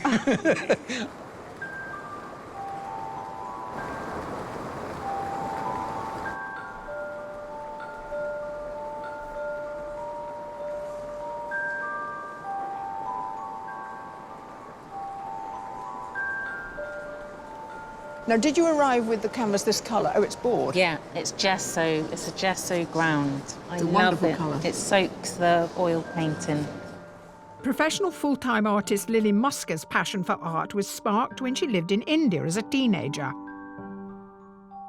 With a self-confessed obsession with super-sized objects, her self-portrait is the final in a series she painted throughout her pregnancy. Now, you've been 15 years an artist? Yes. 15 years. Has your work changed over that period? Yes. Originally, I was doing a lot from photographs, which became very boring. So you have sitters now? Yeah. What is it about having the sitter there? I feel enlivened and just get more energy. But you've conjured a likeness already. I'm glad you think so. A very, very good likeness.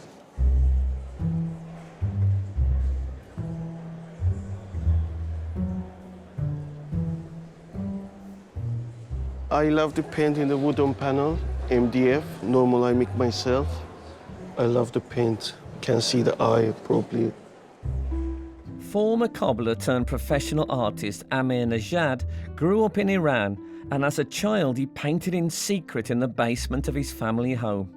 He chose the composition of his self-portrait to show off his handmade canvas, and it took him 1 week to complete.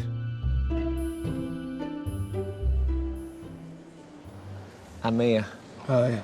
The eyes are already, they're there. Hopefully. Yeah, they look great. So have you continued to paint from when you were a child in Iran right the way through to now? Has it been a continuous process? No, no continue, but many times on off. Last time I started painting 4 years ago, 5 years ago. Before I never paint portrait. My self-portrait's number 4. That's the 4th portrait? The 4th portrait. Wowee, and it's an amazing portrait. So how often do you work with a sitter? Is that an unusual thing for you? No, I never do. Actually, my first time sitter. This is your first time? First.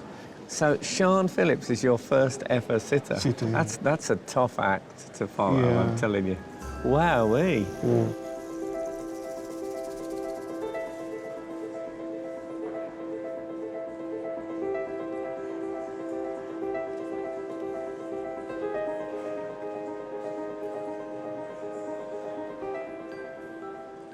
So is it just genetic, the ability to draw when you... No, it's practice, practice, practice. But I mean, I could literally never draw. Anyone can. That can't be true.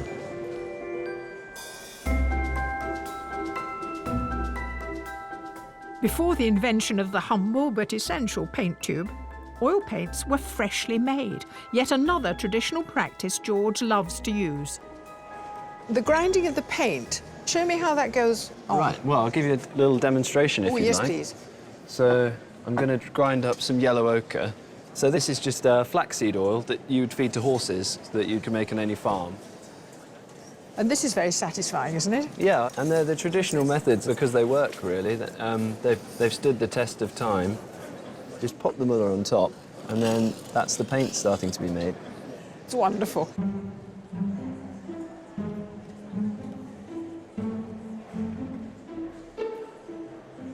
David, you seem very precise, almost draftsman-like in your work, but then I feel there's an inferno crackling within. But I'm such a perfectionist.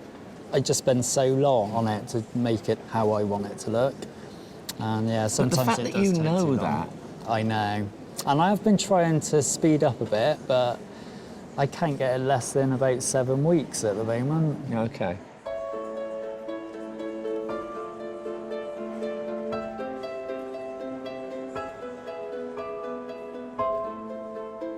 It's nearly halfway through the challenge. I'm losing it a little bit. I'm kind of getting to the point where I know I'm going to have to stop soon. Because I can feel it's getting a little bit messy. Head down a bit, please. Thanks.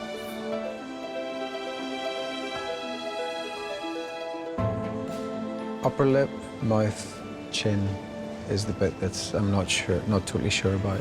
I'm just moving the mouth up fractionally because the shapes in here aren't quite right.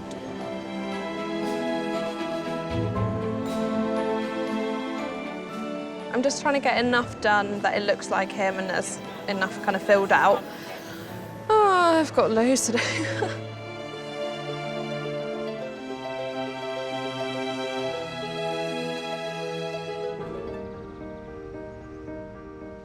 Here in central London at the Wallace Collection, our 9 heat artists are vying for a place in the semi-final.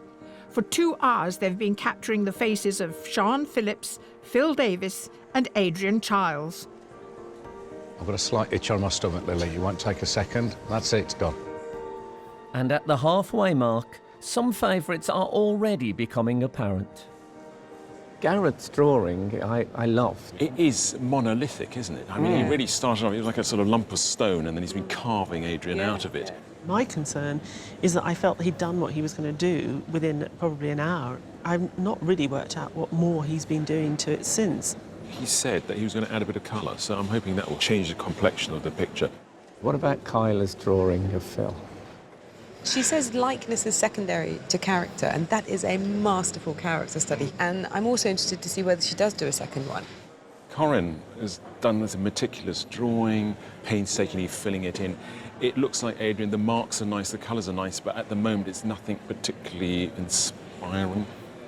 What about David painting Sian? I think he's very disappointed with himself. He has a compromised style. He's not even happy with that version. The eye is phenomenal, it's very realistic. There's a lot of painting to do to try to replicate the amazing detail he had in his submission, so I can see why he would be disappointed. I like these people very much, don't get me wrong, and I don't want to let them down. This is the longest I have sat still in my life ever. Have you sat still?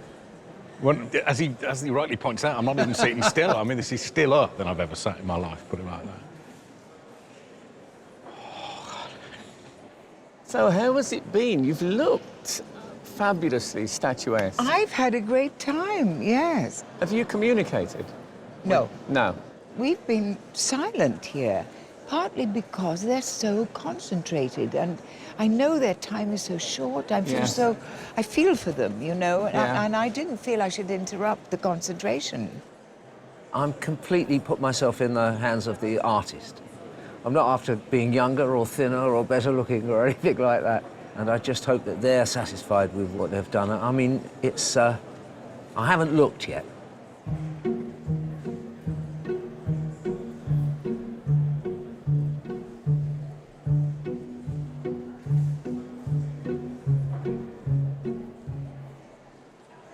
I absolutely have to see this paint go on. I think it's a terrific colour, and of course it reflects from her scarf. I think it's going to work nicely. I think it is. And Cynthia's shooting out. No, but I just had to see it the moment the paint went on. Thanks very much for that. It's an absolute pleasure. With just over 1 hour to go, Kyla's prediction of a second portrait has come true.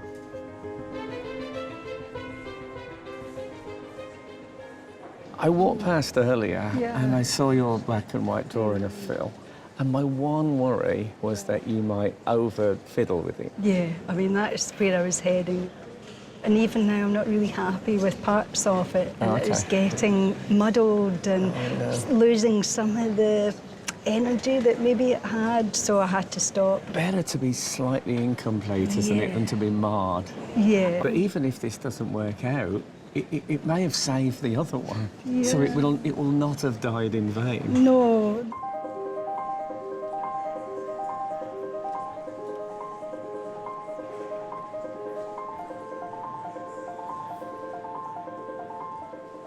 David, how's Hello? it going?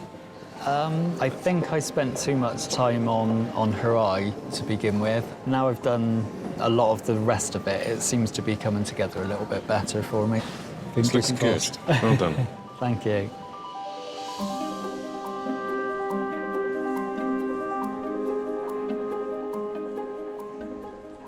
Gareth, is this a bit of blue I spy? Yes, but it's going to be very minimal. Minimal? Yeah. I suppose at this stage I'm just trying to not upset it. So maybe a little bit of pink in places. Okay. Be excited to see where they find themselves. Me too. Me too. Who knows? I don't know.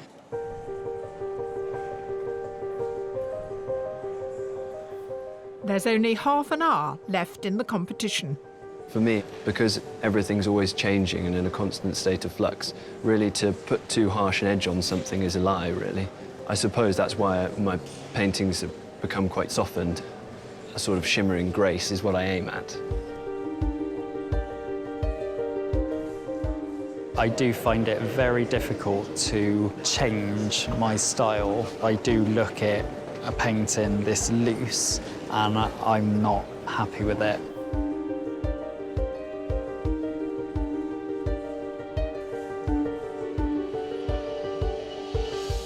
It's really difficult to see where his cheekbones start and his nose ends.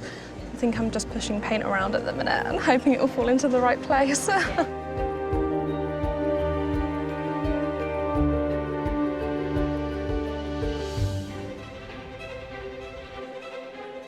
For almost 4 hours, our 9 artists have been creating portraits of Adrian Chiles, Phil Davis and Sian Phillips. With the end in sight, it's time for the finishing touches. Got to be a bit careful peeling it off. Oops. Artists, there are 5 minutes to go. The main thing that most frequently goes wrong is that I over-soften and I'll lose the form in the paint. So I just need to concentrate. I think I'll probably put in the first drawing. I think it just worked out a bit better in terms of an overall finished piece.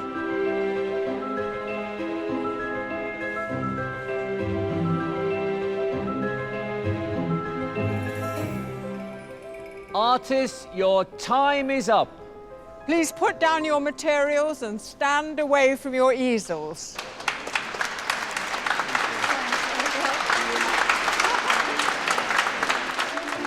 Having sat for the duration of the challenge, Adrian, Phil and Sian get to see the completed portraits and to choose one to take home. Adrian, your grim ordeal is over. So how was the experience for you? I love these 3 equally. I'm actually really just nervous now. I am not worthy to sit in judgment on any of them. But it's a lovely moment, this. Artists, can you please turn your easels? They all look remarkable.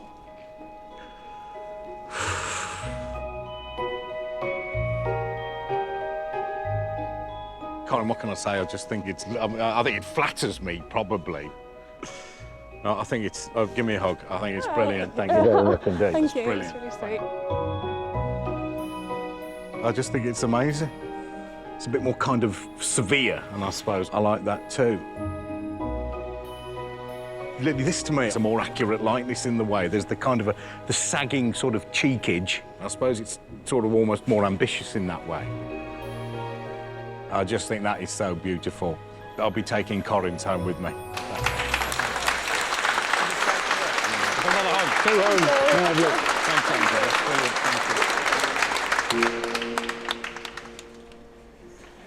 Goodness me. I think they're all extraordinary. I think there's a great deal of talent in this room. Well done.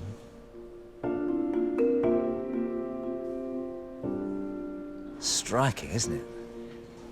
Very thoughtful-looking man, aren't I?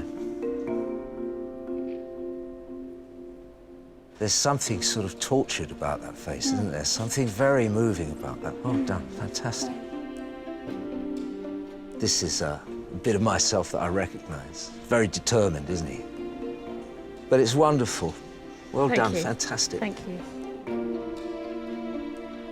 I'm going to choose George's.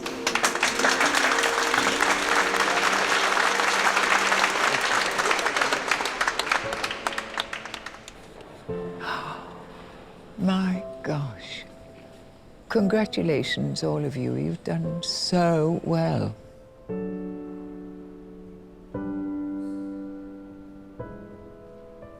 Well done. That's extraordinary. I did get a glimpse of that wonderful blue. I haven't been looking all day, but well done. It's just amazing. Gosh, that's a lovely painting. Thank you so much. Lovely. Wonderful colour, too, again. Lovely colour. Oh, look at that colour. My goodness, that is I extraordinary. mean, it's got nothing to do with anything over there, but who cares? No, yes, exactly. No, it's really wonderful. I'm going to choose that one.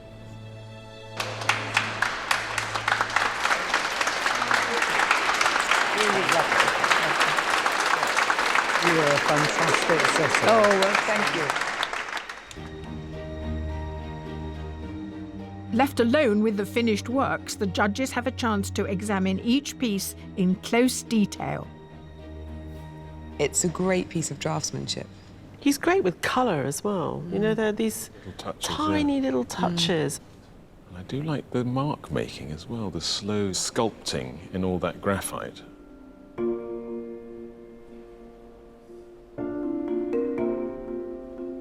He did a very clever thing, didn't he? He knew he couldn't do the photorealism thing, so the way in which he did it was to go for this slice of black and white. And it's a great likeness. I mean, I don't know that we could ask him to do much more in a limited time situation. I'm really impressed. When I peeled my masking film off, I was happy with the finished product, and I thought, yes, I can breathe a sigh of relief. With such a classical education in painting, you'd expect him to be sort of really proficient, but it's sort of all slightly going away now, and there's sort of large areas of colour with no definition in them at all. Yeah, he had this painting an hour in, and I got the feeling that he was painting the same painting again and again. I think it's really difficult for young artists when they want to go back to art history, how they absorb all those lessons and make something that's new and fresh. And I think they get stuck.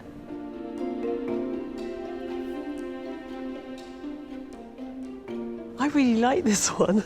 I like it even more when I learnt that she doesn't normally use the tablet, nor does she normally grid up, but she did it today because she wanted to be sure and confident that she'd get it right. I think she's still got a great likeness and a great sense of him. She definitely really knows how to handle paint and get it to do what she wants it to do, because a painting with this many grey tones should be chalky, and it's not.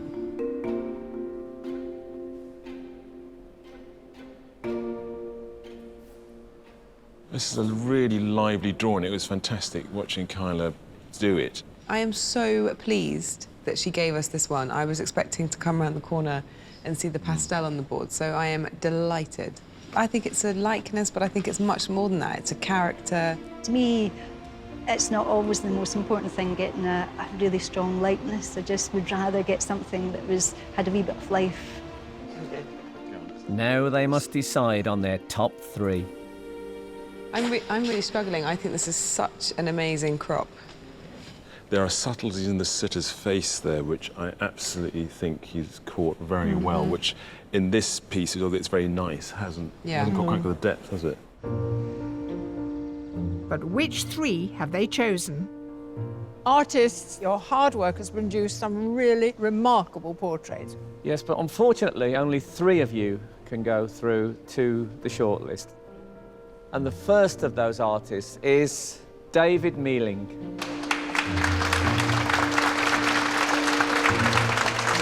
The second artist is Corinne Young.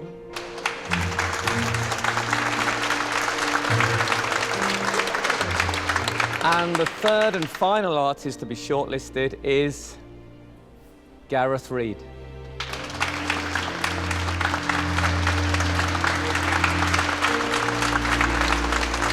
Our sympathies and commiserations to the rest of you, but you did a terrific job. I had a great time today. I was chatting a lot as well as working, which is makes it a nice difference from being in my lonely cowshed. It's time for closer scrutiny of the shortlisted pieces, and I have a bit of a confession to make.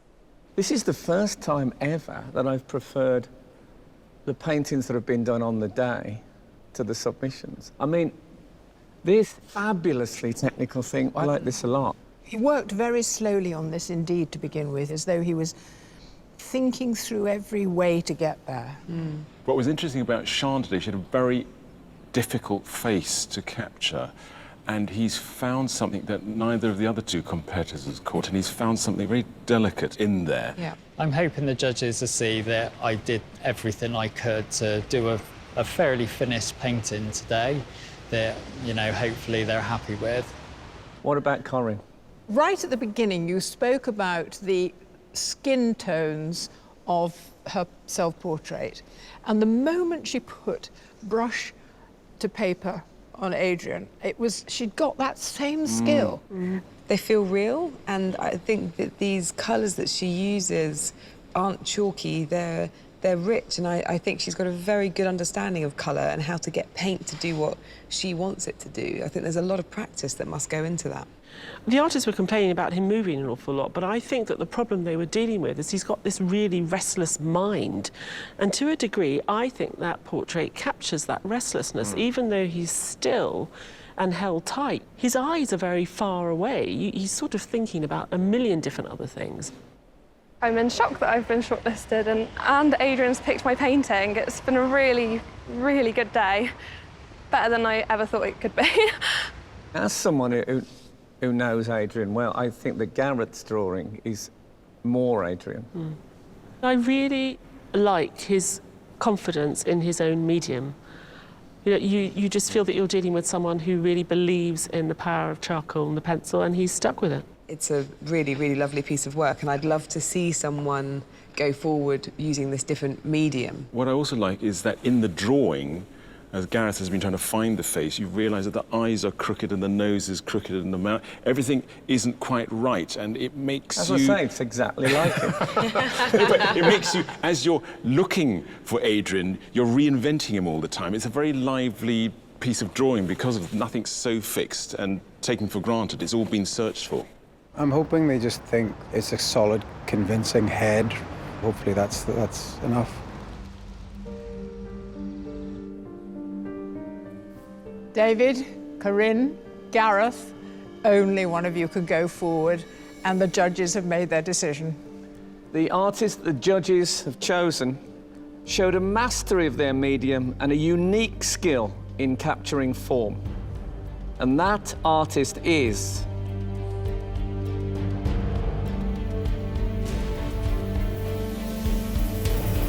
Gareth Reid.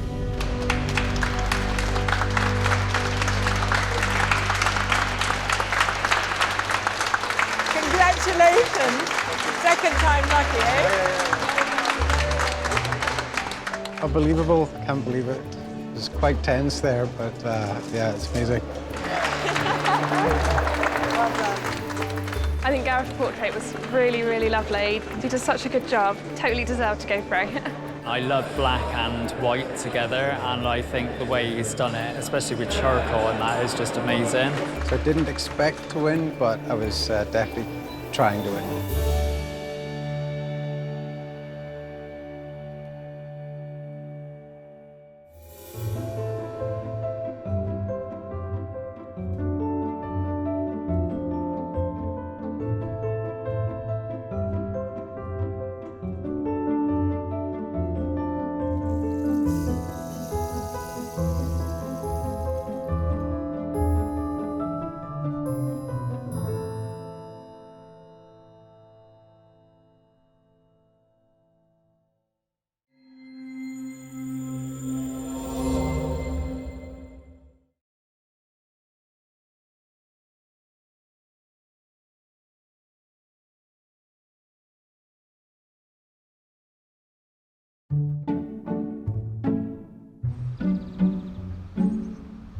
Welcome, art lovers, and those of you who just generally like to watch people struggle. Of today's artists, one will be working in gold leaf, one will be working with electrical tape, and another has been salvaging stuff from a skip. Nothing wrong with that. That's where I got this jacket. Welcome to Sky Art's Portrait Artist of the Year. Here at the Wallace Collection in London, we're continuing our mission to find new artistic talent. It's the crucial moment now. I risk ruining it all. 9 more artists showcase their skills as they paint some of the country's best-loved celebrities. The fact that she can sit like that. It's amazing. All for the chance to win a £10,000 commission to paint broadcaster Graham Norton for the permanent collection of the National Gallery of Ireland. But to be in with a chance, they have only 4 hours to impress the judges. Independent curator Kathleen Soriano, art historian Kate Bryan, and award-winning artist Tyshan Schierenberg. In this mess of grey, he's slowly appearing, and it's a very exciting painting. So who can master their medium? Finding it difficult to mix the right colours at the moment. Bring life to their canvas. It might be a bit of a challenge, this. And earn a place in the semi-final. Electrical tape as an art material. Were you just mending a plug and thought, you know what? This looks like a picture. Yeah. If I'd have been doing this today, I'd have spent the first half hour trying to find the end.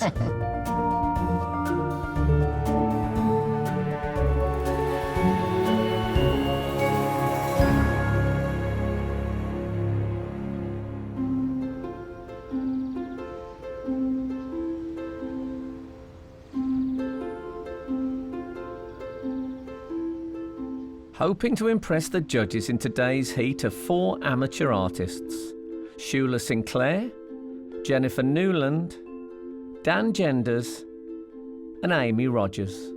I've never done anything like this before. I'm feeling quite nervous. Got a weird pain in my tummy, but I'm sure that will go once I'm sat down. But looking forward to it. Also taking part are 5 professional artists: Sally Dyer, Edward Afusu, Maurizio De Angelis, Rob Symington, and Taro Qureshi. Last night I went and sat in a Wetherspoons. I did a bunch of speed portraits of people in there, and that was good. Kind of firmed me up a little.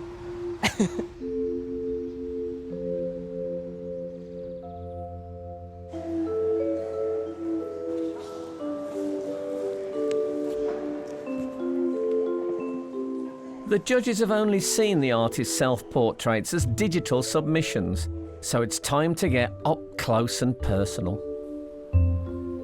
I can't believe it's painted. Yeah. It's only when you get deep Really? into the Yeah. hair you Yeah. can see the paint, really. This is a really outstanding piece of work for me. Yeah, it's full of story as well, isn't it? I understand that she has somewhat changed her style since she painted this, so it'll be very interesting to see. Wow.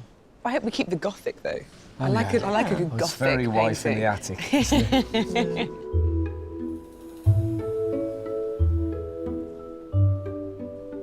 I just like the spontaneity of the mark making. The head has just appeared. It's quite sort of beguiling. I'm sort of like, oh, that's a bit of a weird way of painting. I like the way in which he's got that band very particularly placed across his head, in actually quite a weird way, drawing attention to his rather fantastic man bun.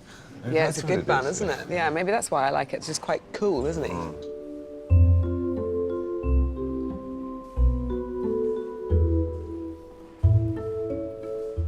If we stopped a passerby and said, what is this medium, I don't think many of them would guess that it's electrical tape. No. No, we didn't guess either. No.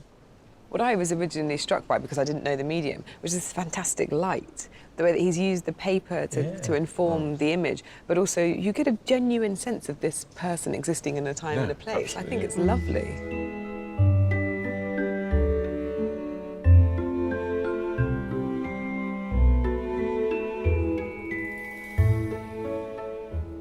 Very intense self-portrait. I mean, there's no vanity here, I think. What I really like about it is the handling of the watercolour. It's kind of blocky and it's heavy, even though it's actually really fluid paint on a really flimsy bit of paper. It's such a strong artwork.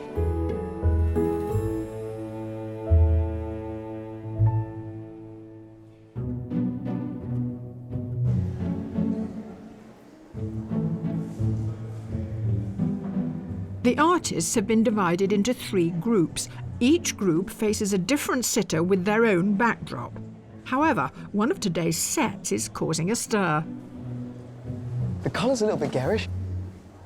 Very bright. Oh, I don't know who it could be. I'm thinking young girl, maybe early teens. Very girly colour, which I'm having trouble with. It might be a bit of a challenge, this. Well, it is a challenge, isn't it?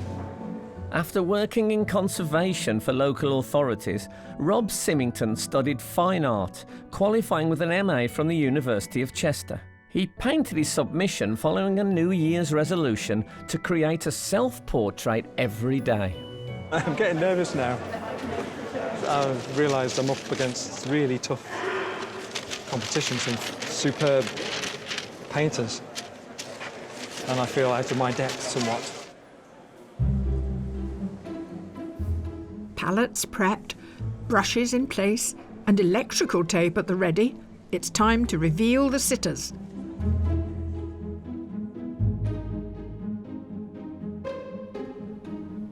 Artists, your sitter today's a brilliant actor. He's hot in almost every meaning of the word. Please welcome Graham Norton. After playing a psychopathic villain in Happy Valley, James endeared himself to audiences as a sleuthing vicar in Grantchester and a lovesick prince in War and Peace. Please. I'm going to do my prop. You've got a prop jacket? I don't know why. It's pretty warm, isn't it? Should I come down? No, I'm sitting. do sit there. Oh, that's comfortable. This is going to annoy you, isn't it? I think I should get rid of my prop. Do you want me to take the jacket away? Come on, take it away. I don't normally do wardrobe, but... Sorry. No, really, I'm happy.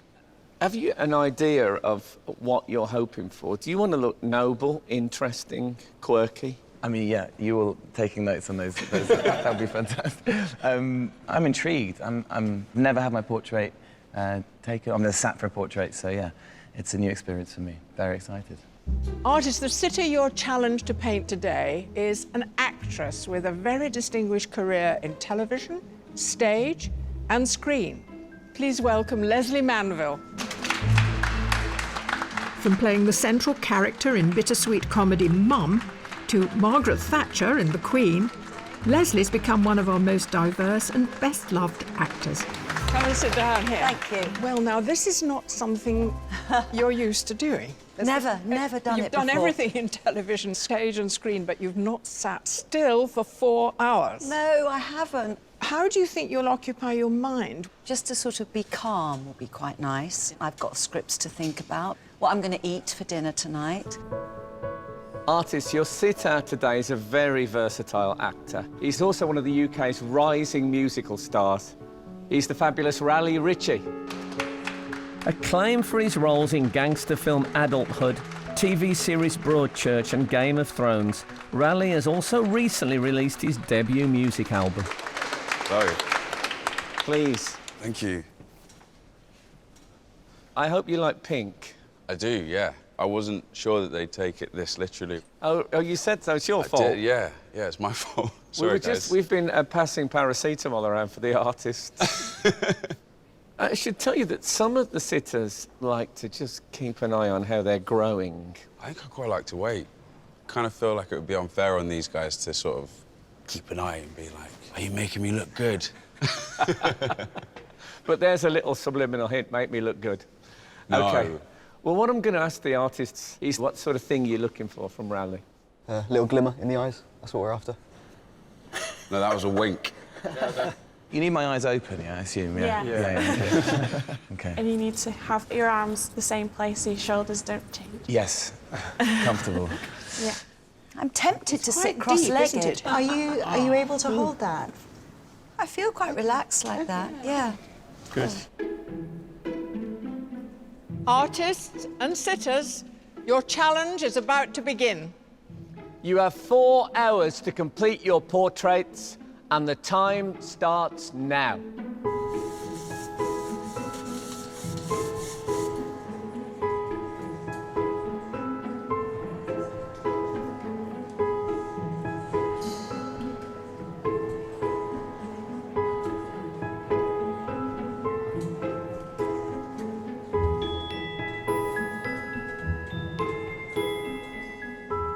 Every one of today's artists begins their portrait in their own way.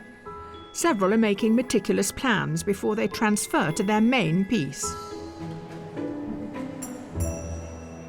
I'm just doing a little preparatory sketch. What it does is it helps you kind of home in on interesting or troublesome areas. Taro Qureshi studied illustration at Middlesex University and works part-time at Somerset House as a gallery assistant. Inspired by Instagram and people on the train, he completed his self-portrait in less than 2 hours. Taro. Hi. These are your preliminaries, as it were. These are preparatory sketches that I don't always do, but they do help.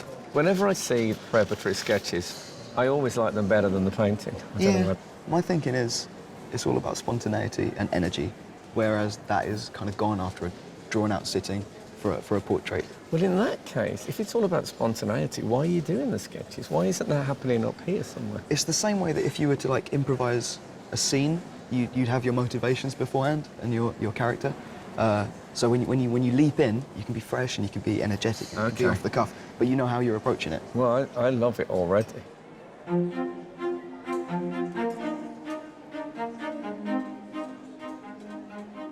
A crucial element of any portrait is, of course, to capture a likeness. So our artists are closely examining the details of their sitters' faces. She has very refined features. Her eyes are not very sort of sunk back, for example. So there aren't any very strong contrasts on her face, which means I have to be subtle, and I'm not subtle. Advertising executive and amateur artist Shula Sinclair learned to draw on the beaches in Tel Aviv by secretly sketching sunbathers. She painted her own self-portrait after a difficult year dealing with illness and says she wanted to capture her own imperfections. Now, she's decided to sit cross-legged, which is quite daring, and you're including that. Yes, I think if you were to end at the waist, it would be quite standard. You'd miss something about her, wouldn't you? Yes, exactly. And the fact that she can sit like that, I can't do it for 5 minutes, so... It's amazing. You know, at least she deserves that it's captured.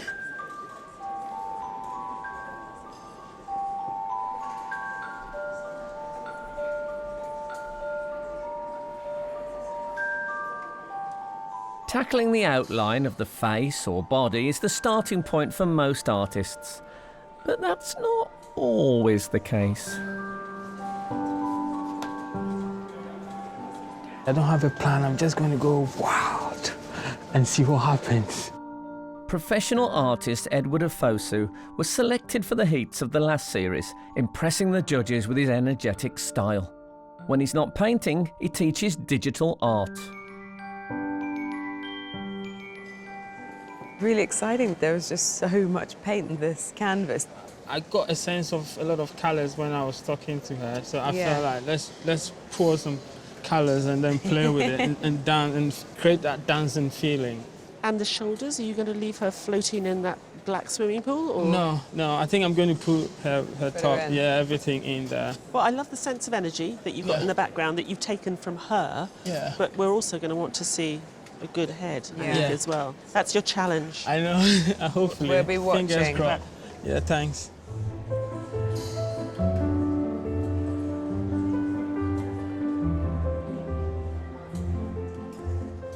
Our artists are nearly 1 hour into their 4-hour challenge. There's going to be quite a lot of rubbing out and amending and changing. Just got to make sure that she's there on the canvas before I bring the paints out. We're still well in hand time-wise at the moment. Just keep plodding away. I think I can't fight the pink. I'm going to have to go with the pink and do something in the background with pink.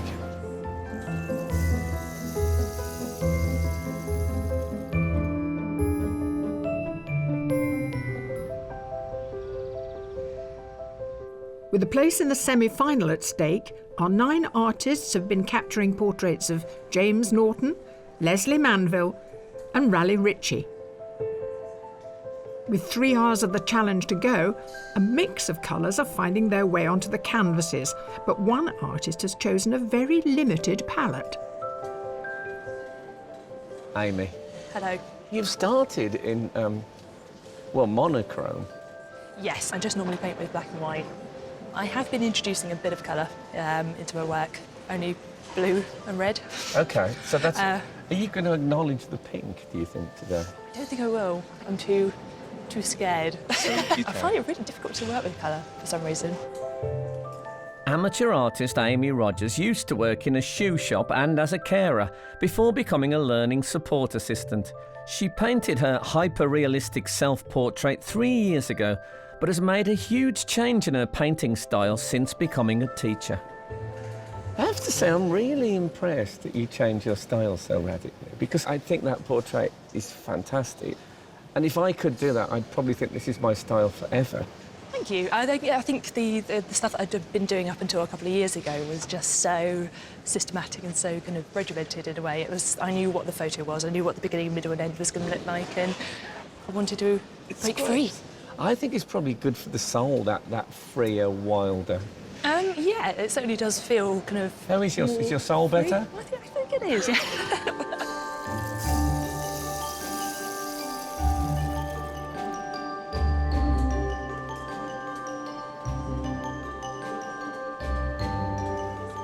I think I've got somewhat the likeness. I'm still working on putting more of the detail in the face. I'm not quite happy with it yet. Amateur artist Jennifer Newland gave up a place at Central St Martin's to study at the London School of Economics. After working 11 years in brand consultancy, she returned to her first love and now paints 4 days a week whilst looking after her 2 children. You went to the LSE. I did. Rather than study art. I think you're divided spirit, aren't you? Yeah, I am, yeah. It's quite risky to become an artist. It's quite a tough profession. It was always more of a passion for me. So today, Leslie decided to sit cross-legged, and you decided not to bother with the cross legs. I knew that there was a time constraint. I would have loved to do the whole pose, but I'm, again, playing it a bit safe.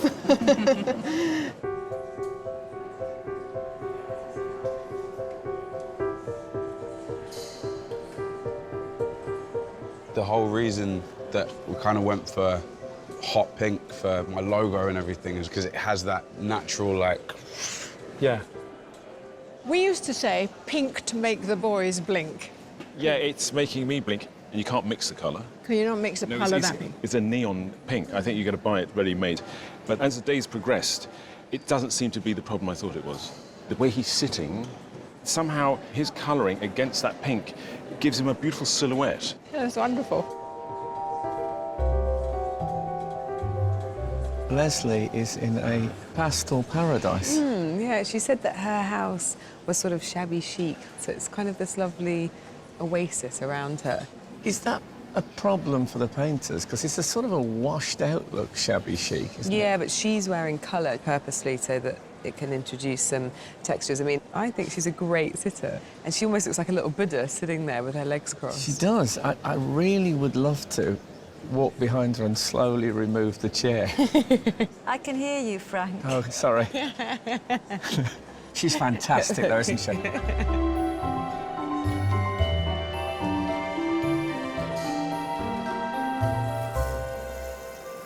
We've got very little set, but that makes what's there all the more eloquent, doesn't it? I think so.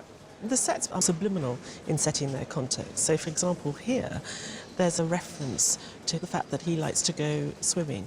But if you look very carefully, you'll see that that blue is having a really big impact on the tones of his skin and is actually giving him a lovely warmth. Actually, it's the perfect colour for him. On the first impression, maybe people may assume that I'm a bit colder and more standoffish than I am. So I'm wondering whether or not the portrait will capture that warmer side. I hope so. We'll see.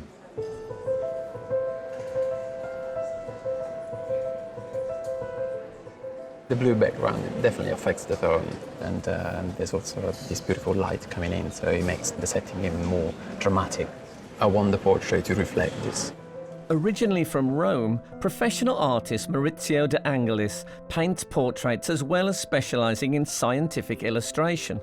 For his submission, Maurizio experimented with a monochromatic technique before covering the background in his signature gold.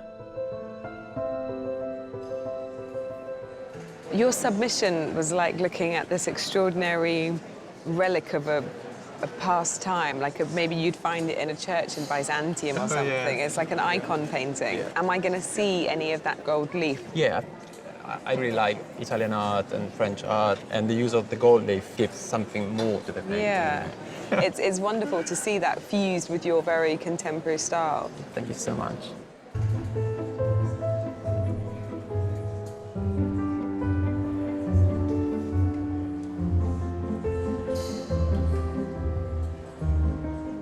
Acrylics and oils are amongst the mediums being used today, but one artist doesn't have a paintbrush in sight. I use electrical tape, so I cut it with scissors and fine bits just to kind of build up the face, really. So yeah, electrical tape, coloured electrical tape. Primary school teacher and amateur artist Dan Genders makes most of his art during half-term breaks. His submission was his first ever self-portrait and took him 24 hours to produce. I've transferred my felt tips sketch over to here. Now I'm starting to snip and cut pieces, and then they kind of gather on the scissors. So I take them off the scissors with a tweezer and place them on. Dan. Hello. Were you just mending a plug and thought, you know what? This looks like a picture. Yeah.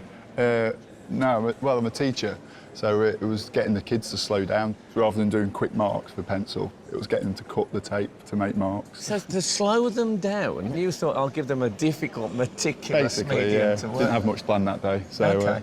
If I'd have been doing this today, I'd have spent the first half hour trying to find the end.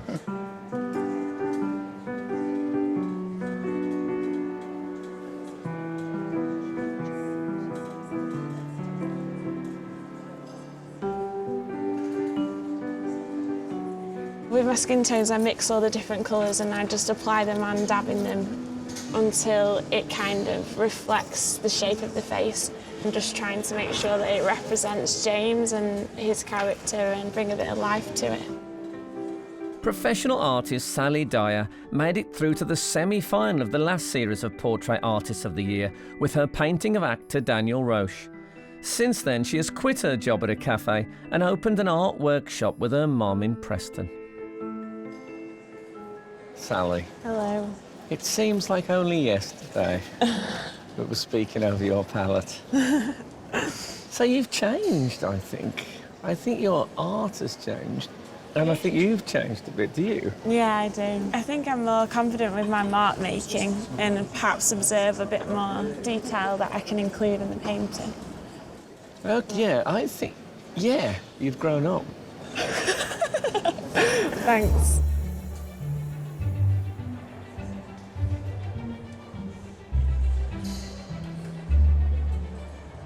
While most of the artists are well into the painting stage, one board is rather bare. You've started with just a bit of drawing to guide you. Yeah, of the most important parts. This is a really light drawing. Yeah, that's okay. all I need, So I really. can only just really make out the shape of... Through the footprints. Yeah.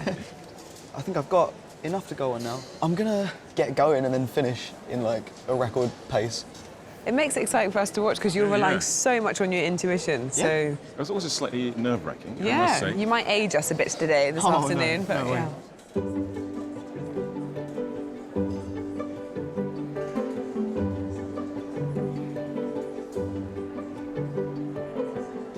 I don't want to see any. I don't want to see any of it. It's probably best not to, actually. Raleigh has decided to keep his portrait a surprise, but the other sitters can't help sneaking a peek at the artist's progress. Hey, are you picking anything up? It looks like the smallest. Oh my God, the intricacy is incredible. Yes. Yeah, beautiful. Oh, thank you. You're still a work in progress. Of course it is. It's terrible looking at things before they're finished. It's like Yeah. somebody coming to watch me rehearsing. Yeah. It's amazing. It's amazing. God, you're all so clever. I can't even draw a cat. Well, I can't act, so... That's right. We all do what we do. Exactly.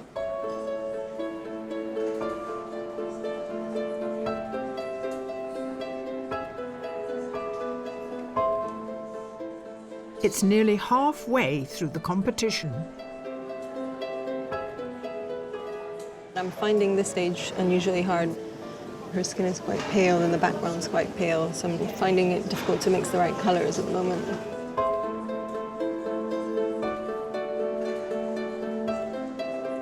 The face is yet to bring it out because it's still in the background, so I have to push it hard. I'm giving myself more work to do, but I think I'll be fine. I'll be fine. 2 hours left. I don't have a particular plan. I'm just going to hone in on the eyes and the nose and the mouth and kind of bring more detail into it. Yeah.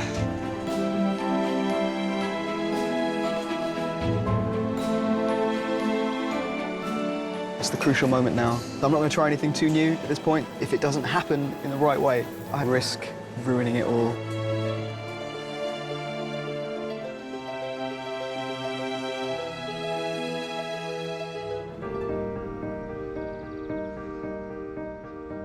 Here at the Wallace Collection in London, our 9 artists have already completed 2 hours of their challenge to paint actors Raleigh Ritchie, Leslie Manville and James Norton, giving our judges plenty of time to reflect. Halfway time. What do you make of it so far? Overall, I think they had quite a slow start. I think it might be something to do with the fact that a lot of them started drawing. Taro didn't put paint on his No. canvas for a while. He's really trying to negotiate the sense of the character, and that may pay dividends in the end. The only one who didn't do that, of course, was our Edward. Edward was slapping on paint within 30 seconds. He's now in competition with his own painting. He's got to get the face to be able to sort of exist on that same canvas as that background. Now, what about Dan? Dan's using the tape, and we were rather taken with his self-portrait, with the number of colours that he used within it. But I'm curious to see whether he can get that range of tones in the skin, whether he can get that light and dark with only one colour. For me, at the moment, it's a bit flat. I'm waiting for it to come to life. We were looking at Amy's painting this morning, think, how the hell is she going? We knew she'd change her style, but you know, how's she going to get that quality? And she stayed monochrome, but in this sort of mess of grey, he's slowly appearing, and it's a very exciting painting. I don't think we've ever had such an extreme before where someone has submitted something so exquisitely rendered and then turns up on the day with this very loose style. It's really interesting to watch her. Our sitters have been patiently posing for more than 2 hours, and I think James has forgotten I'm looking after his wardrobe. James. Looking good, don't you think? Hey, you are looking good. Yeah, not everyone can carry off a tweed. You look great, mate. I thought you were just going to hang it up. Maybe give it a press. I've been through the pockets. I've actually, honestly, I could feel something heavy in the pocket. I thought, oh my God, he's arrived with a firearm. And then this is actually in the pocket. How's it actually going? Has it been good? It's been lovely. I mean, you know, it's the dream job for a lazy actor. You get to sit, you have an audience, you don't have to do anything. You just sit. Well, you've done a great job. Thanks very much. I'm just going to go and brush against some easels. See you later. See you in a bit. I'm really enjoying it, and the whole notion of being painted, it has gravitas, doesn't it? They're looking not just at the physical, they're considering how they think I look, as well as what I actually look like. You know, all of that's really fascinating. It seems a little bit vain to say, I'd recommend that anybody has their portrait painted, but just sitting, being a sitter is really, it's really nice.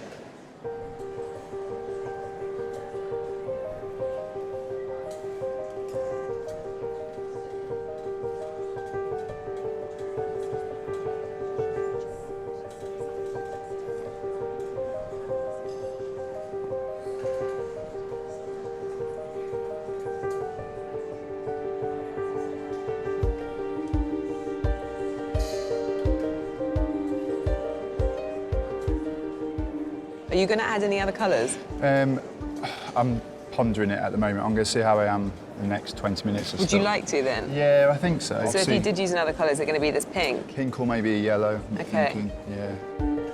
Maurizio, I see it's getting interesting here now.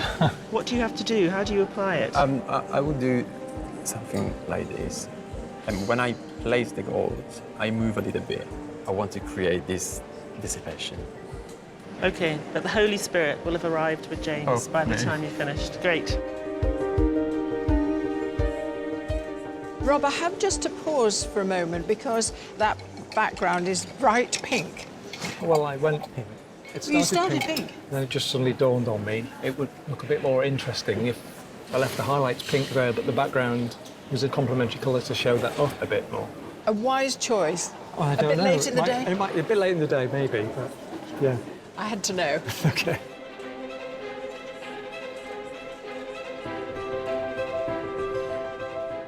The artists have only 1 hour left.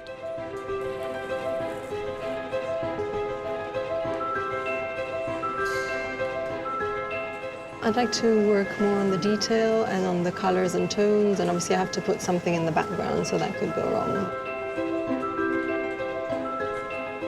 I've tried to concentrate on the eyes and the nose and the mouth. I would like to do a second colour, but I don't think it's going to be possible.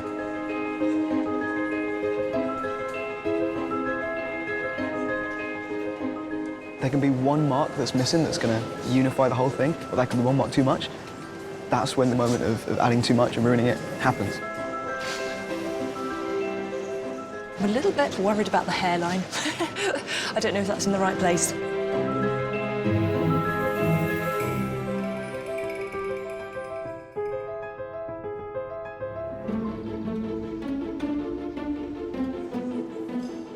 The 4-hour challenge is coming to an end, and our artists now need to finish their portraits of James Norton, Raleigh Ritchie and Leslie Manville.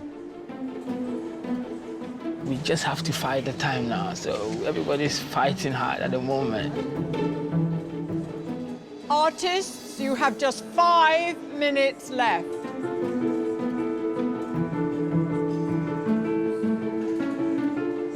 I'm just putting the last brush strokes down. I don't really know how it's gone, to be honest. I need to take a good step back.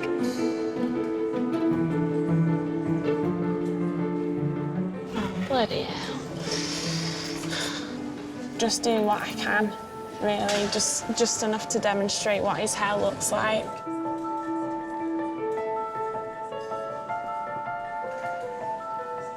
I was overly optimistic. I assumed I'd be able to do a full-length portrait in a very short space of time. But it's fine, I'll keep working and it'll be good. I'm worried it's not enough detail. It just might be too basic.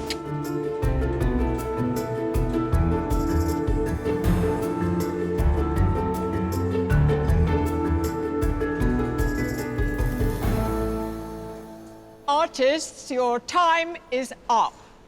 Please put down your materials and step back from your portraits.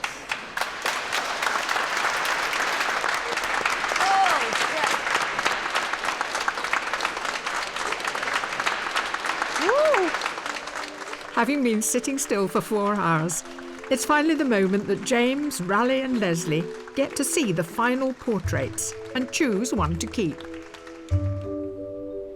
James, it's over. How was it for you? It's fascinating seeing bits of tape and different brushes and colours. I can't wait to see them. OK, so artists, can you please turn your easels? Wow, there's 3 Jameses. 3 of me.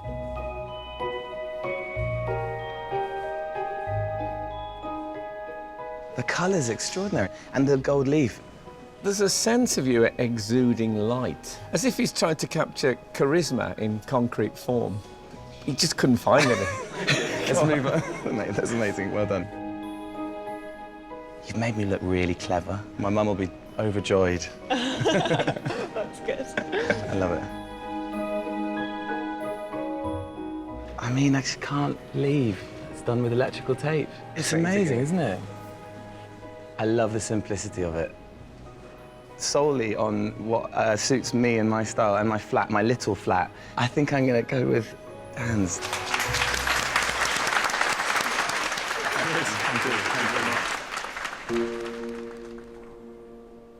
Oh, wow. They're amazing. They're very colourful. Bravo, all of you. I mean, take my hat off to you all.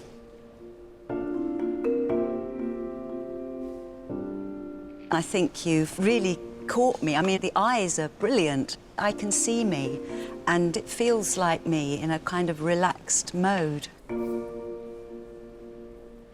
Oh, gosh. I bet you were a naughty boy at school.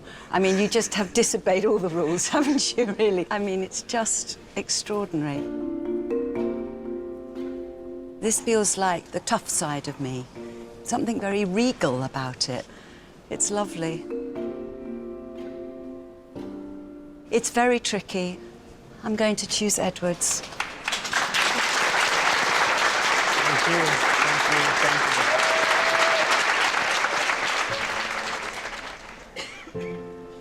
Oh my... This is bizarre.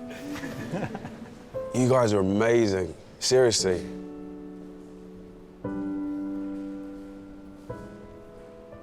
I absolutely love all the colours, and I can really see myself.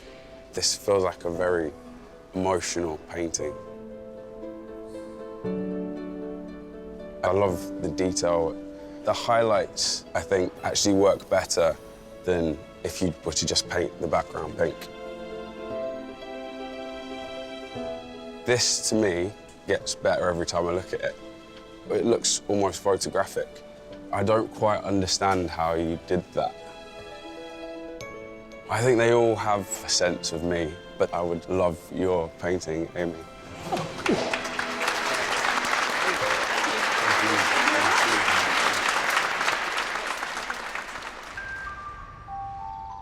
In the quiet of an empty gallery, the judges study the details of finished work. I really like the way this red line at the top of the chair sort of slices through the mouth. It's lovely. I think she definitely managed to catch that sort of sense of poise that Leslie had all day.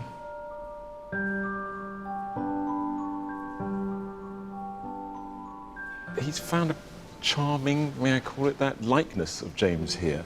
And the mark making that we talk about in oil paint is bizarre to see with chopped up bits of tape. I'm very conflicted on this piece, but you can't deny the fact that he's captured a real sense of him. Yeah. I'd love to be able to try and get the extra colours in and trying to get a little bit more shape and texture to the actual finished portrait. But apart from that, I was really pleased.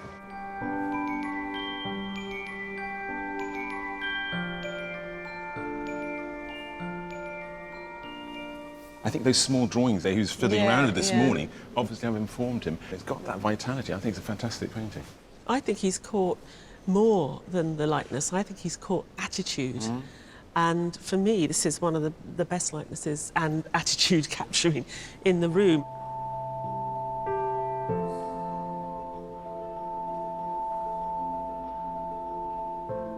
I thought it started out very promisingly, and as the day wore on, Amy seemed reluctant to make decisions about the mouth and the chin, so it gets very lost there.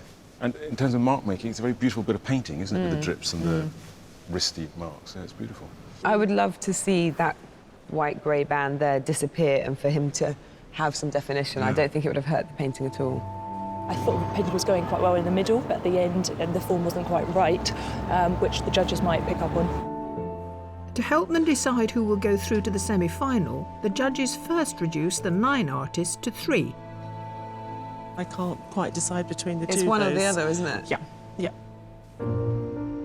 But who have they chosen? The first artist is Amy Rogers. And the second artist is Taro Qureshi. And the third artist is Jennifer Newland. What can I say? Commiserations to all the rest of you, but thank you very much for having such a wonderful day with us and letting us watch your work. Well done.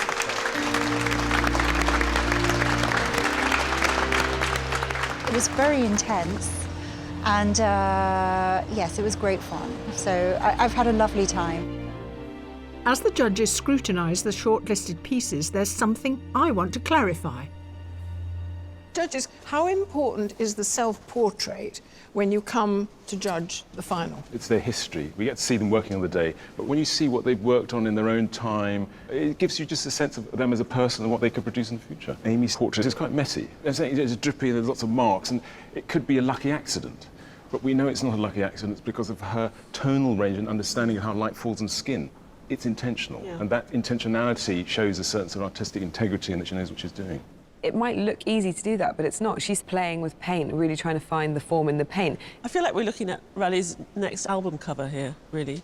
Interesting, yeah. And it's a wonderfully fresh contemporary piece. I wish I could have had the time to put in more of the background, because I would have been able to carve out more of the features so they were more prominent. What about Taro? I just love the way he's caught that attitude of Raleigh so well, and the way in which he's just used that bare board, and he's just got this great confidence. Even just the way he's put the head on that scrap of board he's found in a skip is just perfect. He's a very skilled artist. Yeah, I mean, to be honest with you, I'm not that bothered about the board, and the fact that he found it in a skip slightly irritates me, because it's almost he needed a backstory for himself, because I don't think that he does. I think this is a really original way of painting. Feelings of trepidation, but that's the nature of it, and I surrender my work to the whims of them. Now, Jennifer's self-portrait is unmistakably strong. And she's translated that in her portrait of Leslie. The head of Leslie is slighter than her own self-portrait, but there again we can look back and see what skills she has and what knowledge she has and what she would bring to it if she had enough time. It took me a long time, actually, to get that picture. It wasn't until the very end that I started to warm to it more and more. She's caught something of Leslie's air, I think. She has. I like the reduced colour, it's quite quiet. I think it's the kind of painting that you could keep looking at and it would retain that kind of power. You wouldn't get used to it, it wouldn't diminish. It's been such an incredible day. I'm quite exhausted now, so I'm actually a little bit more calm than I was when I arrived this morning. Amy, Taro, Jennifer, only one of you can win, and the judges have made their decision. The artists that the judges have selected, impressed with the experimental nature of their work, and produced something truly original. And that artist is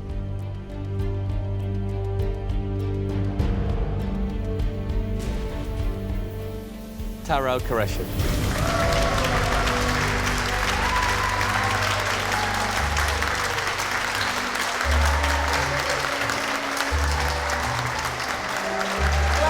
Well done. Completely unreal and very, very strange. Great though, really great. Oh my God, I'm shaking. I think Taro's portrait was very good, very creative, very spontaneous, very colourful. The use of colour and expression in the work was brilliant. So, no, really well done to him. He's done everything well. Having only recently graduated, I feel like this is the first step to proving to everyone that I was right about me being a painter this whole time.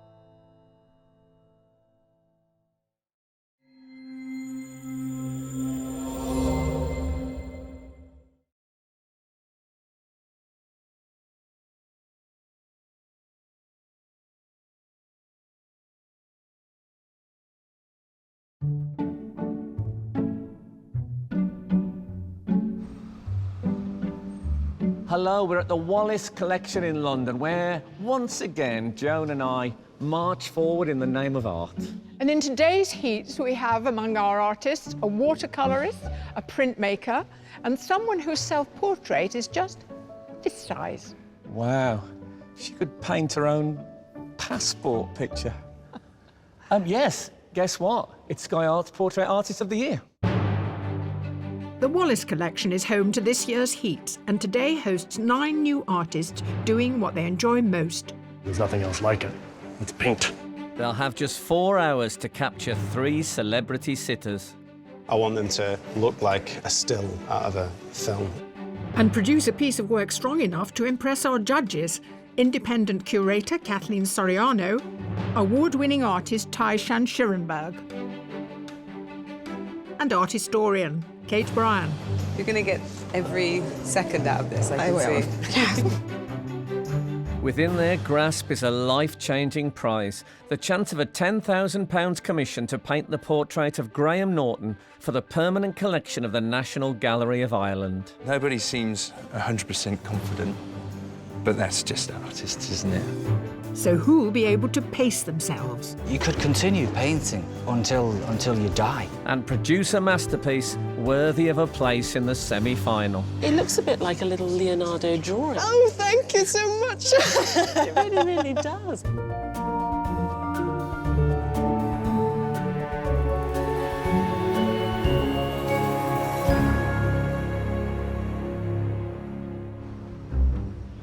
We have 9 artists taking part in today's heat, 4 of whom are amateur. Stephen Tew, Callie Ann Healy, Liam Dickinson, and Ross Macaulay. I didn't sleep very well, no. I went to bed specifically early to, you know, prepared. Got to be rested, got to be bright-eyed, bushy-tailed. But lots of tossing and turning. I think it is quite nerve-wracking. And the other 5 are professional artists. Claire Falconer, David O'Malley, Leah Nagado, David Caldwell, and Connor Walton. I know I can do it, but I don't know that I will do it.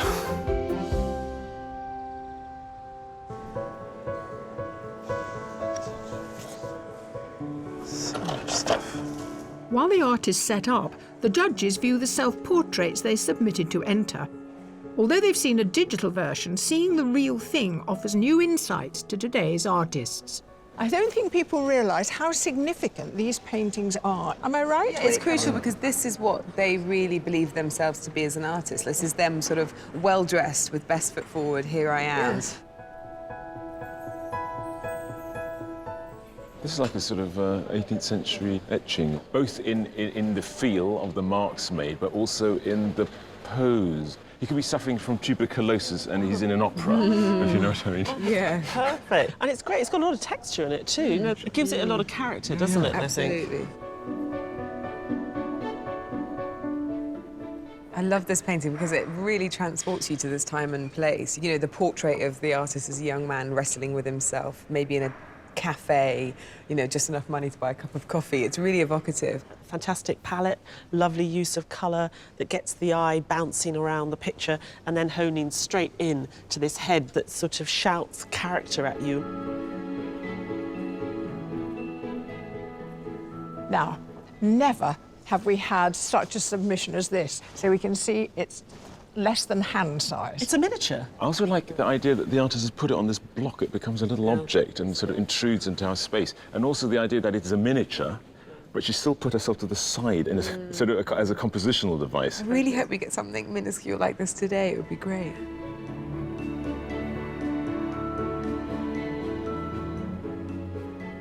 And the last of the self-portraits. It just struck us for its youthful idea of composition. It's outdoors at night in a busy city. I mean, it's a painting about light, really, isn't it? There's all different kinds of light, the electric light, the natural light on his face. And that fantastic sharp focus in the foreground and sort of haziness in the background. That's what gives it that sort of filmic quality. Yeah.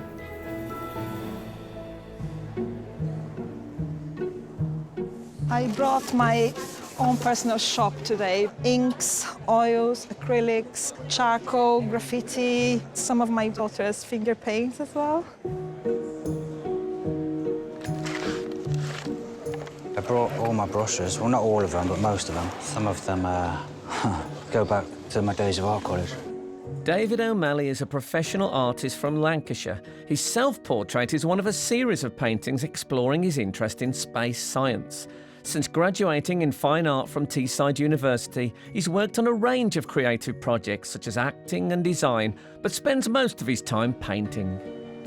This is going to be a very strange exercise, the fact that I've only got 4 hours. I've been doing some paintings of various celebrities and I'm ready for any game really today. But who are today's surprise sitters?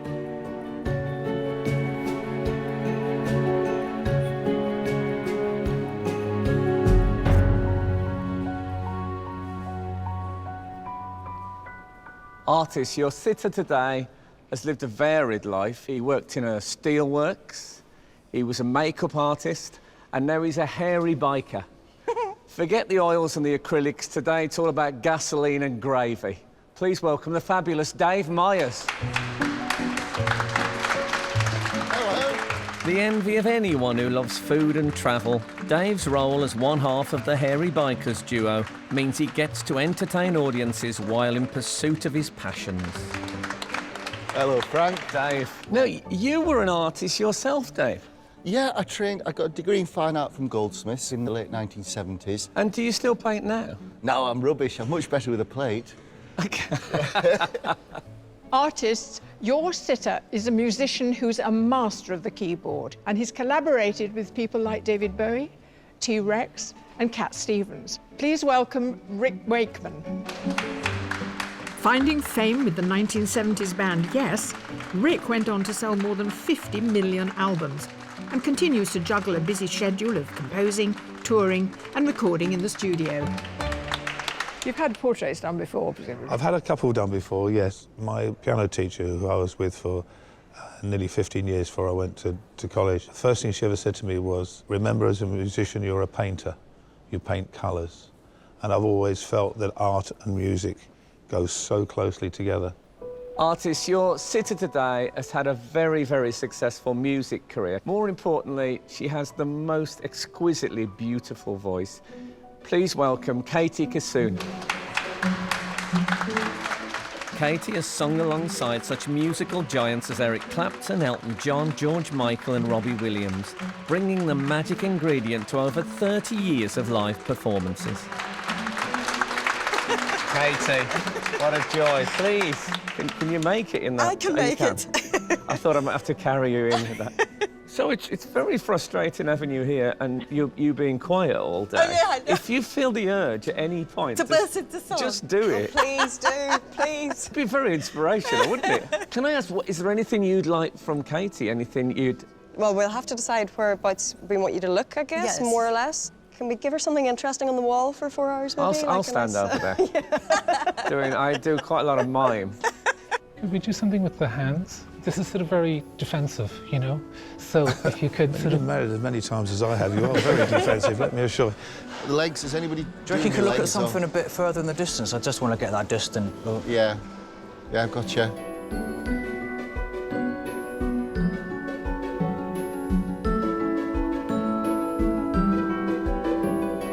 Artists, I hope you've all settled in now because your challenge is about to begin. You have 4 hours to create your portraits. Good luck, and your time starts now.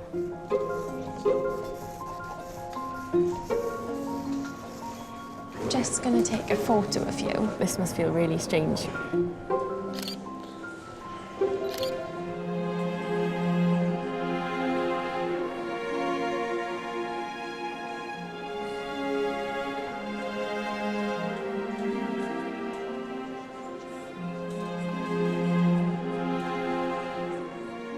For many artists, capturing not just a likeness, but a sense of character begins with the fine art of conversation.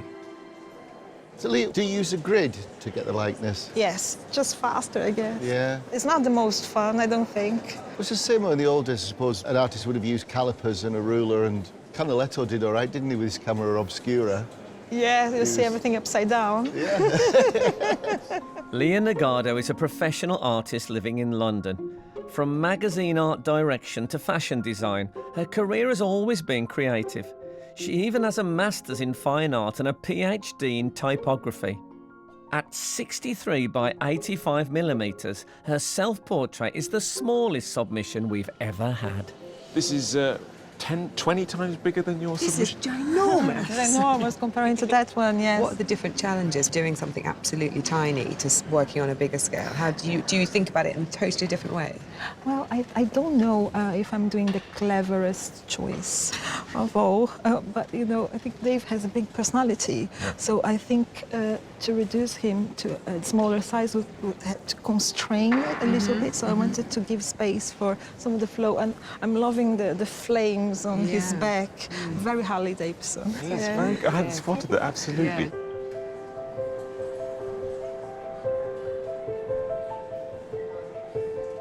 Where did you grow up? I was born in Trinidad.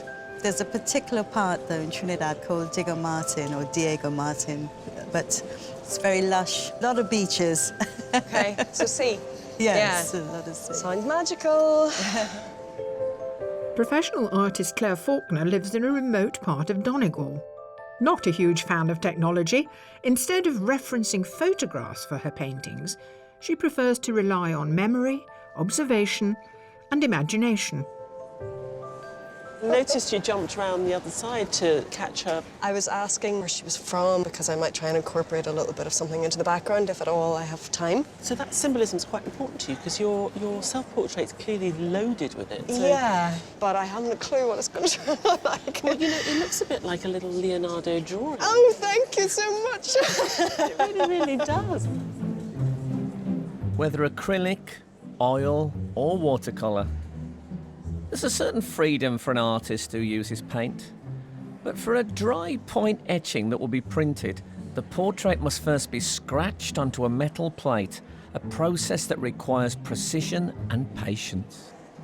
I've gone in with a scribe and I'm gradually building up tone, starting off with lighter surfaces. It's a shallower mark, so there's less ink that goes into it, and then I'll build up to the real darks. A printmaking graduate, Stephen Tew is an amateur artist who lives with his family in Norfolk and works for the family business, a flower bulb wholesalers. He does also paint, but says he particularly enjoys the suspense involved in printmaking. There is a theatrical element to it, in that it's kind of nothing. It's nothing, and then ta-da! It's got to be revealed. When you peel back the paper from the press or what have you, it's always great to see a print, or horrifying.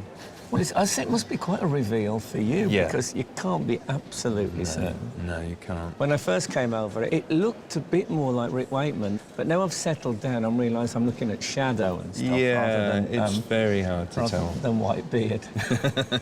I can see Katie in there, definitely. I can also see me if I stand in the right position.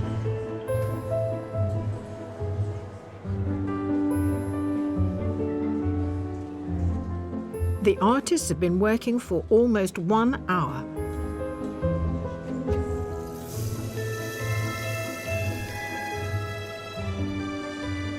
At the moment, it's the construction phase. Kind of just cracking on and trying to be not too critical of myself and look out for some happy accidents.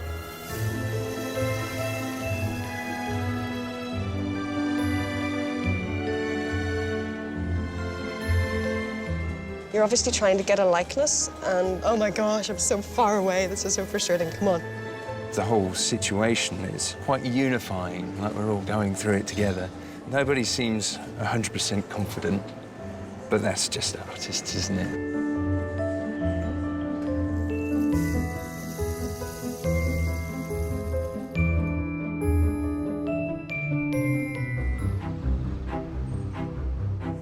Here at the Wallace Collection, singer Katie Kassoon, hairy biker Dave Myers, and musician Rick Wakeman have been sitting for our artists for just over an hour. While some are etching and sketching, when it comes to portraiture, one prefers the stuff of the old masters. I really like oils. Part of the amazing thing about it is that there are so many different effects that you can do. I think it's a terrific medium. There's nothing else like it. It's paint. Originally from Toronto, amateur artist Ross Macaulay works at Glasgow University Bookshop, but paints in his studio every night and at weekends. In his self-portrait, he used cool colours to capture the fact that his old flat was so cold, he always had to wear a coat. Ross, within 10 minutes of you having begun, you'd sketched out your portrait in such beautiful strokes, just like some unfinished master would have left a canvas, and I admired it so much. I just thought, stop now. You'd only done 20 it could be minutes. done. But you've done it in a very loose and vital way rather than being sort of Yeah. painstaking about it. Is this how you usually start? It is. When I'm doing life drawing, I try to draw the same way, kind of with the whole arm and try and make big sweeping gestures on a great big piece of paper. So I've got practice doing that. It's looking good, though. Thank you.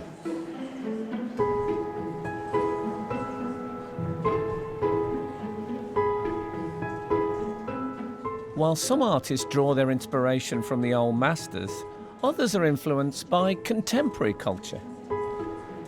Quite like capturing a kind of cinematic quality about a portrait. I think there's this kind of taboo that that film, photography and painting shouldn't intersect, but I disagree actually, and that's something that I try and capture within my painting. Like, I want them to look like a still out of a film. Since leaving Canterbury Art School, Liam Dickinson works the 5 a.m. shift at his local Tesco and paints in the afternoon at home in Chorley.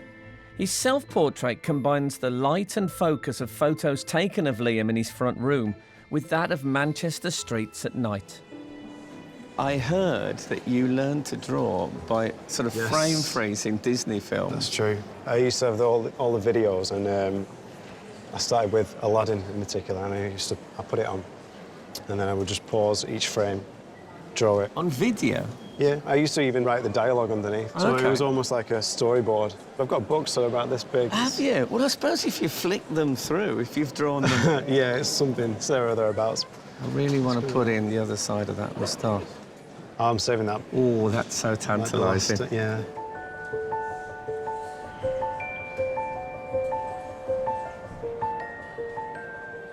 We all know Dave from television. Yes. Very vivid personality he is. But what about him as a sitter? Well, it's interesting, he's just transformed himself into... it reminds me of Van Dyck, the self-portrait with the sort of curled moustache. Do you think he's a bit of a dandy? Yeah, I don't know whether he would... Yes, I think he absolutely is. The way his hair sits on his shoulder... That's wonderful, It isn't is. it? He's got this beautiful emerald-coloured suit, which I think he's taken from his love of pre-Raphaelite painting. It's perfect. You like it? Yes, very good.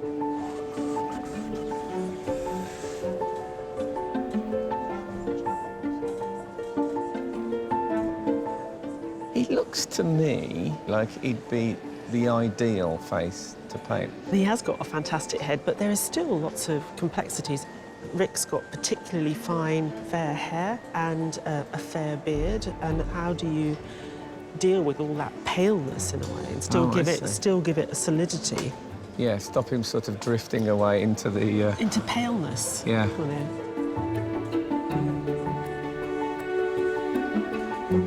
She's got a very smiley face, and her face isn't ever really in relaxed mode. Yeah, I mean, I always think it must be much easier to paint someone whose face goes down, because a painting can be quite immediately strong with a bit of a mildly grim face. When someone's quite positive, you have to work a bit harder, I think, to keep that sense of liveliness in your painting.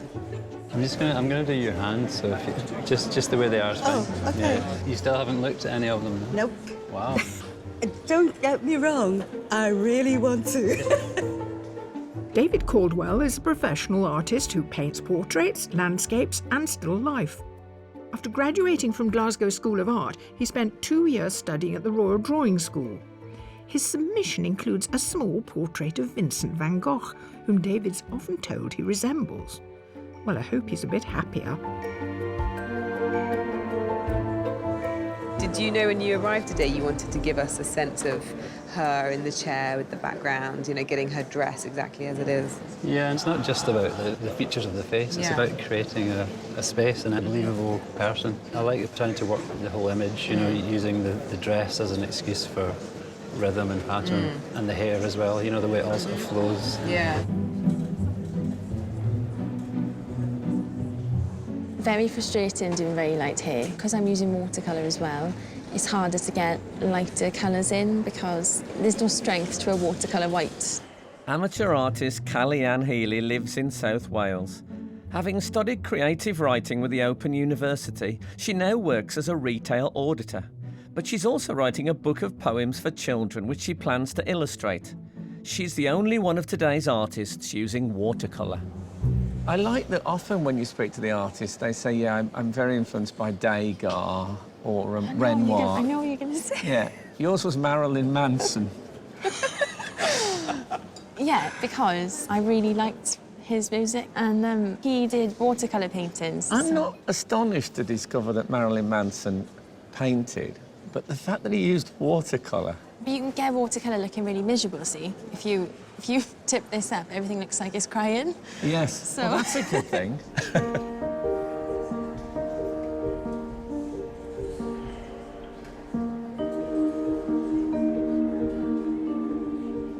I think Oscar Wilde said, by the time you're 40, you have the face that you deserve. And I want to try and get that lived-in face. Conor Walton is from Donegal in Ireland. An established portrait artist, he also paints still life and landscapes, and his work has been exhibited internationally. He took part in one of the heats of Portrait Artist of the Year 2014. Often in the past, I've suggested that some artists really sort of almost create a form of a self-portrait when they're portraying someone else, but I have never ever felt it as closely as I do here. Well, maybe there's always an element of narcissism in painting, you know. You're always so deeply involved with it, and the end result is a picture, and you're in it in some sense.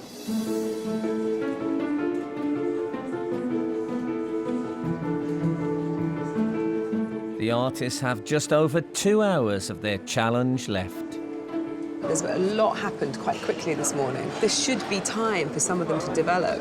You know, maybe I'll see some of the set or some sort of unusual take on it. Something more than a portrait, I guess, is what I'm looking for. I want to be told a story.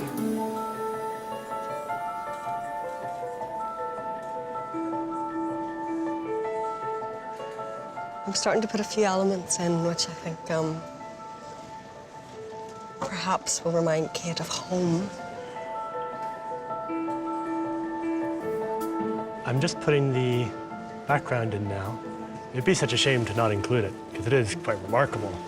The challenge now is to make sure that things aren't kind of growing out of his head. It took a while to get going, just to get my rhythm, but it's going quite well so far.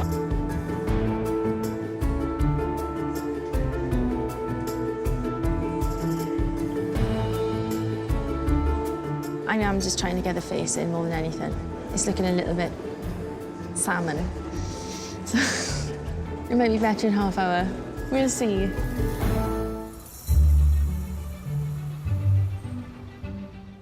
Here at the Wallace Collection, artists have been painting musician Rick Wakeman, hairy biker Dave Myers, and singer Katie Kassoon for 2 hours. But at this point, do the judges have any favourites? So we're at the halfway stage. Let's consider the people who are painting Rick. What about Ross's painting? I think he's probably the least close to the likeness of Rick. I'm wondering whether it's going to sort of emerge more. The nose, you're just about to say the nose isn't quite right. No, it's not right, but there's something about the I don't know, something about the nose that is very Rick, but it doesn't look like him. But it might be because this is the kind of face that comes together right at the last minute. Well, this is the nature of the halfway chat. Some painters, they don't give you the magic until the last throw of the dice. Keep us waiting. So, in Katie's section... Claire's quietly working her magic. I'm only sorry that the really lovely drawing that she had early on has now disappeared. I'm really looking forward to seeing what happens with Stevens. It's the kind of thing that we are really going to be left for the last half an hour to work out if he knows what he's doing, because what you're really seeing is preparatory work. Let's consider the people who are painting Dave Myers. You know, we talk a lot about getting the spirit. I think Liam got what I feel he is. He doesn't have one of those faces that when it's resting kind of goes down. It stays up, and he's picked up on that. Leah's looks interesting. Very delicate bit of drawing, and now it's very sort of atmospheric. I don't know where it's going. When she started today, she didn't know if she was going to do miniature or large, or what kind of style she was going to use. She really is an artist that wants to tell a story, and I feel like there's a few people like that today. So we're starting to get sort of sets, bit of narrative, bit of storytelling. I think we could conjure up some quite weird and wonderful things.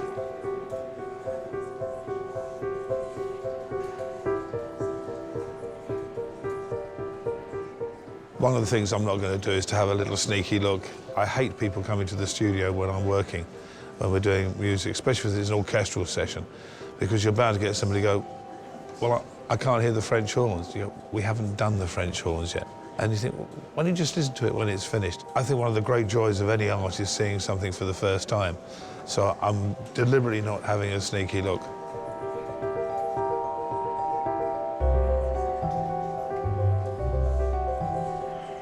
I've got Dave this side, and he's very serious and everything, you know, and then there's Claire, who we've talked about all different things. And then we've got Steve, who's using a different technique altogether, you know, with the print and everything. And I'm curious, I want to see how that turns out. Do you know what was amazing when I came in here? The first thing that struck me was the smell. The smell of the oils, the turpentine, the liquid, the various elements of painting are what was so familiar to me. But I kind of lost my passion for painting. And I think once that passion's gone, then the paintings that I were doing were just wallpaper. They didn't have what I am hoping as artists here have, which is something a little bit special. But to achieve something special, things sometimes have to get messy.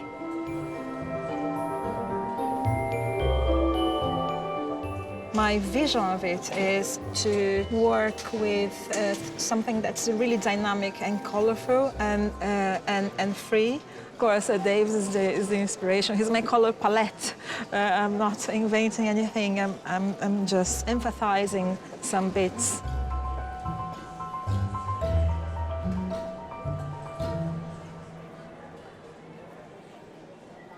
Hi, Ross. You are actually tackling the background. How important was it to you to have that there?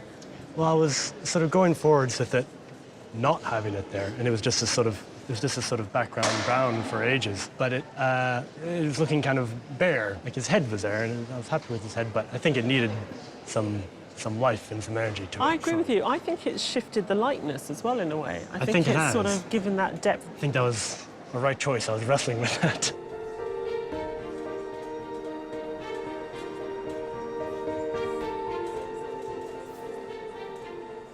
All today's artists have seen their portrait evolve with every brush mark, but Stephen will only know if his etching shows any resemblance to Katie once it's been printed.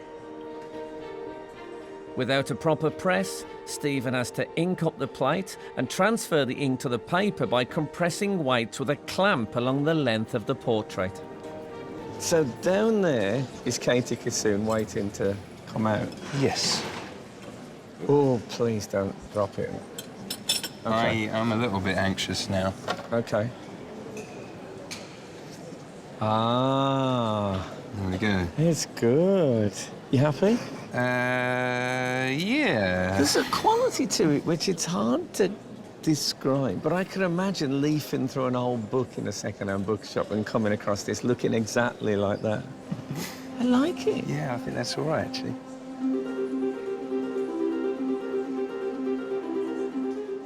There is just half an hour to go before the judges will decide which artist will take a place in the semi-final. I'm going to try and get the outfit in, but again, I think it'll be quite blocky.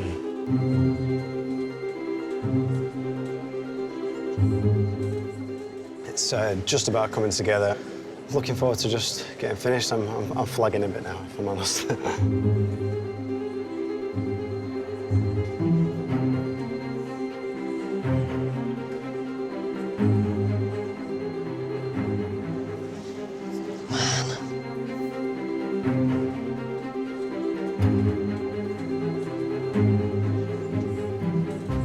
Time flew. I don't know, it's the last flourish. I need to think about a way to finishing like a punchline. I need a punchline.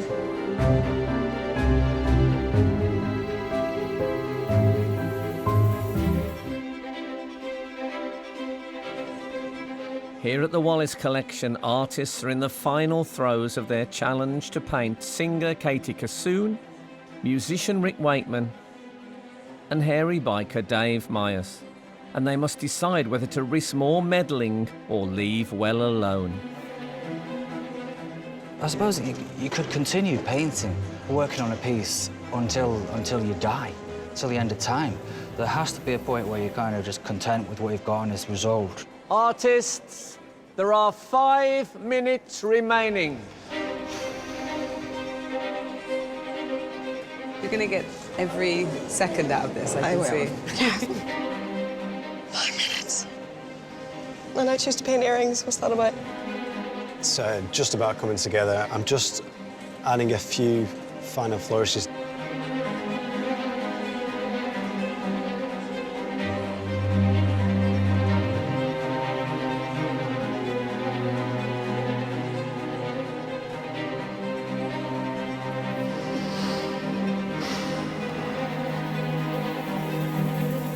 Artists, your time is up. Please put down your materials and stand away from your easels.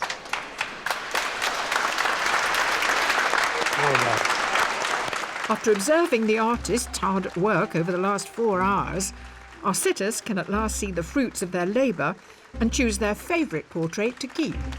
Artists, would you please turn your easels? Oh, wow. They're all me, aren't they? Every one of them. It would have been really weird if one of them had been Sir Bruce Forsyth. It's quite flattering, really. Thank you very much. But it's got the look. Sometimes when I'm thinking about what to cook, where to go next. It's a wonderful painting. See, now that looks like me. You know, when the cameras have stopped. Yes. And I can be myself, and I'm going, should go to the pub, Kingy. It's very honest. Wow. I love that explosion of colour and vitality. You know, I have been known on occasion to have a bit of humph. And I love it. So, Dave, I'm going to have to ask you to choose the painting that you spend the rest of your life with.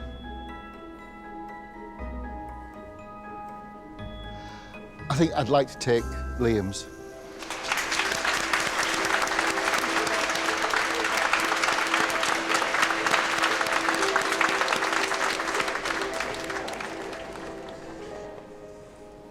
Wow. Gosh, they are different too, aren't they? They're all different, but they're brilliant. all true. They are. They're all an ageing rock and roll pensioner. That is brilliant. The detail on that is, I must iron my shirt. This is absolutely fantastic. See, you've captured that's a different me. That's really good. That is really clever. I love what you've done with the background there. That's really good. I felt, this is so almost impossible. I mean, and tomorrow I'm going to go with you, Ross. Ah, perfect.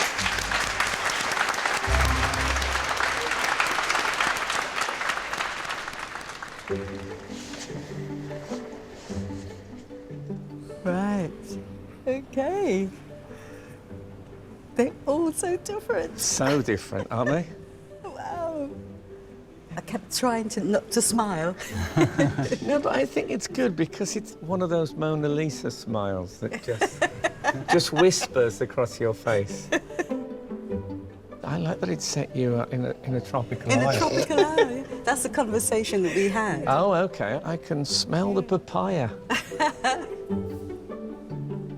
And this is the etching. Mm-hmm. Yes. And it's quite a moment there when it's pressed and then the... Yes, I mean, that's a lot of work too, isn't it? So we now reach that moment where you must choose the one which you take home. Okay. I think I'm going to go with Dave's.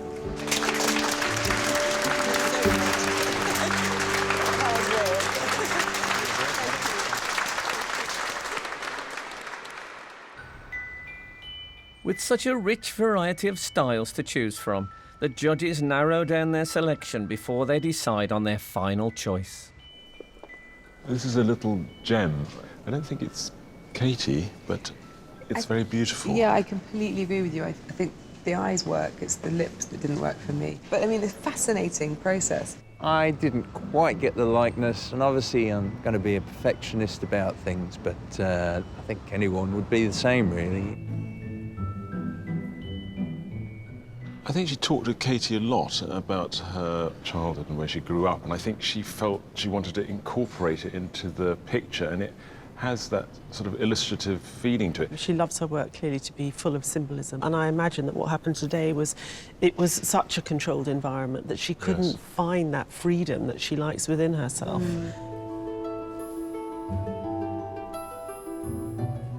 I was watching Ross paint this, and I was thinking, this is very rough, and I thought, is he going to refine it at any point? And the moment Rick left, I suddenly realised he'd caught him in his essence. But it was difficult to watch because it was so in his head, and there was a process he had to go through. You know, it was an ugly painting all day, and then he just kept adding just the right amount of information. We had an amazing couple of artists. So I'm very thrilled that Rick chose mine.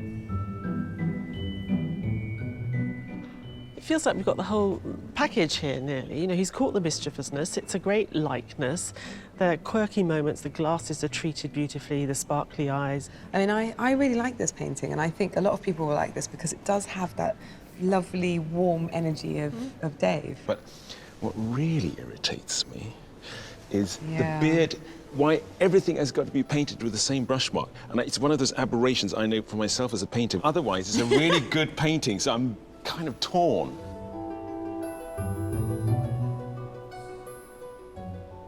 Having picked Leah from her submission and the tiny self-portrait, this definitely wasn't what I was expecting. She really has just responded to the moment and who was sitting. I love its colourfulness and its playfulness. She's really tried to get the character to come out as much as anything else. I would never have pictured what I've done, but I wanted to do something different, something fresh for Dave, and yeah, I think it worked out really, really, really well. But there's only room for 3 on the shortlist. That's a good spread, isn't it? It's great. I think they're brilliant, actually. That's looking better now. Much. But for me, I'm torn between which of those 2 we take into the last 3. Yeah. I'm headed this way with Kathleen to these 3. Okay. Final 3? Final 3, yeah. Okay, great. But which 3 have they chosen? The first artist is Liam Dickinson.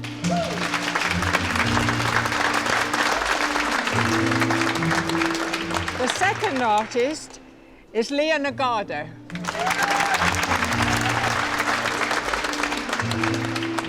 And the third artist is Ross Macaulay.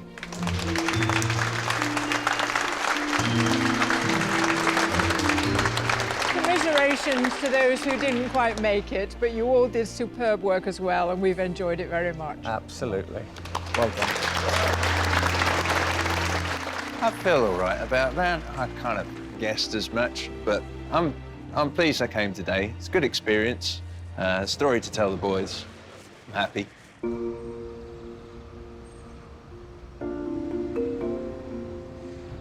6 portraits, 5 men, 1 woman, and she's only 2 inches high. She holds her own there, doesn't she? Yeah, she does.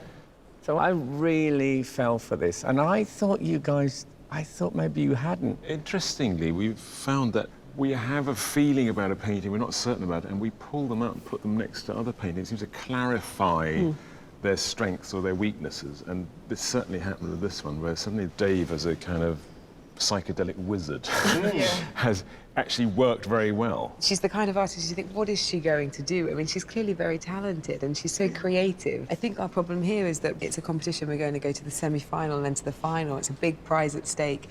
I don't know, it's a bit alarming not having any sense. I think there is a question that she's going to have to ask herself as to whether she's falling into the illustrations or whether she's going to stick more with the painterly side of things. I wanted to be risky, but maybe not that risky. I don't know, I think I got a little bit carried away. I was too much in the moment, maybe. So what about Liam? I still think that is one of the strongest submissions we've had. I think it's just, I can't stop looking at it. So it takes me on this journey. I found today he's done very well. I have question marks about certain brush marks. You know, the beard is sort of falling apart in a kind of mosaic, digitalised pattern. And in his self-portrait, he's got those marks, but there's a better rhythm to it. Yeah, I think it's also difficult with artists that work in this photorealist style because it sort of feels slightly as if it's almost sort of slavish copying, and you wonder where the creativity of the artist's coming, even though they're obviously very creative if they can create something that's such an obvious likeness. It doesn't just look like Dave, I think it feels like Dave. It has Dave's sort of kindness about it does. Yeah. But it looks like the beard later refused to take part in the programme, so it had to be pixelated. My goal at the beginning of the day was, oh, let's hope the sitter takes my portrait home.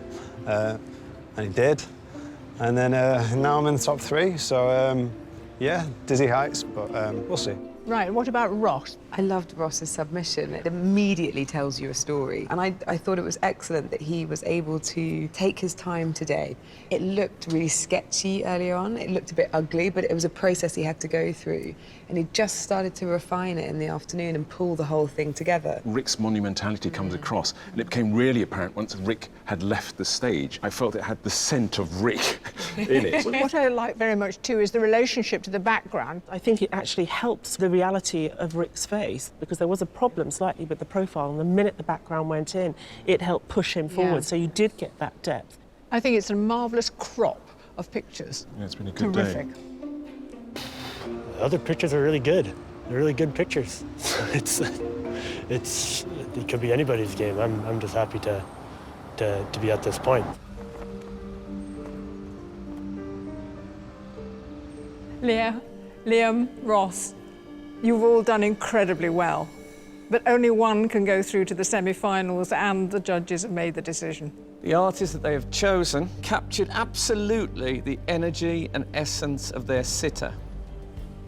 And that artist is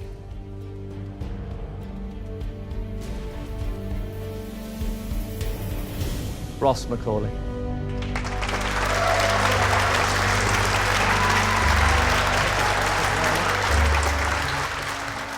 Oh, it's amazing. It's truly amazing. There are so many incredible artists and so many amazing pictures. It could have been anybody, so I feel thrilled. I think the judges made a good choice. Ross was a worthy winner. I didn't really even expect to get into the top 3, so yeah, all in all, it's been a pretty successful day, even if I'm not going any further. I think Ross' painting was brilliant, and I really like how fresh it was, and it looks, amazing. Portraits have a very special place in my heart, so I'm glad I nailed it down this time. Now I have to do it again, don't I?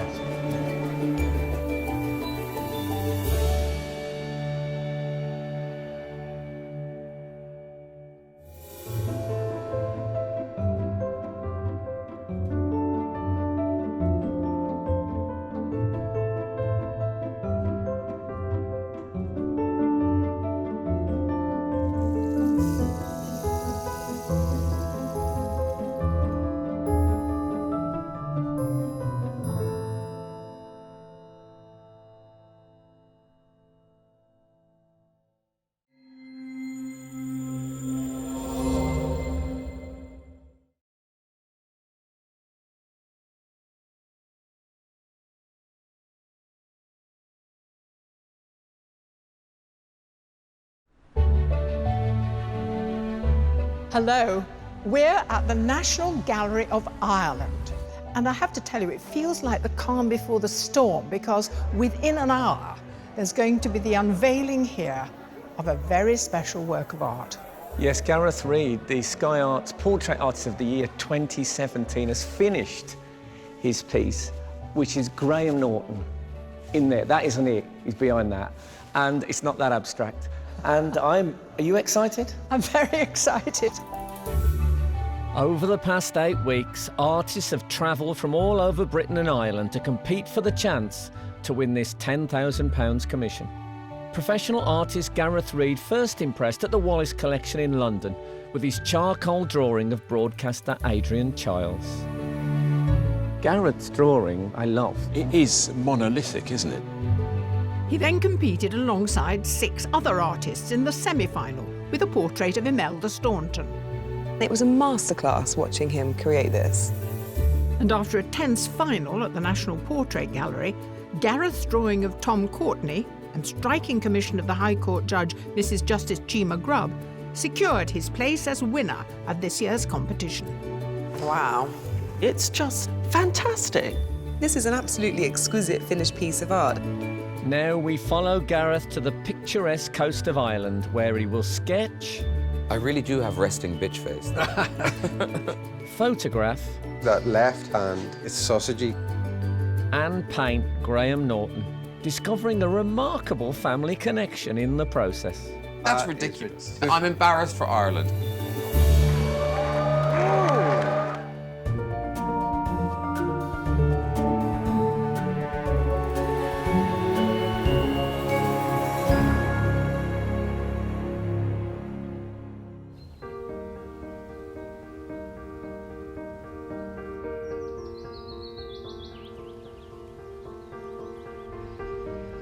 When I won the competition, I was overwhelmed and blown away, and I was kind of dazed. Gareth Reid. It's hard to take in, but I was extremely happy.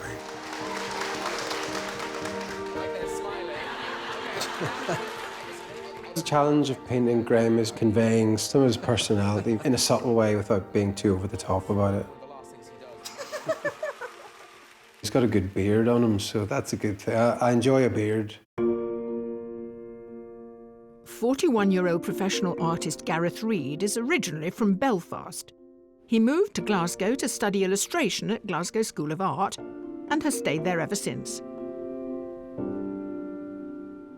He lives with his partner Susie and their 3 daughters, Sylvie, Nessie and Lola, all of whom inspire his work as a portrait artist. It's a huge, huge honour for Gareth, you know, being Irish as well. You know, we're so proud. It's really lovely that he's get the opportunity to have his work in the permanent collection in Ireland. Gareth was the year above me at Glasgow School of Art, and we were both studying illustration, and we went to a party. I sat for my dad for practice and stuff. It's really hard sitting still. Sometimes I do it for Dad, and he always calls me a poser. You draw Dad as well, don't you? Yeah. I've done like lots of drawings on him, and sometimes they're quite funny. Sometimes he doesn't even know he's being drawn.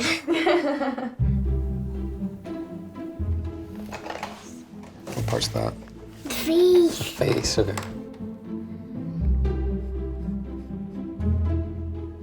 This is a long line of Nessie's recent portraits. This one is one she did on holiday. Me trying to catch a moment to myself reading a book. Hairy, skinny legs there. Bye. One of the best things about the competition is the picture will end up in a permanent collection in a major gallery, especially the one in Dublin, because it's quite close to home. It's just everything's kind of fallen into place. Gareth has come to the heart of Dublin to see where his final painting will hang at the National Gallery of Ireland. Built in the mid-19th century, the gallery is home to some of history's finest European art, from Monet to Picasso. Before embarking on painting Graeme, Gareth has come to discuss the commission with the gallery's director, Sean Rainbird. Hi, Gareth. Welcome to the gallery. How are you? Great. Let's go in. This is where we're going to be hanging your portrait when it's ready. Actually, possibly over there, in the Vermeer slot. Okay. And it was just when I came in, I was struck by the fact that I was going to have a picture in here. Yeah. It never really added up in my head. It's a wonderful thing. I mean, we're really delighted, actually. Yeah. You know, he's someone we're really keen to have in the collection. Yeah. Have you got any idea in terms of scale of the portrait that you want? We've got portraits of all kinds, you know, heads down to full length. The most recent portrait is probably 2.5 meters square plus, so it's actually quite a large painting. Yeah. I mean, I don't know what your ideas are about that. Well, yes, at the moment neither do I. I need to go and see Graeme first of all, and it'll become clear once we've spent a few days with him. Yeah. So it's a fairly open brief then. All you've got to do is now paint it. Okay.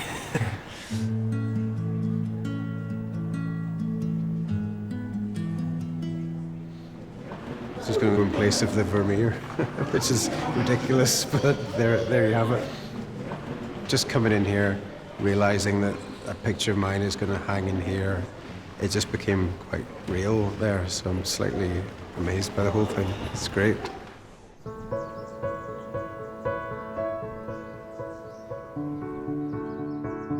For his first sitting with Graham Norton, Gareth's come to Bantry House, a stately home built in 1700, set on the west coast of Ireland in County Cork. It's a favourite spot of Graham's. He grew up nearby and now has a home here where he spends 10 weeks every summer. Slightly nervous at the minute just because it's hard to plan anything, so hopefully this first sitting will allow me to just get an impression of him and then see how he sits and everything and see what he looks like in the flesh. So the house just appearing here, it's beautiful. A great view over Bantry Bay. What a view.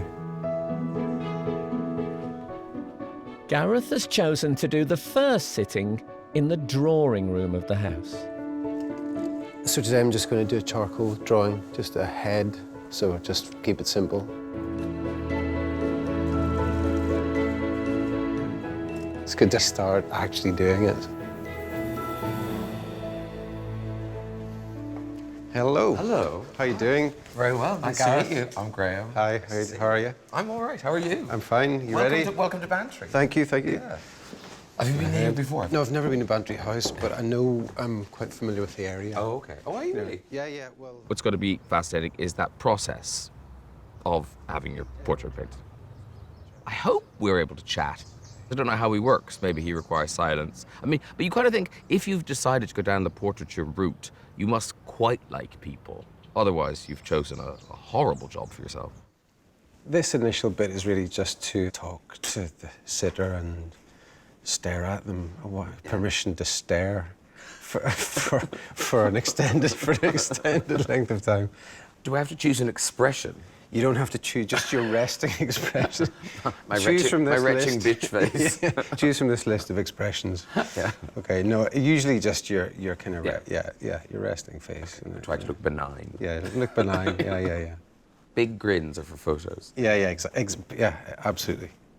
Okay, I'm looking over here. Yeah, okay. Okay, so we'll just start. That seems pretty good to me.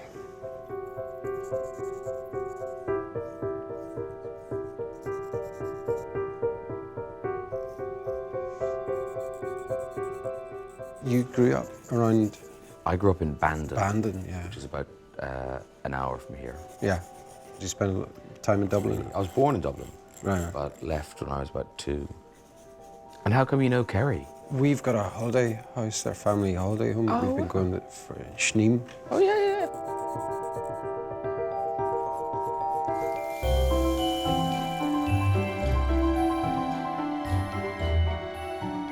That's one of the nice things about living in a small place, like a small country, where everything's local. I love the way people in Ireland talk for no reason. It's like birdsong. It's just... they're good at it. They talk for the pleasure of talking. Yeah. My mother now, last Christmas, we put her on Facebook. She loves it. Yeah. Because I'd never seen Facebook in that way.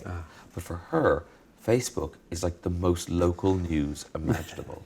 You know, if a field floods, someone will take a picture of it and post it. Yeah, that's when you can't get talking to people, so Yeah, but also she's not leaving the house as much. She's not getting out.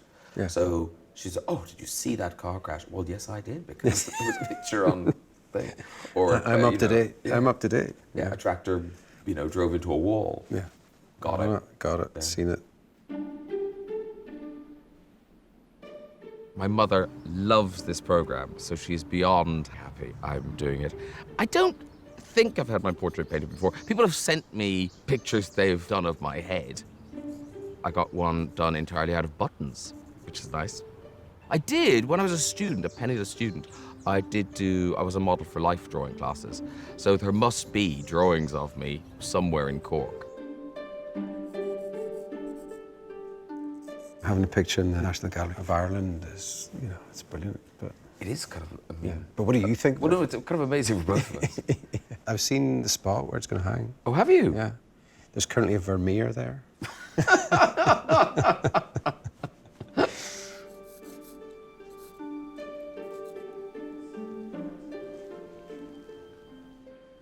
What's the mirror about? That's just for perspective, really. You just want to see yourself. I'm so sick of looking at him.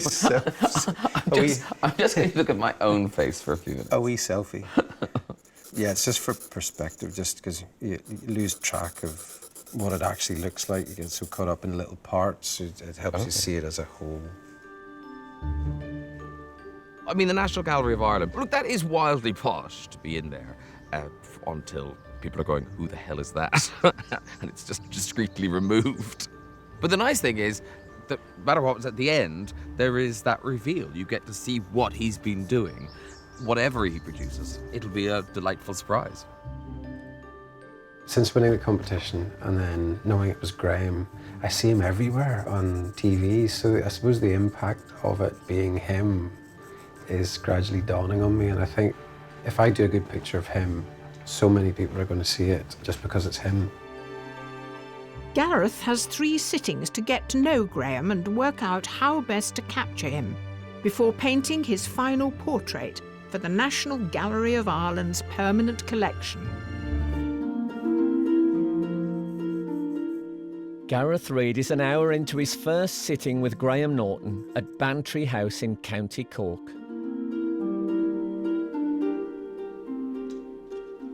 I heard that you just kind of take 2 months off and you're here, yeah, for the summer, pretty much. Because I'm contracted to a certain number of shows. So the TV is doable, but the radio, I have to do 42 of them. All right, okay.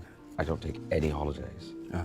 Because most people have lives and half terms and things like that. Yeah. None of that. Yeah, I'll blast it. Do them all. Yeah. And then I got to go, well, I believe I have 10 weeks off. Goodbye. Yeah. And I love just having a big chunk of time off.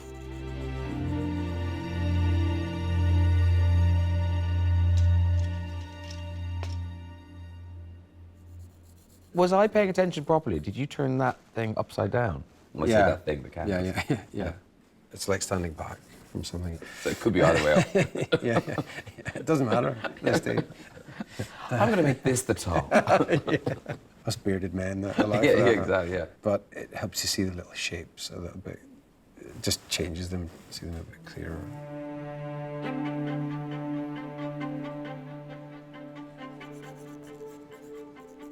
Oh, I've got an interesting story. Oh, yeah. I saw the Who Do You Think You Are? Oh, right. Yeah. My dad's side of the family were from Ballymena. Oh, really? They were Reynolds. Because my great-granny's a Reynolds. Yeah. Well, they must be related. Yeah. So listen to this, right?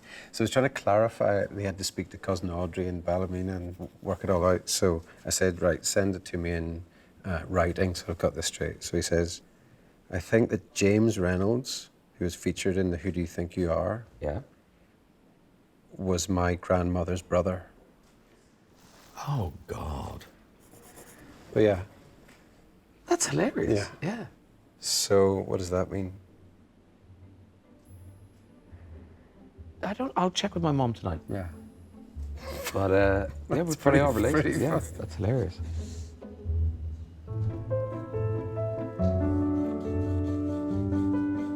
He's got a good face to draw, lots of interesting angles, so he's a good subject. You might be used to somebody's face, but it's always different under different lights, different angles.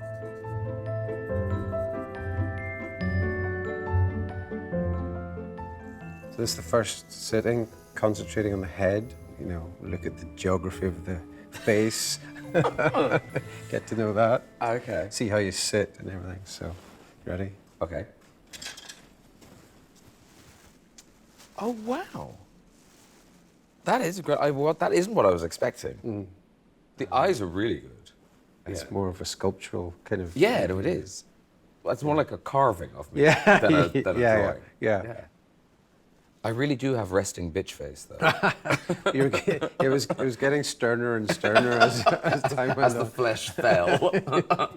Okay, so that's yours. You can have that. Really? Yeah, absolutely. Oh, yeah. that's very kind. God, thank No you very problem. much. No problem. Sure, I'll push Pleasure. Maybe it'll go to my mother. Yeah, good idea. Yeah. She'd love it. Yeah. It's amazing that all those lines do turn into a really good representation of my head.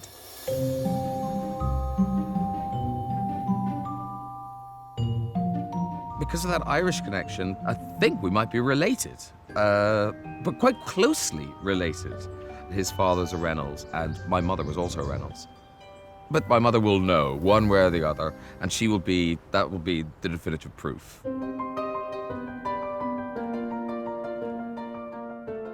As a professional artist, Gareth has made the shortlist of the BP Portrait Awards at the National Portrait Gallery 5 times. One of the featured portraits of his daughter impressed Gareth's gallery owner in Dublin. The study of his daughter Lola really did stand out to us because it's a very tender study. It has that very muted palette, which I think is so appealing in Gareth's work. We see her beautiful blue eyes, but the tones are very, very controlled, so nothing jars in the image. Gareth is very affable, a very warm individual, and that really helps when you're a portrait painter because he builds up a rapport with his subjects, and that comes across in the work. We're getting a glimpse into a private relationship between two people.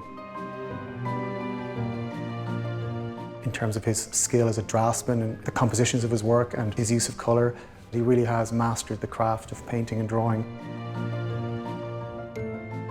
Gareth works hard to capture a mood with his portraits, whether they're commissions for big institutions or intimate family pictures. This is Susie here. Lola's in there. She's 14 now. That was actually on the day of her due date, so it's called The Date.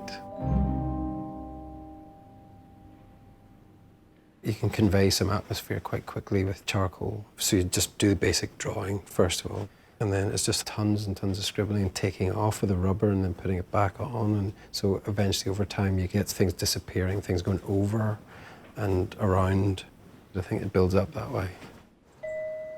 As well as creating his own work, Gareth also helps to inspire other artists by teaching portraiture at Strathclyde University, as well as life drawing classes for mature students here in rural Strathblane.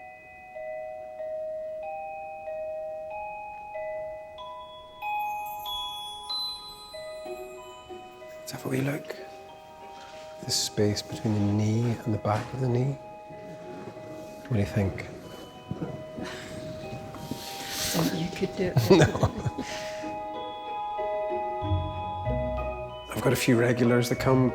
It's quite a convivial atmosphere and I make lunch for them and everything, so I treat them pretty good.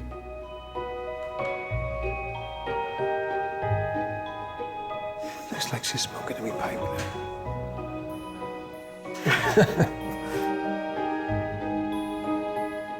I feel hugely privileged being a pupil of Gareth. He's very motivating. I feel my work's really come on under Gareth's tuition.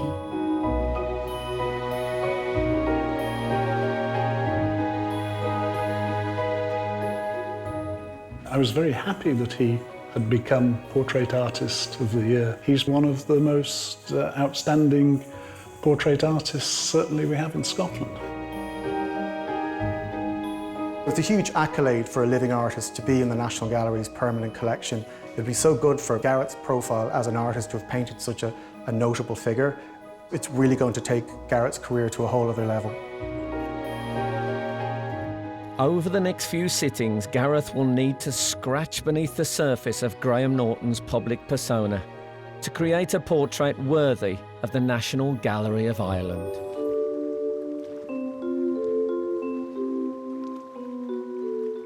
Portrait Artist of the Year, Gareth Reid, has won a commission to paint one of Britain's best-loved broadcasters for the National Gallery of Ireland. Before his second sitting with Graham Norton, Gareth's come to explore Graham's local area with his sketchbook. Hi, how you doing? Do you mind if I draw you while you're fishing? No problem. Yeah?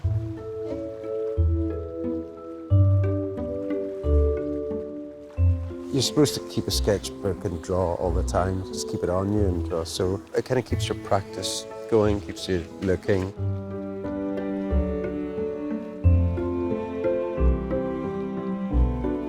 When these are full, it's quite a nice little thing to look back on.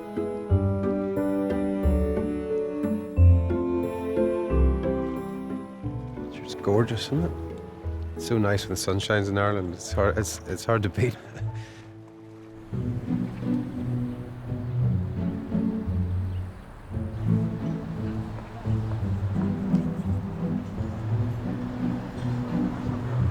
Did you live in Bantry all your life? Yeah. Yeah. I'm just living out in the same areas where Graeme is. Have you met him before? I have. I have a picture of him at home with me Have you? up on the mantelpiece, yeah. You got a selfie with him? I have. Yeah. Yeah. He's very nice. He's very easy to talk to? Yeah, approachable.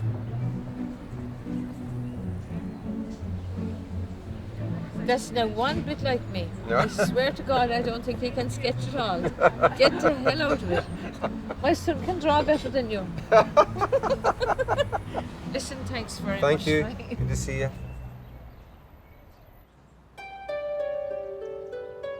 For Garrett's second sitting with Graham, he's chosen an outdoor location at Bantry House in order to observe his subject in a different light. Hello. Hi. How are you doing?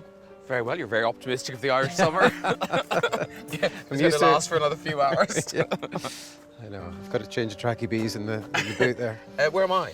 You're there? Obviously, yeah. Obviously I'm not there. Unless. Yeah. No, I'm right.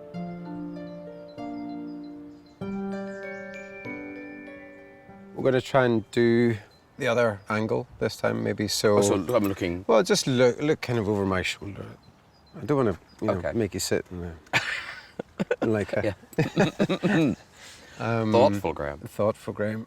That's good for me if it's good for you. Great for me. It's perfect. Okay, couldn't be better.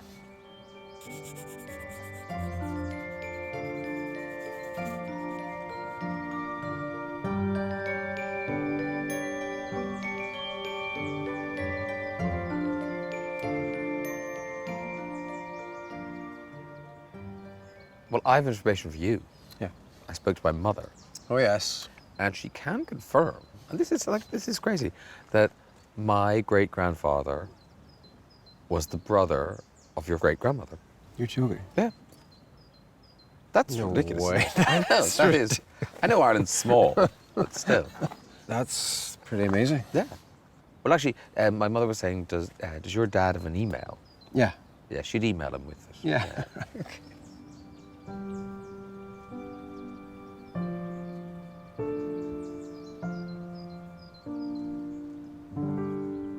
So you wanted to come back to Ireland and spend some time here? Yeah. I like coming back here. Yeah. You know, it feels like home. Yeah. I think it's that thing about getting older, isn't it? Yeah. Yeah. And did it not feel like home for a while and then it did, or the connection Yeah, with no, when I Ireland? left. I never thought I'd come back at all. Yeah. Then it was only really when my dad died. That's when I kind of got to know Ireland again. And, you know, Ireland had changed so much in that intervening 20 years. Yeah. I had too. You know, I'd sort of gone away to prove myself and come back, and you feel like a different person. Yeah. What about you? Did you get out of Dodge, or was it just a natural thing? It was just an art school thing, you know. So many people from Belfast go to university in Scotland, so it seemed kind of natural. Yeah.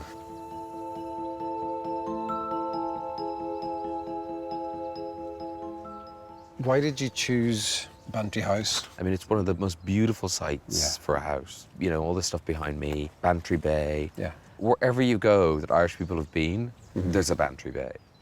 There's a Bantry Bay in Cape Town, a Bantry Bay in New York, Bantry Bay. You know, there's Bantry Bays everywhere. But also, because I can remember when I was coming here as a kid, this house was like a slice of foreign. There's water jugs from Tibet. There's things from India. It was like a little tiny window on the world, which I loved it. So just thinking about the position of the final portrait, is there any particular place here that would make sense to you? Well, it's kind of up to you, because I don't want to give you something like really annoying. Yeah, it's too hard. It's too hard. Yeah, I'd like all of Bantry Bay, and I'd like my head like this big. As long as I recognise it, as long as I'm not thinking, why am I sitting on a New York street? There weren't traffic lights behind me, I'm sure. Yeah, it's got to look like Ireland, I think. Yes, I'd like it to look like Ireland. Yes. And I'd like it to be kind of the Irish version of me, kind of the more kind of relaxed. Yes, well, that's the other thing I was going to say. So you're the kind of persona that people know. Do you think that's pretty representative? That's my showbiz thing. So, you know, I don't think I have a suit here. Yeah, yeah. So it's more jumpers and anoraks. Yeah, yeah. Do you feel like I feel more relaxed here than anywhere else. Yes, everyone knows me, but actually I know an awful lot of them as well. Yeah, yeah. So there's Jerry the postman. Yeah. That's, you know, Tom the butcher. There's Matty from the car wash, and I'm Graeme off the telly. Yeah, yeah, yeah. You know, we all know each other. You've got a role. Yeah. But I'm always shocked at how at ease people are. You know, the kind of natural chattiness of people in Ireland. Yes, heart on sleeve. Heart on sleeve, yeah. Well, it's a weird thing. I remember my granny used to do it. There's, you know, she'd be horrified that anyone would know her business. But then when we walked into a shop, immediately she would be like blah, blah, blah, blah, telling the person behind the counter everything.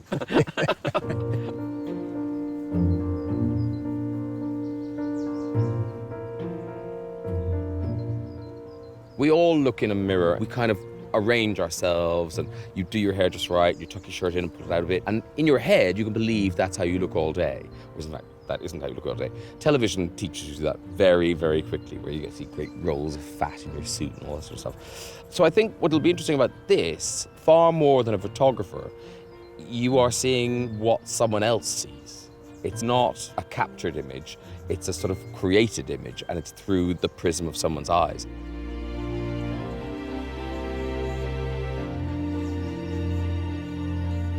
Okay. I get to see my face again. Through the eyes of another. Okay. This is how the Queen must feel, endlessly seeing portraits of herself. Oh, wow. So not what I was expecting. Yeah, kind of different this time. Yeah. I think I look slightly more benign this time. Yeah. That looks very summery. Yeah. You've captured the mood of the day.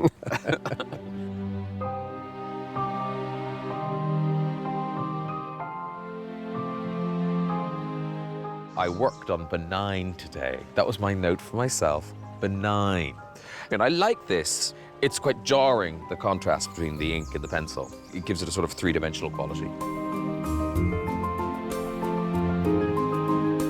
It is ridiculous that we might be related. Well, I think, not that we might, we are related. My mother has given it the seal of approval, so I'm pretty confident.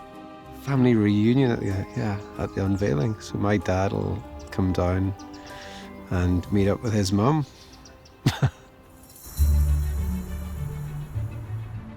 With only one sitting left, Gareth has come to get inspiration from some of his favourite artwork at the National Gallery of Ireland, alongside which his final painting will hang.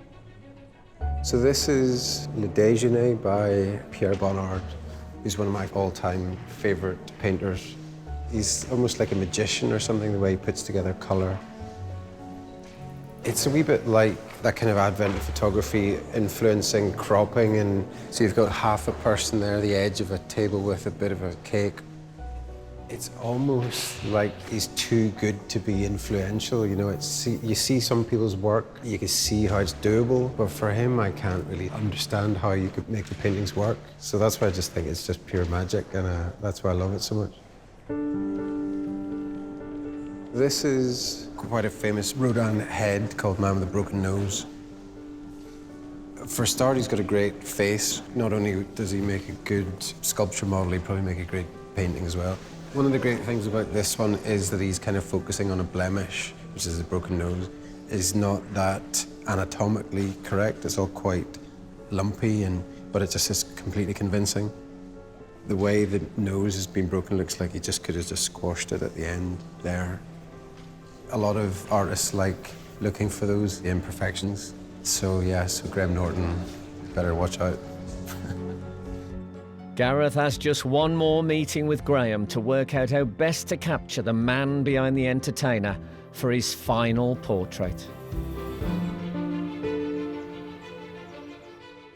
At Bantry House in County Cork, it's Gareth's last chance to study Graham Norton before starting his commission for the National Gallery of Ireland. Gareth's decided to spend the session taking photos in order to help him decide on the final commission. Hello. Another lovely summer's day. I know. Do you think this would be good for you for a backdrop? I mean, I like it. Yeah. It's very Irish, it's very Bantry.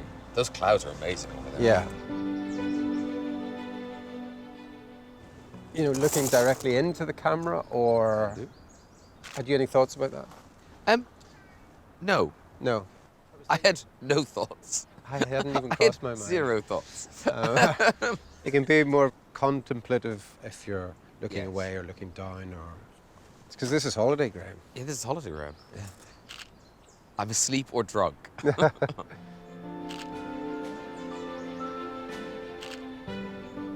So did you like the idea of drama from when you were at school? Or? Yeah, it seemed like the dossiest job you could get. But no one was interested in me acting.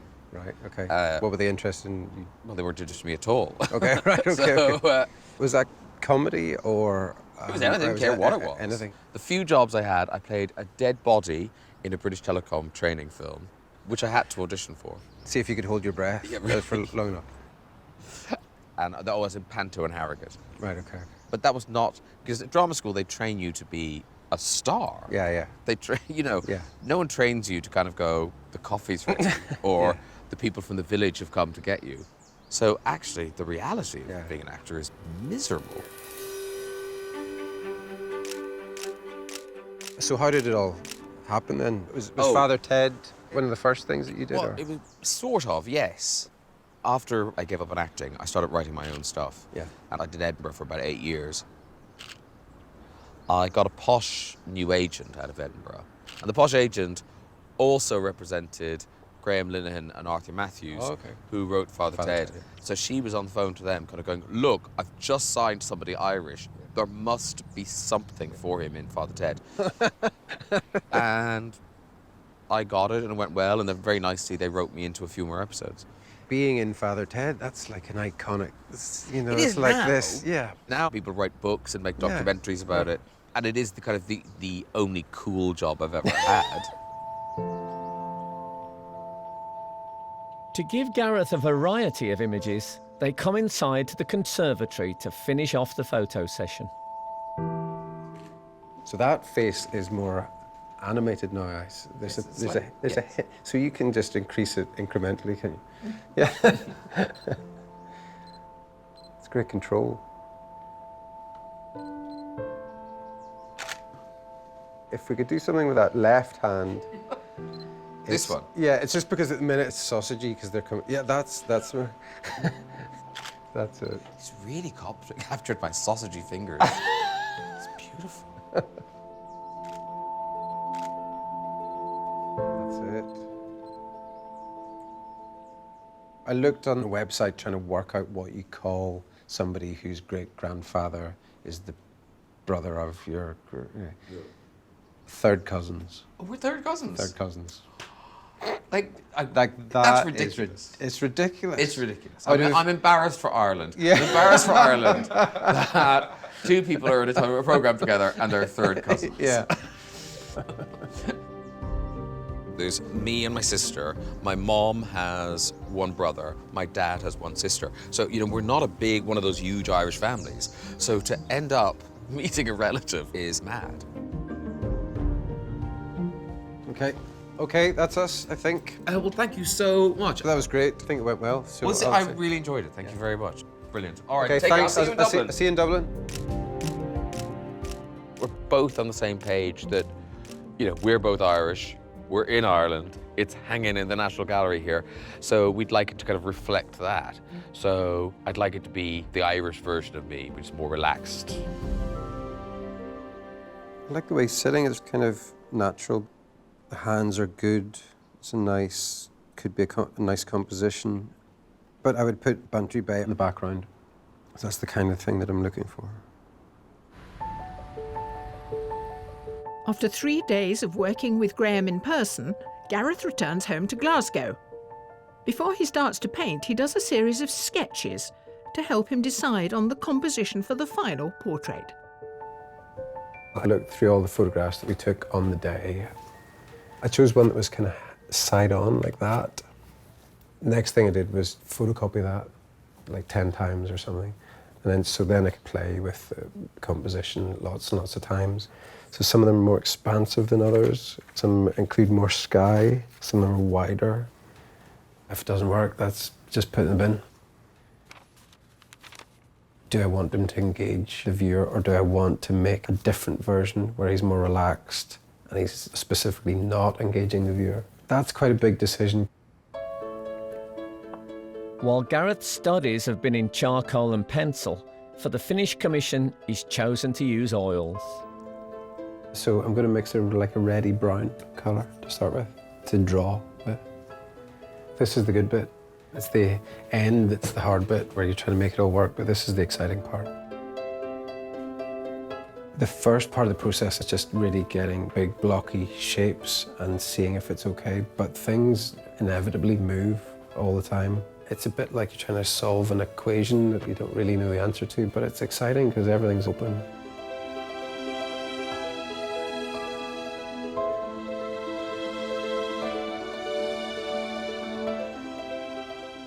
This is a pretty big canvas, so when you're working, you're standing very close to it, so you have no idea about proportion. That's why the mirror's here. You just get a bit of distance from it. So when I moved back, the head was too small, so the head's bigger.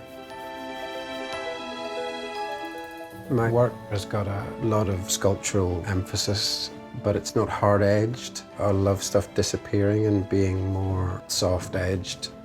Having an atmosphere in it is really, really important. Just a feeling of the sitter being there. You've got a picture of what it looks like in your head, and it looks really good at this stage. The reality hasn't dawned yet. You've got to correct and get closer to and scrape off and start again. It's not like a linear thing that you just start and then move closer and closer to the finish. You kind of go backwards and forwards, obliterate and wreck it and fix it. It's the process.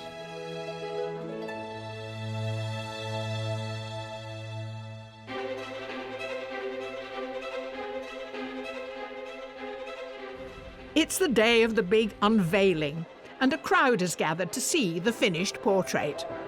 I'm actually really excited at this point because I've done as well as I could have done, I think. At the start, it was a wee bit dodgy because there were I moved the composition around probably 3 or 4 times, but as soon as I arrived in the composition, I knew it was going to be not total humiliation, so it's always a good sign. Before the final reveal, one very important family reunion has to take place. Nice to see you. How are you doing? How are you? Tony. Tony. How are you? This is Gareth. Hello. How are you? How are you? Nice to meet you. Nice to meet you. Nice to meet you. Yeah. And you tell me we're related. Grandmother. You're my second cousin. And so that make us third cousins. Yeah. So it's Mummy's granddad. Yes. James, My grandmother was one of 14, and she had a brother called James Reynolds. 1874 he was born. And he was married to my granny in 1895 when he was 21. I think so. Yeah. That's fantastic, isn't it? That's Hello. Right. Hi. I was just standing back admiring the family resemblance. Everyone gathered around here. I mean, it could be the cause. Apart from the odd change in gender. Here and Well, it'll all depend what song we sing, wouldn't it, Dad, you know? Well, I'm sure the 4 of you will be singing, surely.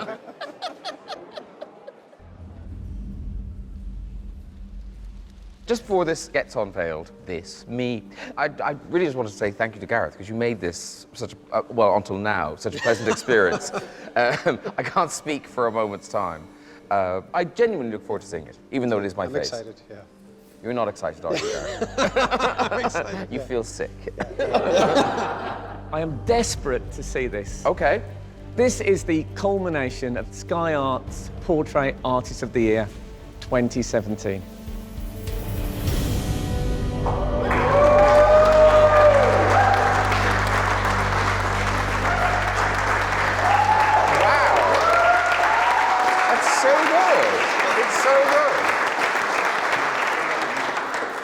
Oh, it's fantastic. I acted at the obvious thing, but what do you think of it, Graeme? I really like it. I look so intelligent. I love it. I was worried because I really love Gareth's charcoal, and I had no idea you could paint like this. It's really, maybe you should have won. But the other thing is that it captures something about you that gives us access to your inner self that we wouldn't normally be familiar with. And I think that's an enormous thing to have achieved. I recognise myself in it. That is an expression that's on my face a lot. It's just not on your programme. No, exactly. It's not on my programme, but that... It's just what we wanted. Yeah, that is what I spend most of my time looking like that. Yes. You know what? He's painted your soul, Graeme. That's what it is. Whoa. That's what it is, yes. And one of my favourite cardigans. Yeah. I find the two are often closely aligned. Yeah, honestly, I'm thrilled. I love it. Good. That's a relief. That's a relief.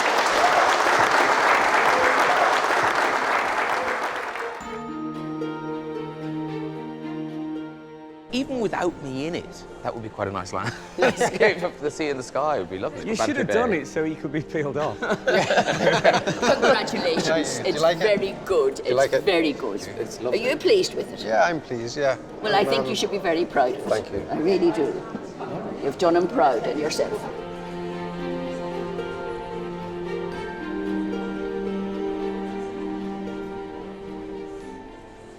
Sean, are you pleased with the result? Actually, I'm really delighted. You know, from my point of view, it's the man, not the entertainer, because, you know, he's wearing obviously a lovely old cardigan he's very comfortable in. He's a very jumpy performer, but this is him really being at rest. And that's very rewarding for someone to look at, I think. Yes, I think it'll really draw the eye in. And the other lovely thing is it places him in a very Irish context. You know, you often have the rather damp, grey, sort of misty feel, which is very, very beautiful for the colour scales from, you know, blue, turquoisey greens down to greys. And I think Arthur's really captured that brilliantly well. Having it in here, looking at all the Bonnards and the Picassos and everything, it looks good, I think, and the reaction was good. So I couldn't hope for any more at the end, really. I'm just so happy.